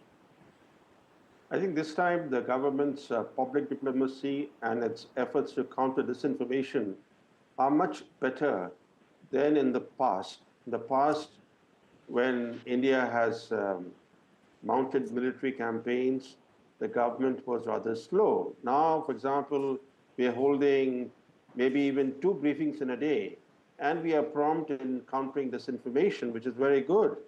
Also, we have to factor in two other things that are weighing in our favor. One is the geopolitical environment in the world. It's very much in India's favor. If you look at the US, it criticized India for the 2016 surgical strikes. It criticized India for the 2019 Balakot strike. But this time, the Trump administration is effectively greenlighting India's military campaign. Look at what J.D. Vance said openly. He said, we don't want to interfere in this conflict. He has left the field open for India, and no major power other than China, which is a close ally of Pakistan, no major power has criticized India's military strikes. And then on top of that, we have, fortunately, national unity and national consensus in India that Pakistan needs to be taught a lesson. So it's very important for India to take its Operation Sindoor to its logical conclusion. If at this stage we allow Pakistan to de-escalate, I'm afraid that would leave Operation Sindoor inconclusive. If we don't press advantage now, we will not get such an opportunity later. It's time for India. After all, we have finally taken action after nearly 4 decades. So it's very important for us to be clear about what our end objective is. Our end objective should be to humiliate the Pakistani military establishment. That establishment has been oppressing its own people. If we leave it humiliated, it will face the wrath of the Pakistani people. Okay. But I guess one of the core objectives has been, and all along for Operation Sindoor, about dismantling the terror infrastructure, something the government has been very clear about all along, that in Pakistan and Pakistan-occupied Kashmir, it has been about the terror infrastructures that operated, and they systematically focused only on those strikes. And to that extent, Marshal Bhatia, do you think the government's core objectives have been met in terms of Operation Sindoor, and now it is just about a measured and responsible response to what Pakistan is trying to do when it is the one who's escalating and going up the escalation ladder? Exactly. You see, it is for Pakistan to realize that they are on a path of self-destruction, as I said earlier. They have to think about it and take necessary action. It is madness for them to carry on like this. As far as India is concerned, our aim is very, very clear, that we shall not be victims of terrorism, and we should go after it. And as far as terrorism is concerned, we will not accept it. And it should be made very clear to Pakistan that enough is enough. We are not taking it anymore.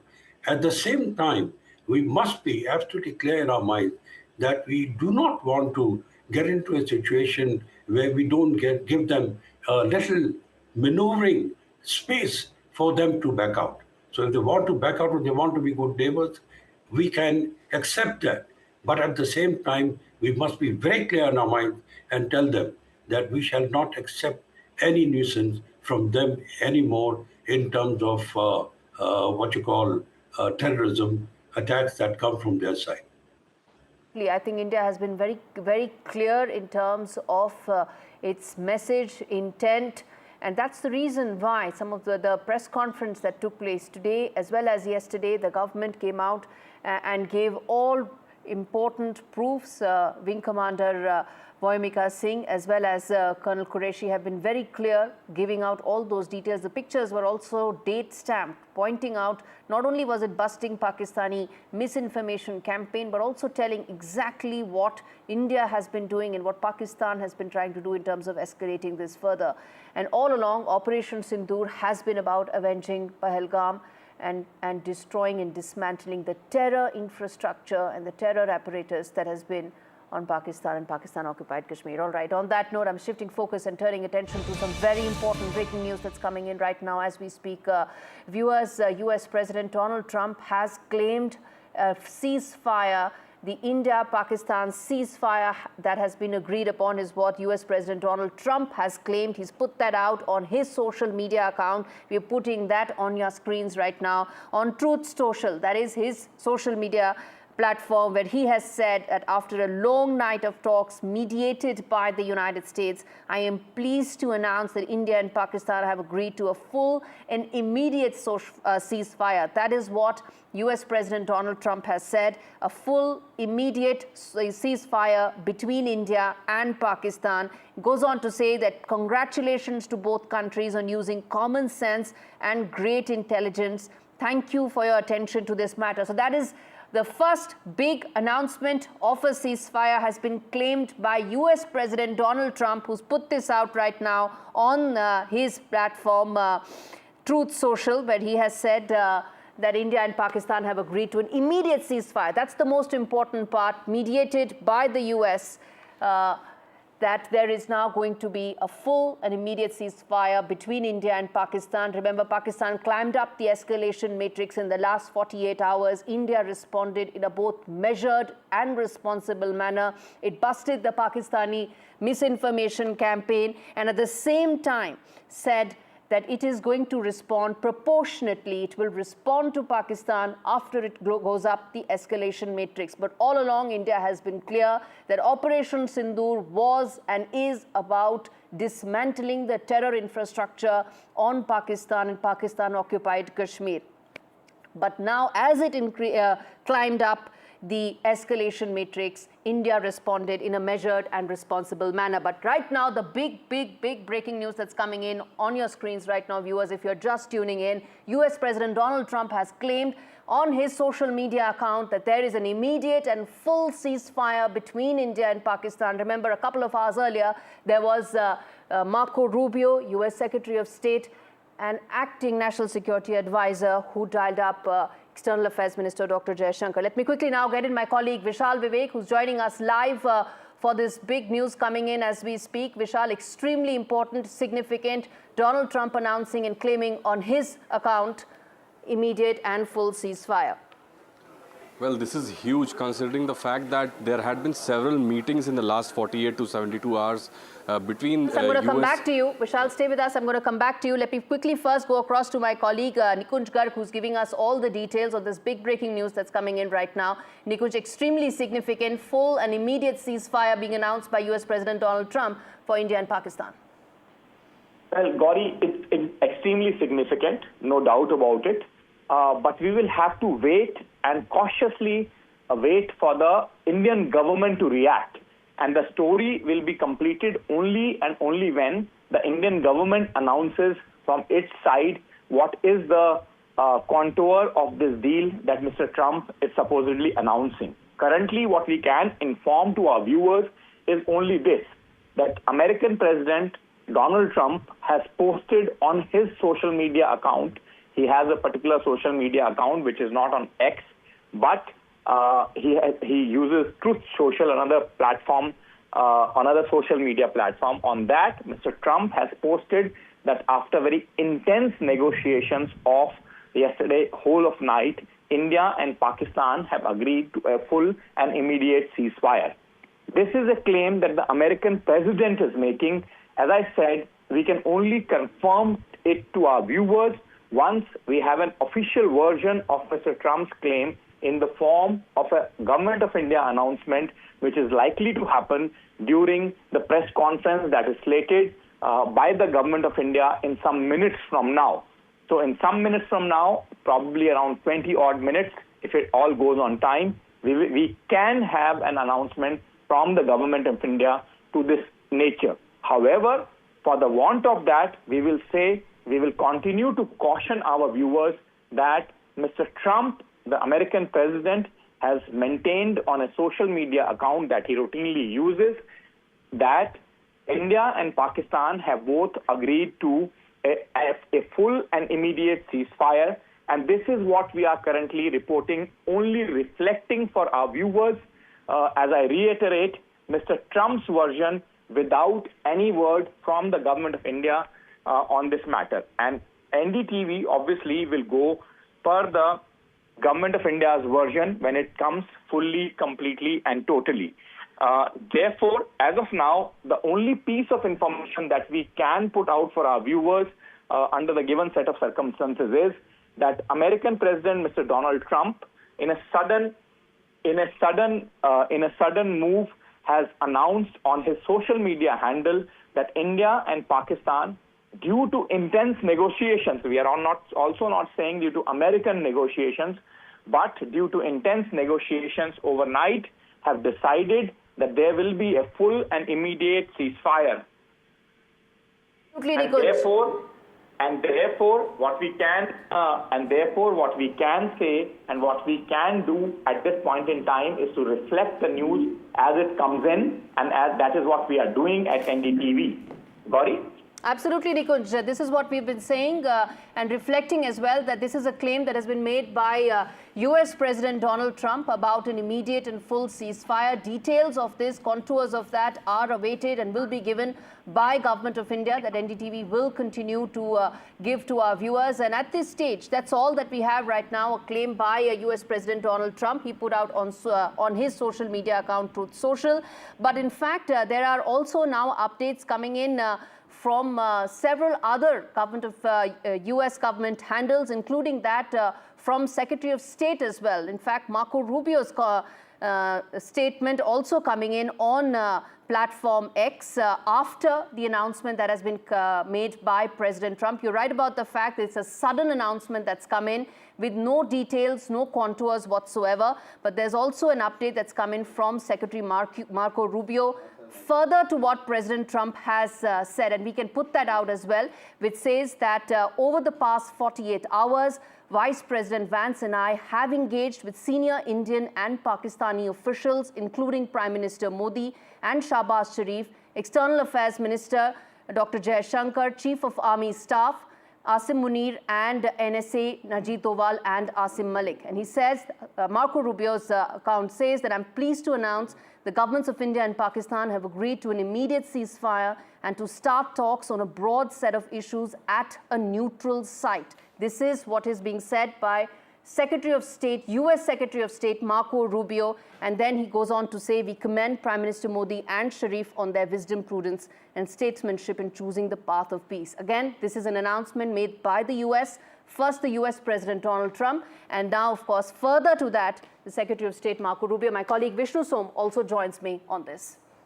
Gauri, and just like that, it appears that this might just be the beginning of the end. It's almost unbelievable the manner in which it escalated, and it is almost as unbelievable if it de-escalates in quite the manner that it has. For the benefit of our viewers who are just joining us, an entirely unexpected message on Truth Social, which is Donald Trump's social media site, where he said that, look, they have negotiated throughout the night, and on the basis of those negotiations, there will be an immediate ceasefire which takes place.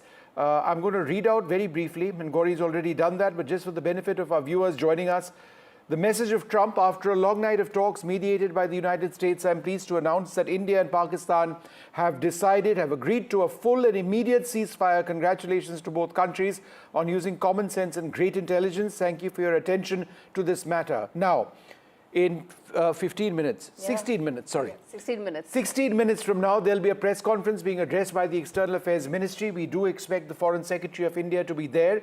We also will likely see those two spokespersons of the Air Force and the Army. It's been a day of hectic military activity between India and Pakistan. There have been any number of attacks which have come in. There have been any number of attacks which India has also done. But will we get clarity on this?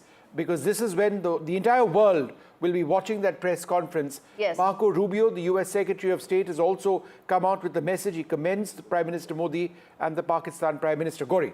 Indeed, and Vishnu, contours of that, what will be the details of this ceasefire, what all were the back-channel lines of communication that have led to this, all those are, of course, gaps that we are going to try and fill for our viewers in a credible, informed manner. But first, of course, has to be how this ceasefire will actually begin, what will be that broad contours.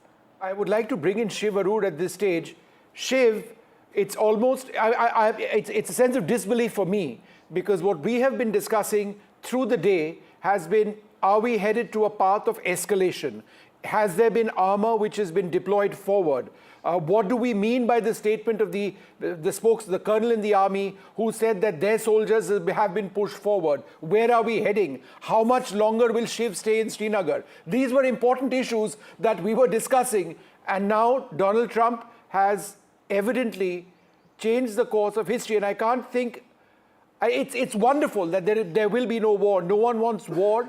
No one wants deaths. And if this happens in this manner, it would be remarkable. I'm still in a sense of disbelief. So I'm processing this, Shiv. I don't know if to believe it or not, but what do you think? Well, it's Trump, and since he's put it out in all his official accounts, I'm guessing it's true and it's not a joke. It is an authentic account. Truly a surreal few hours, Shiv, isn't it? Interrupting you, breaking news coming in. Shiv, sorry, hold on, but don't go away. Ishaq Dar, the Foreign Minister of Pakistan, on Twitter, Pakistan and India have agreed to a ceasefire with immediate effect. Pakistan has always strived for peace and security in the region without compromising on its sovereignty and territorial integrity. This is a confirmed statement. Pakistan now out with a tweet where they have said that both our countries have agreed to a ceasefire with immediate effect. We are moving beyond Trump and Marco Rubio to the Pakistani Foreign Minister. Shiv, carry on. Absolutely surreal sequence of events. Ishaq Dar, the minister in Pakistan, the president of the United States, announcing a ceasefire, which we expect India to reflect at that press conference that's coming up in 10 minutes from now, Gauri and Vishnu. Just a few hours after India detailed all the air bases in Pakistan that it had struck with long-range, offensive weapons. This is as surreal as it gets, you're right. It seemed like things were escalating, but clearly there were phone calls being made in the background between the President of the United States, the Prime Minister of India, the Prime Minister of Pakistan, the foreign ministers of the two countries, and the national security advisors. He's also talked about the two countries discussing issues at a neutral site. I don't know what that means, because India would never agree to something like that unless Trump has something else up his sleeve. But after 3 days of frenetic, kinetic escalation, hour on hour, artillery, anti-tank guided missiles, short-range, surface-to-surface ballistic missiles, S-400s, BrahMos, Scalp, Rafale, all of these, coming into a truly chaotic battlefield between the two countries. Suddenly on social media, up pops this one tweet, which everyone instinctively first thought it was fake, but it turns out to be real. So it is Trump having announced that ceasefire. And I think today's press conference, where we were actually expecting more details about the escalation, is probably going to be India announcing that ceasefire as well. Indeed. India is yet to announce that ceasefire, and we've got to wait for that final 12-odd minutes. But it's very important to announce that this announcement is coming in first, of course, the US President Donald Trump saying it, Marco Rubio, of course, following it up, and then, of course, the Pakistani side saying, Indian side will say that in just a bit as well. But I think, Vishnu... We hope. We hope, We've got 12 minutes. 12 minutes till we confirm. Has not made any statement so far. Yes. There is a press conference in scheduled 11 for minutes. 6 o'clock, yes. 6 p.m. is when it's going to start. We really need to wait and see, what's going to happen, because it's remarkable. To me, Gauri, the most clear sign that we may be headed towards something substantive is that statement by the Pakistani foreign minister, who has said, and I quote, Pakistan and India have agreed to a ceasefire with immediate effect. He said this after Trump. He said this after Marco Rubio. Just this morning, we were talking about, dogfights in the skies, BrahMos missiles being fired, armor potentially being moved up, drone strikes. And now this evening, less than 24 hours later, Trump says, because that's where it started, Donald Trump says, it's over, it's done. Right? As simple as that. Now, if Trump has managed to right-size this conflict between two nuclear-armed neighbors, it has to be said that is truly something. Indeed. And today also saw hectic diplomatic parleys, didn't it, Vishnu? There was calls between Marco Rubio and Dr. Jaishankar. Of course, he also spoke to the Pakistani General Asim Munir. Then there were other set of back-channel lines of communication that were activated through the day. Apart from the military side that you were mentioning, there were all these diplomatic parleys that also took place. Of course, the sudden announcement is yet to be announced by India. That is something we are yet to be waiting for. We've got some more breaking news coming in. On sources, we can tell our viewers there has been stoppage of fire. Yes. The stoppage of firing and military action between India and Pakistan has been worked out directly between India and Pakistan. The Director General of Military Operations from Pakistan initiated the call this afternoon, after which discussions took place and an understanding has been reached. This is an Indian reaction, albeit on sources. We expect this to be finalized. These are usually reliable sources. However, there is no decision to hold talks on any other issue at any other place. This is absolutely huge. This is on sources. 10 minutes from now, 9 minutes, there'll be a press conference. Confirmation will come in. Is when the official confirmation will come in, but this is source-based information that Vishnu was talking about. Remember, in fact, let's play out that Donald Trump Truth Social account information as well for our viewers to know what is the latest and how the sudden announcement actually came in. And then we also have US Representative Ami Bera joining us live to talk more about this.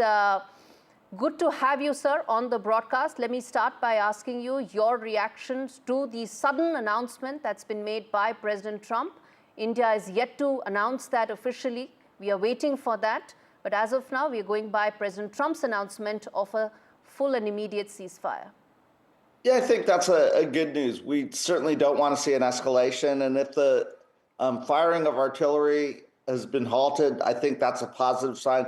Obviously, we're waiting to hear from Prime Minister Modi. We're waiting to hear from the Indians and the Pakistani side. But I think if there's a ceasefire, then that creates some space for us to try to find a longer-term solution. It's wonderful to have you actually on this program. The fact that the United States could get India and Pakistan to work through their differences in fairly record time. And it does appear that we are headed towards peace, because we've now got an on-sources statement as well from those close to the government of India, I believe, saying that, look, there has been a ceasefire which has been worked out. You see the Pakistan foreign minister react as well, Marco Rubio react as well, Donald Trump as well. The speed with which America worked this out, can you reflect on that? You know, I think it's great that America has stayed in the game. Many of the questions I was taking yesterday was, what is America's role here? America's role is to be a mediator, to work with the Indians and Pakistanis. But I'm also happy that the Saudi foreign minister was in Pakistan yesterday. And, again, let's take this as an opportunity. Maybe we can find a longer-term solution for the line of control. Okay. Oh, that's interesting. Yes. That is an interesting point. Can we find a long-term solution for the line of control? Well, we'll get there. I hope so. You hope, all right? But Okay, perhaps that would be later. Carry on. But we'll come to that in a bit. I want to first reflect the fact that, this was such a sudden announcement that has been made. Diplomatic parleys did take place in the last 12 hours or so. But what do you think could have been the kind of breakthroughs that led to this sudden announcement? Of course, we are still awaiting a formal reaction and announcement from India. Till then, we are going by, of course, what President Trump has just announced. What do you think were the kind of breakthroughs that led to this ceasefire being announced? Yeah, there's been a lot of back-channel conversations. As the senior Indian-American member in the United States Congress, we've been talking to the Indian government. We've been talking to others.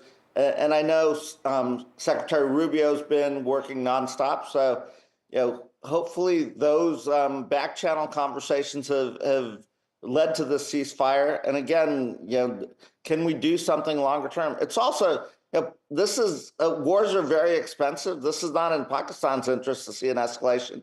And with India, we're in the middle of a trade conversation. There's other things going on. So can we again find a longer term ceasefire, protect the civilians that live in Kashmir, but also then address some of the terror threats that come out of Pakistan? All right. So on your screens right now, Mr. Bera, just be with us for a moment. We've seen the venue of the press conference where it's going to take place right now. The big announcement, we hope. Let's wait and see. You mentioned an interesting point very briefly, Mr. Bera. How do you see this as a prelude to America working out a lasting peace between India and Pakistan? That would be my hope as an Indian American. That you take this ceasefire, but I think it will be America working with other countries. And in this case, I do think the Arab nations, Saudi Arabia, the Emirates, have different lines of communication with Pakistan. All right, we're going to listen into what the Foreign Secretary is saying. Mr. Bera, sorry to interrupt you. There'll be a briefing by my colleagues from the military. The Director General of Military Operations of Pakistan called the Director General of Military Operations of India at 15:35 hours earlier this afternoon. It was agreed between them that both sides would stop all firing and military action on land and in the air and sea with effect from 1700 hours Indian Standard Time today. Instructions have been given on both sides to give effect to this understanding. The Directors General of Military Operations will talk again on the 12th of May at 1200 hours. Thank you.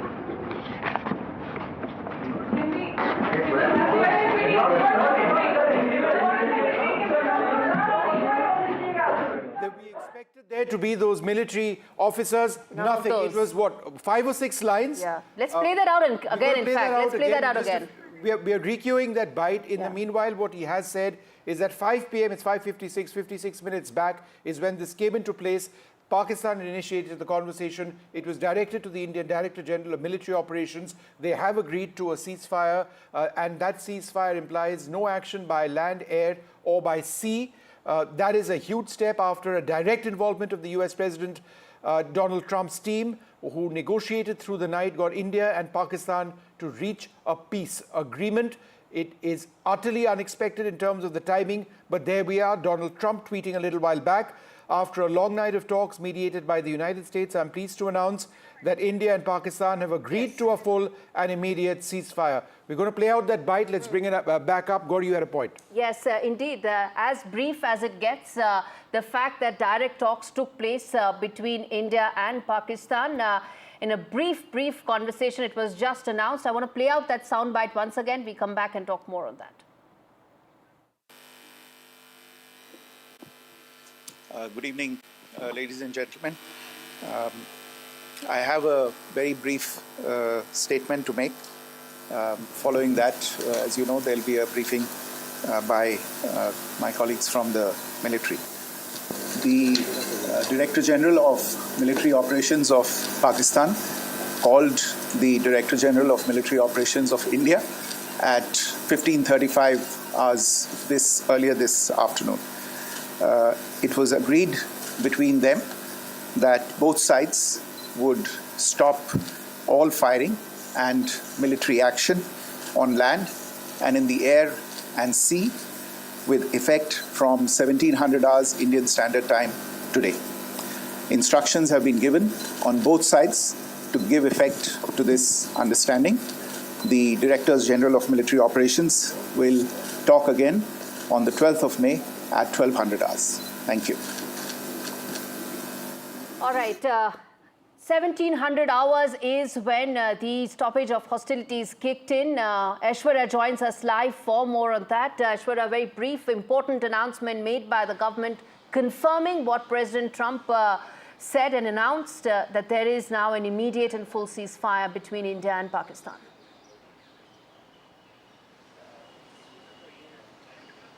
Well, from 1700 hours today, there will be ceasefire. That's the big announcement made. It was at 15:35 hours when, both from India and Pakistan, the DGMO level talks were conducted, and it was decided that there will be complete ceasefire on land, sea and air. Of course, there were several talks between the United States and India.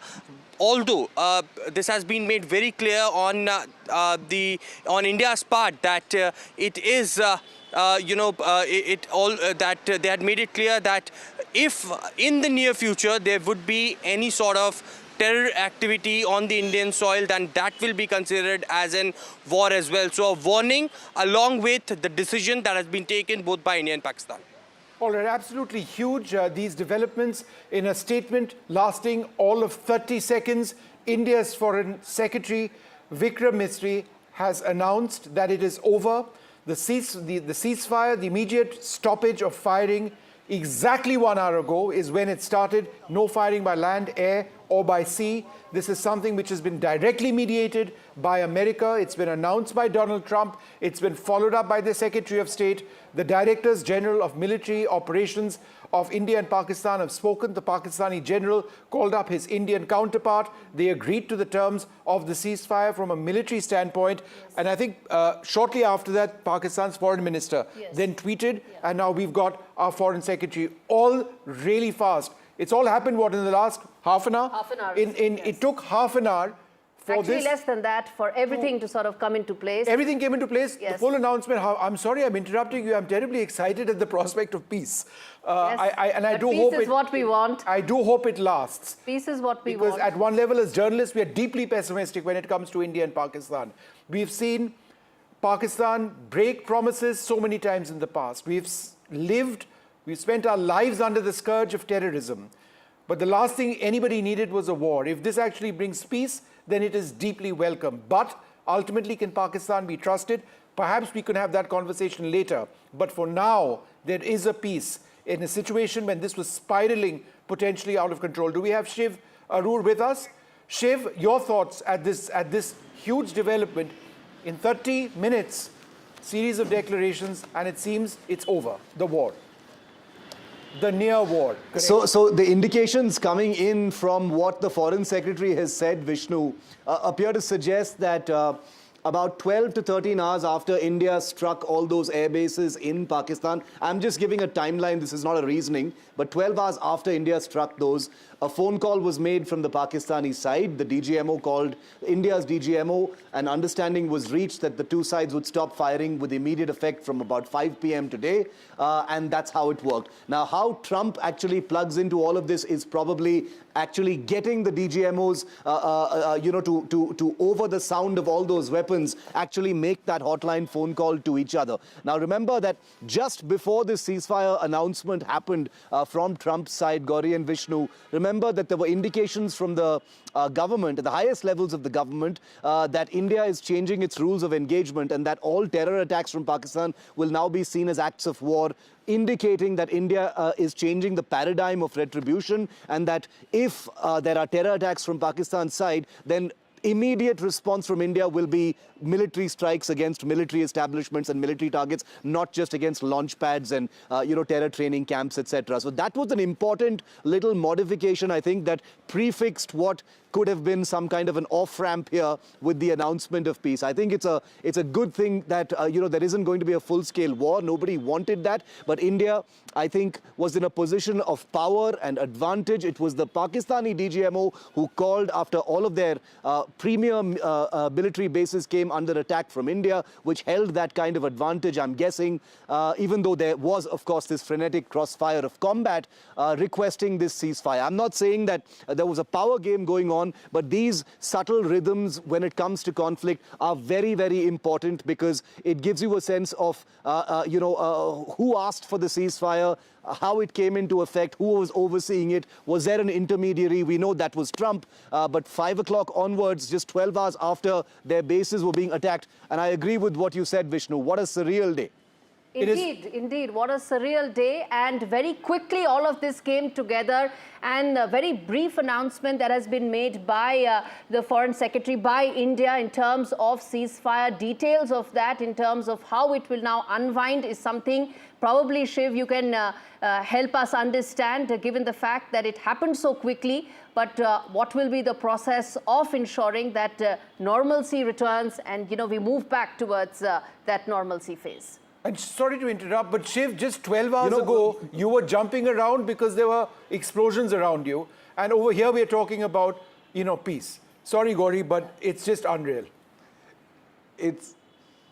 It's incredible. I agree with you, because, what was happening was real. It cannot be ignored. There was genuine combat going on. There was, genuine kinetic action between the two countries, some of it quite destructive, on the Pakistani side. But amidst all the noise of the combat, it is quite surreal to imagine that there were these back-channel talks actually going on. Remember, a couple of days ago, there was talk of the two NSAs speaking. The Foreign Secretary kind of fought fobbed that off and said, he has no information about it. Now it's seeming like those conversations probably were happening between the two sides, maybe with the Trump administration as some kind of an intermediary or a kind of, amalgamator to bring these two sides together, even while they're firing all these missiles. So the military action was happening on the one side, but these talks, or at least these feelers, were taking place and evolving on the other side is actually incredible to me, and gives you a sense of what what conflict can really all be about. Geopolitics plays a big role here. We've had so much to comment on the role that the United States and its leaders have been playing in how this entire thing has panned out. Even Trump's statement announcing this ceasefire, which broke first on NDTV, Gauri and Vishnu, even there he says, great amount of intelligence has been shown by Pakistan and India. In his usual patronizing way, Trump says, I'm glad these two people have shown intelligence, which once again is that annoying equidistancing that we're seeing from Western leaders about a situation when it all started with Pakistani terror against India. So let's never ever lose sight of the fact that this all started with the murder of 26 innocent tourists in Pahalgam, and it may have ended now just short on the threshold of a full-scale war, and we must commend our diplomatic machinery and our military and our political leadership for putting the kind of pressure on the system in Pakistan that they needed to pick up a phone call and ask for a ceasefire. No matter what the circumstances, whoever picks up the phone first is the person who needs that ceasefire more. And I think India has made a point by changing the paradigm of combat, targeting military installations directly, including in Rawalpindi. Let's never forget that. I don't think there's any doubt, Vishnu, and I agree with you. This is going into the history books. On a day when, a scalp probably landed in Rawalpindi, the two countries have announced a ceasefire. I'm going to continue with that train of thought because it's fairly remarkable. And I think we also need to reflect perhaps on what India has achieved at the end of all of this. The horrific Pahalgam terror attack took place. India launched military strikes into Pakistan. We hit Bahawalpur, we hit Muridke, we knocked out the headquarters of the Jaish-e-Mohammed, an important training center of the Lashkar-e-Toiba. We eliminated a large number of terrorists who were directly responsible for 26/11. We noticed and we have evidence of the fact that at the funeral of some of these terrorists, there were Pakistani officials present over there. That goes to prove that they continue to endorse terrorist leaders. We then had to face the brunt of Pakistan's military onslaught. Our armed forces did take that on. We'll get the full details of what exactly happened over the next few days. But India then hit back. India hit back, attacking 7 airfields or facilities, all military targets, unlike Pakistan, which was hitting civilian targets as well. And the damage caused in some of the Pakistani airfields was fairly severe. At some stage during the day, at a time when Pakistan continued with its counter-military operations, the talks actually resulted in something which fructified into the Pakistani Director General of Operations calling up his Indian counterpart and them agreeing that, look, let's put an end to it right now. Indeed, that's exactly how it unfolded. And in fact, there's some breaking news that's coming in on our screens. Of course, the Foreign Secretary said that the next talks would take place on 12th of May. We're going to come to that in just a bit, address that bit in just a bit. But Vishnu, what you were saying in terms of how it unfolded in the last 48 hours, how it went up on the escalation metrics, how India busted some of the Pakistani misinformation campaign, how it also, for the first time, in fact, in recent times, we had our US envoys reaching out and telling exactly what was happening in terms of the Pakistani disinformation campaign that was happening. Our UK High Commissioner went out and said exactly what Pakistan was doing. All that also put into place the perfect strategy that India worked at so many levels, whether it was the diplomatic, the military, the economic, all of it coming together, which is what, of course, culminated into a very sudden ceasefire that was announced about 35 minutes back. The little detail we have is that at 15:30, the Director General of Military Operations had their conversation. And at 5 p.m., 3:30 they had the conversation, 5 p.m. there was a ceasefire, 1.5 hours later. Now, what we also know is that there is going to be a press conference by the armed forces representatives, the colonel in the army, the wing commander in the Air Force. That's going to happen anytime soon. We've got somebody on the phone line at this stage. Who do we have? Sunil Prabhu joins us at this stage. Sunil, we expect a military briefing now, right? That's right. And just to give you, Vishnu, the perspective, because we were there at the as the Foreign Secretary came to brief. This was, of course, after already the announcement had been made by US President Donald Trump, as well as the Pakistan Deputy Foreign Minister. It was a brief, short message that India wanted to send.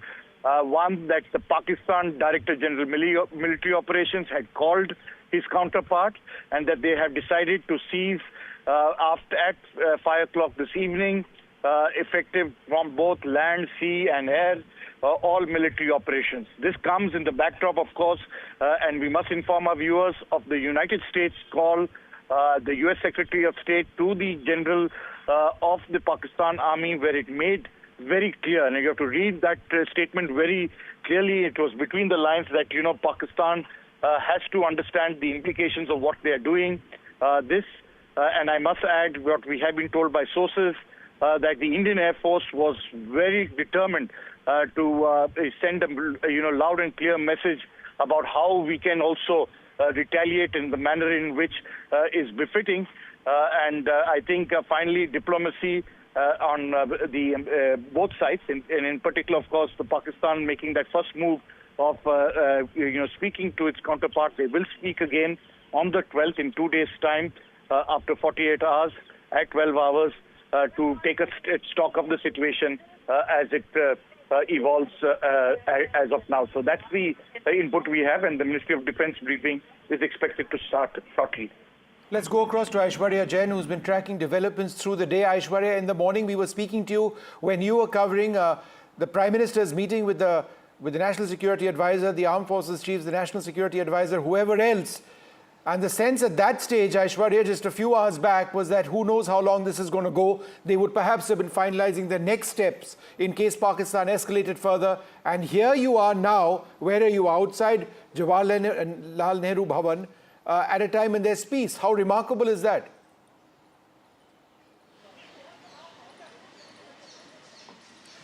Well, that's the biggest breaking news of the hour as far as India and Pakistan's decision is concerned. But we have to read between the lines as well. The MEA sources have stated that it was the Pakistani DGMO who initiated the call at 15:35 hours. And it was decided by both the sides that the ceasefire will be from 1700 hours. The government of India sources have indicated earlier to us that if there would be any terror attack on the Indian soil, then that will be considered as an act of war. A warning that was straightly given to the Pakistani side that there will be no tolerance. There's a straight line drawn between between India and Pakistan. Lastly, there is no decision to hold talks on any other issue at any other place is something that has also been clarified by the government as far as their briefing is concerned. But it has all unfolded. Within 48 hours, the United States intervened. They made a phone call, and finally, the Pakistan had come out. Of course, the details of how the operation went on.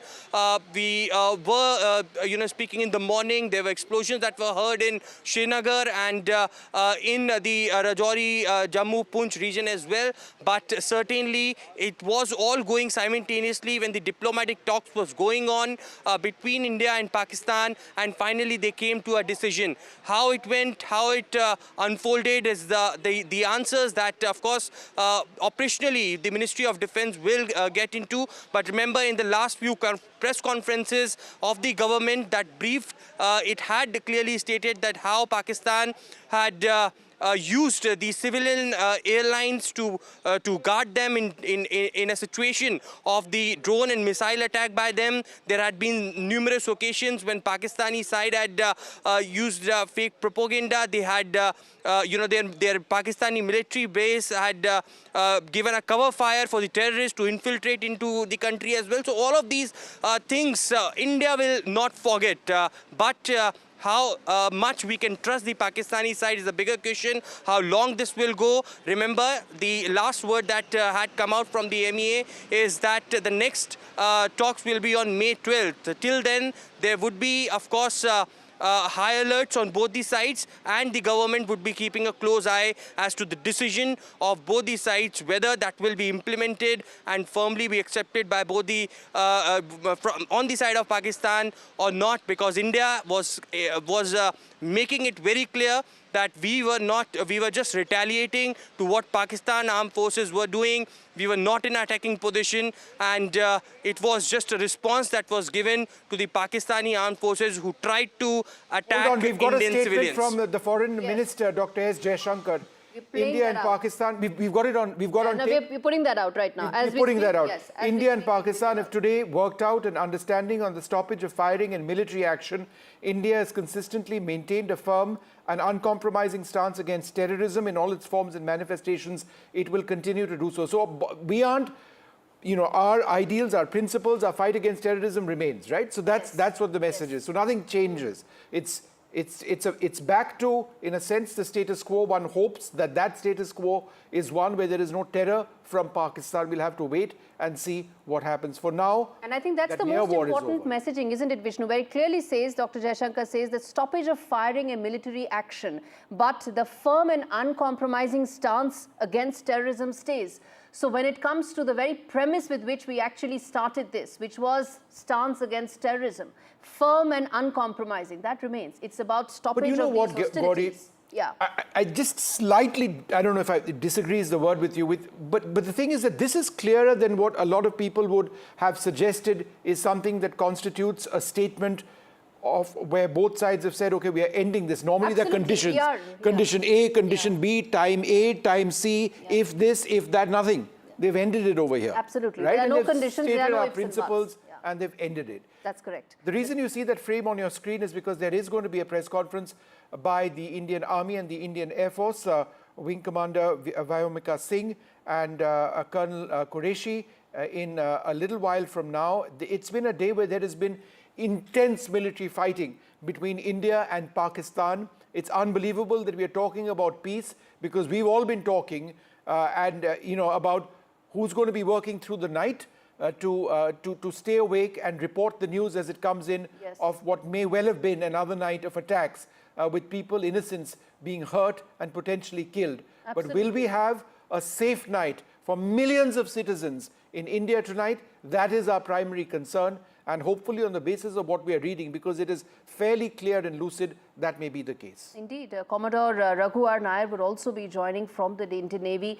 for this very important press conference. And in fact, let me go back to Shiv. And this is a question I'm asking that, if the ceasefire started at 5 p.m., it's 6:20. It means it's already been about 100 minutes since the ceasefire is in place. You've been reporting every aspect of this Operation Sindoor since the very beginning. Shiv, explain to us now that we are, what has changed in the last 100 minutes or so on ground, if you can spot that, anything that you can tell us that will add to our understanding? Gauri, as Vishnu and I will attest, when a ceasefire takes place, the message radiates out to all offensive units almost instantaneously. It's been a fairly quiet day on the line of control. There would have already been a sense that, these talks are happening and, let's hold it for a few hours until we get some clarity on that. Military commanders would have been in on the loop on that. The last kind of explosion, if I can call it that we heard, was towards the around noon. So it's been a quiet day after what was actually a kind of dramatic morning here in Srinagar, as Vishnu was saying, with drone interception and the explosions while we were reporting. But the actual conversation between the two DGMOs taking place at about 3:35, agreeing that about 90 minutes later the ceasefire would happen, is something that would have radiated out to all units very, very quickly. There was already, it wasn't like it was in the middle of frenetic action, because that had happened in the earlier part of the day. And therefore, it was like a stand-down order to all units, which would have gone out quite instantaneously and wouldn't have been hard to actually execute. Now, after 3 days of very, very high-octane, high-voltage, high-energy combat involving sophisticated weapons, aircraft, drones, which have already changed the the battlefield and the paradigm of warfare between India and Pakistan. They've never used offensive drones or armed drones against each other. This was the first time. So the world, as it were, Gauri, between India and Pakistan has changed, dramatically in the last 72 hours since the beginning of Operation Sindoor. And I think this ceasefire coming so abruptly, catching everyone off guard, is a very good thing. But once again, I repeat, we must never lose sight of the fact that India and Pakistan are not equals. Trump's comment and statement may make it seem like, they're both sensible leaders and they've decided to do so. But Pakistan is not India. We are not equals. Pakistan needed this ceasefire more than India did. If you look at the rhythm of combat that was taking place over the last 36 hours, multiple swarms of drones attacking India's population centers, mostly failed. Indian attacks on military bases in the Pakistan, all of them nearly succeeded. And therefore, this was lopsided in many ways. War is a serious business. It's never black and white. It's a gray. There are many, many shades of gray. And, having fierce views one way or the other can never be reality. But I think it's important to acknowledge what India has achieved here, and that it was Pakistan that initiated the talks that have led to this very, very important and very, very welcome ceasefire. Just to touch a note of caution, not just for all our viewers, but I concede, given my excitement for myself, our forces right now will remain on edge. They will be watching out for everything that the Pakistanis do. Will there be the Pakistanis pulling back their forces? Will the Air Force of Pakistan stand down? Will there be fighter jets having combat air patrols, or will that not take place today? Our soldiers on their bunkers or in their bunkers and outside along the line of control will be wary. There has been extensive artillery shelling for the last few days. Will that indeed come to a halt? What if there is a random instance of firing taking place? What does that actually imply? This is a night which will require very firm and very strong leadership, where you need resolve to ensure that the agreement which has been arrived at is something that is fully implemented and it does stick. We don't want random stray incidents somewhere along the IB by India or by Pakistan to potentially bring an end to the peace which we now see in front of us. Absolutely, and I think that is the most important part, given the fact that trust deficit is one of the key issues when it comes to India-Pakistan. Ensuring that this stays is going to be equally challenging. In fact, more breaking news coming in as we speak, which is that Prime Minister Modi has met National Security Advisor Ajit Doval after this very important announcement that's come in. And I think some of those conversations and some of those points that you were making, Vishnu, is something that the government would be extremely seized of in terms of what will be the next 24 to 48 hours after the announcement of ceasefire, given the fact as that we are pointing out that trust deficit is one of the big issues when it comes to Pakistan, which is why there will not be a sudden unwinding when it comes to the preparedness that was there for the military preparedness that is there for India. Gauri, I've got the statement by the Foreign Secretary, which we heard. It's 4 very short paragraphs. The 4th paragraph is just 3 lines of 4 words each. And it's a 30-second read, and it's sort of the Director General of Military Operations of Pakistan called the Director General of Military Operations of India at 15:35. That's 3:35 p.m. earlier today. It was agreed between them that both sides would stop all firing and military action on land and in the air and sea with effect from 1700 hours. That's 5 p.m. Today, like right now. Instructions have been given on both sides to give effect to the understanding. That's the key line over here. That's the forces on both sides have been told, stand down. That's something that needs to percolate down the chain. It's not always easy in the heat of battle. That can take time. But the instructions have been given to both sides, stand down.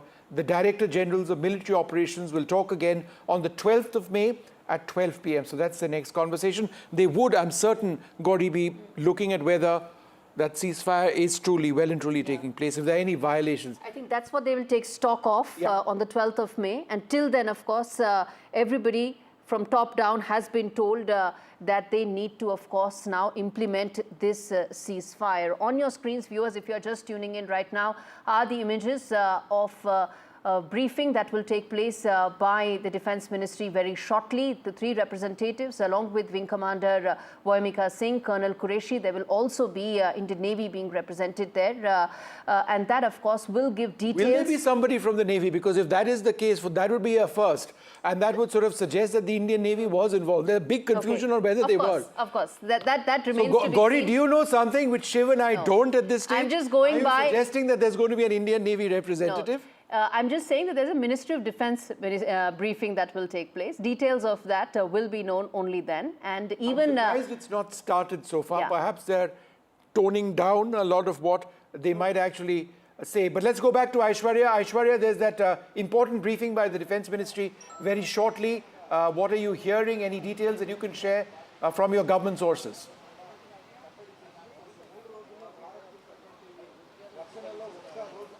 You know, the agenda of this meeting is, of course, Operation Sindoor. As Defence Minister Rajnath Singh, after the all-party meeting, stated that Operation Sindoor is ongoing, and these were the phases of Operation Sindoor. And after that, of course, a diplomatic channel that was opened, Pak DGMO initiated the talks. But important thing to note over here, Government of India is always on a line that terror and talks will not go hand in hand. Terror should be stopped. Terrorism will not be tolerated at all on the Indian soil, and that too with Pak-sponsored terror. And that's the line that India has drawn very straight, clear, crystal with Pakistani side. Of course, the DGMO level talks will happen on 12th May at 1200 hours, but it is, of course, Indian side, the Indian Armed Forces, who will keep a close eye on the international border along with the line of control, as well as the Pakistani side cannot be trusted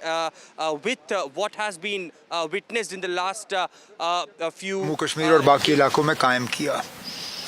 अब मौजूदा जम्मू कश्मीर की हुकूमत की अब जिम्मेदारी बनती है कि जहां जहां नुकसान हुआ है, नुकसान का हम मुआयना करें, असेसमेंट करें डैमेज, और उस नुकसान का जो है लोगों को हम रिलीफ पहुंचाना शुरू करें। जहां जहां लोग ज़ख्मी हैं उनका ठीक तरह से इलाज हो, उन्हें भी गवर्नमेंट स्कीम के तहत रिलीफ मिले। और जैसे आज सुबह ऐलान हुआ है, जहां जहां कीमती जानें गई हैं उन लोगों को हम वापस नहीं ला सकते, लेकिन कम से कम उनके गम में शरीक होके उन घरों को हम थोड़ा सा रिलीफ पहुंचाने का काम करेंगे। उमर साहब, आज आप जम्मू में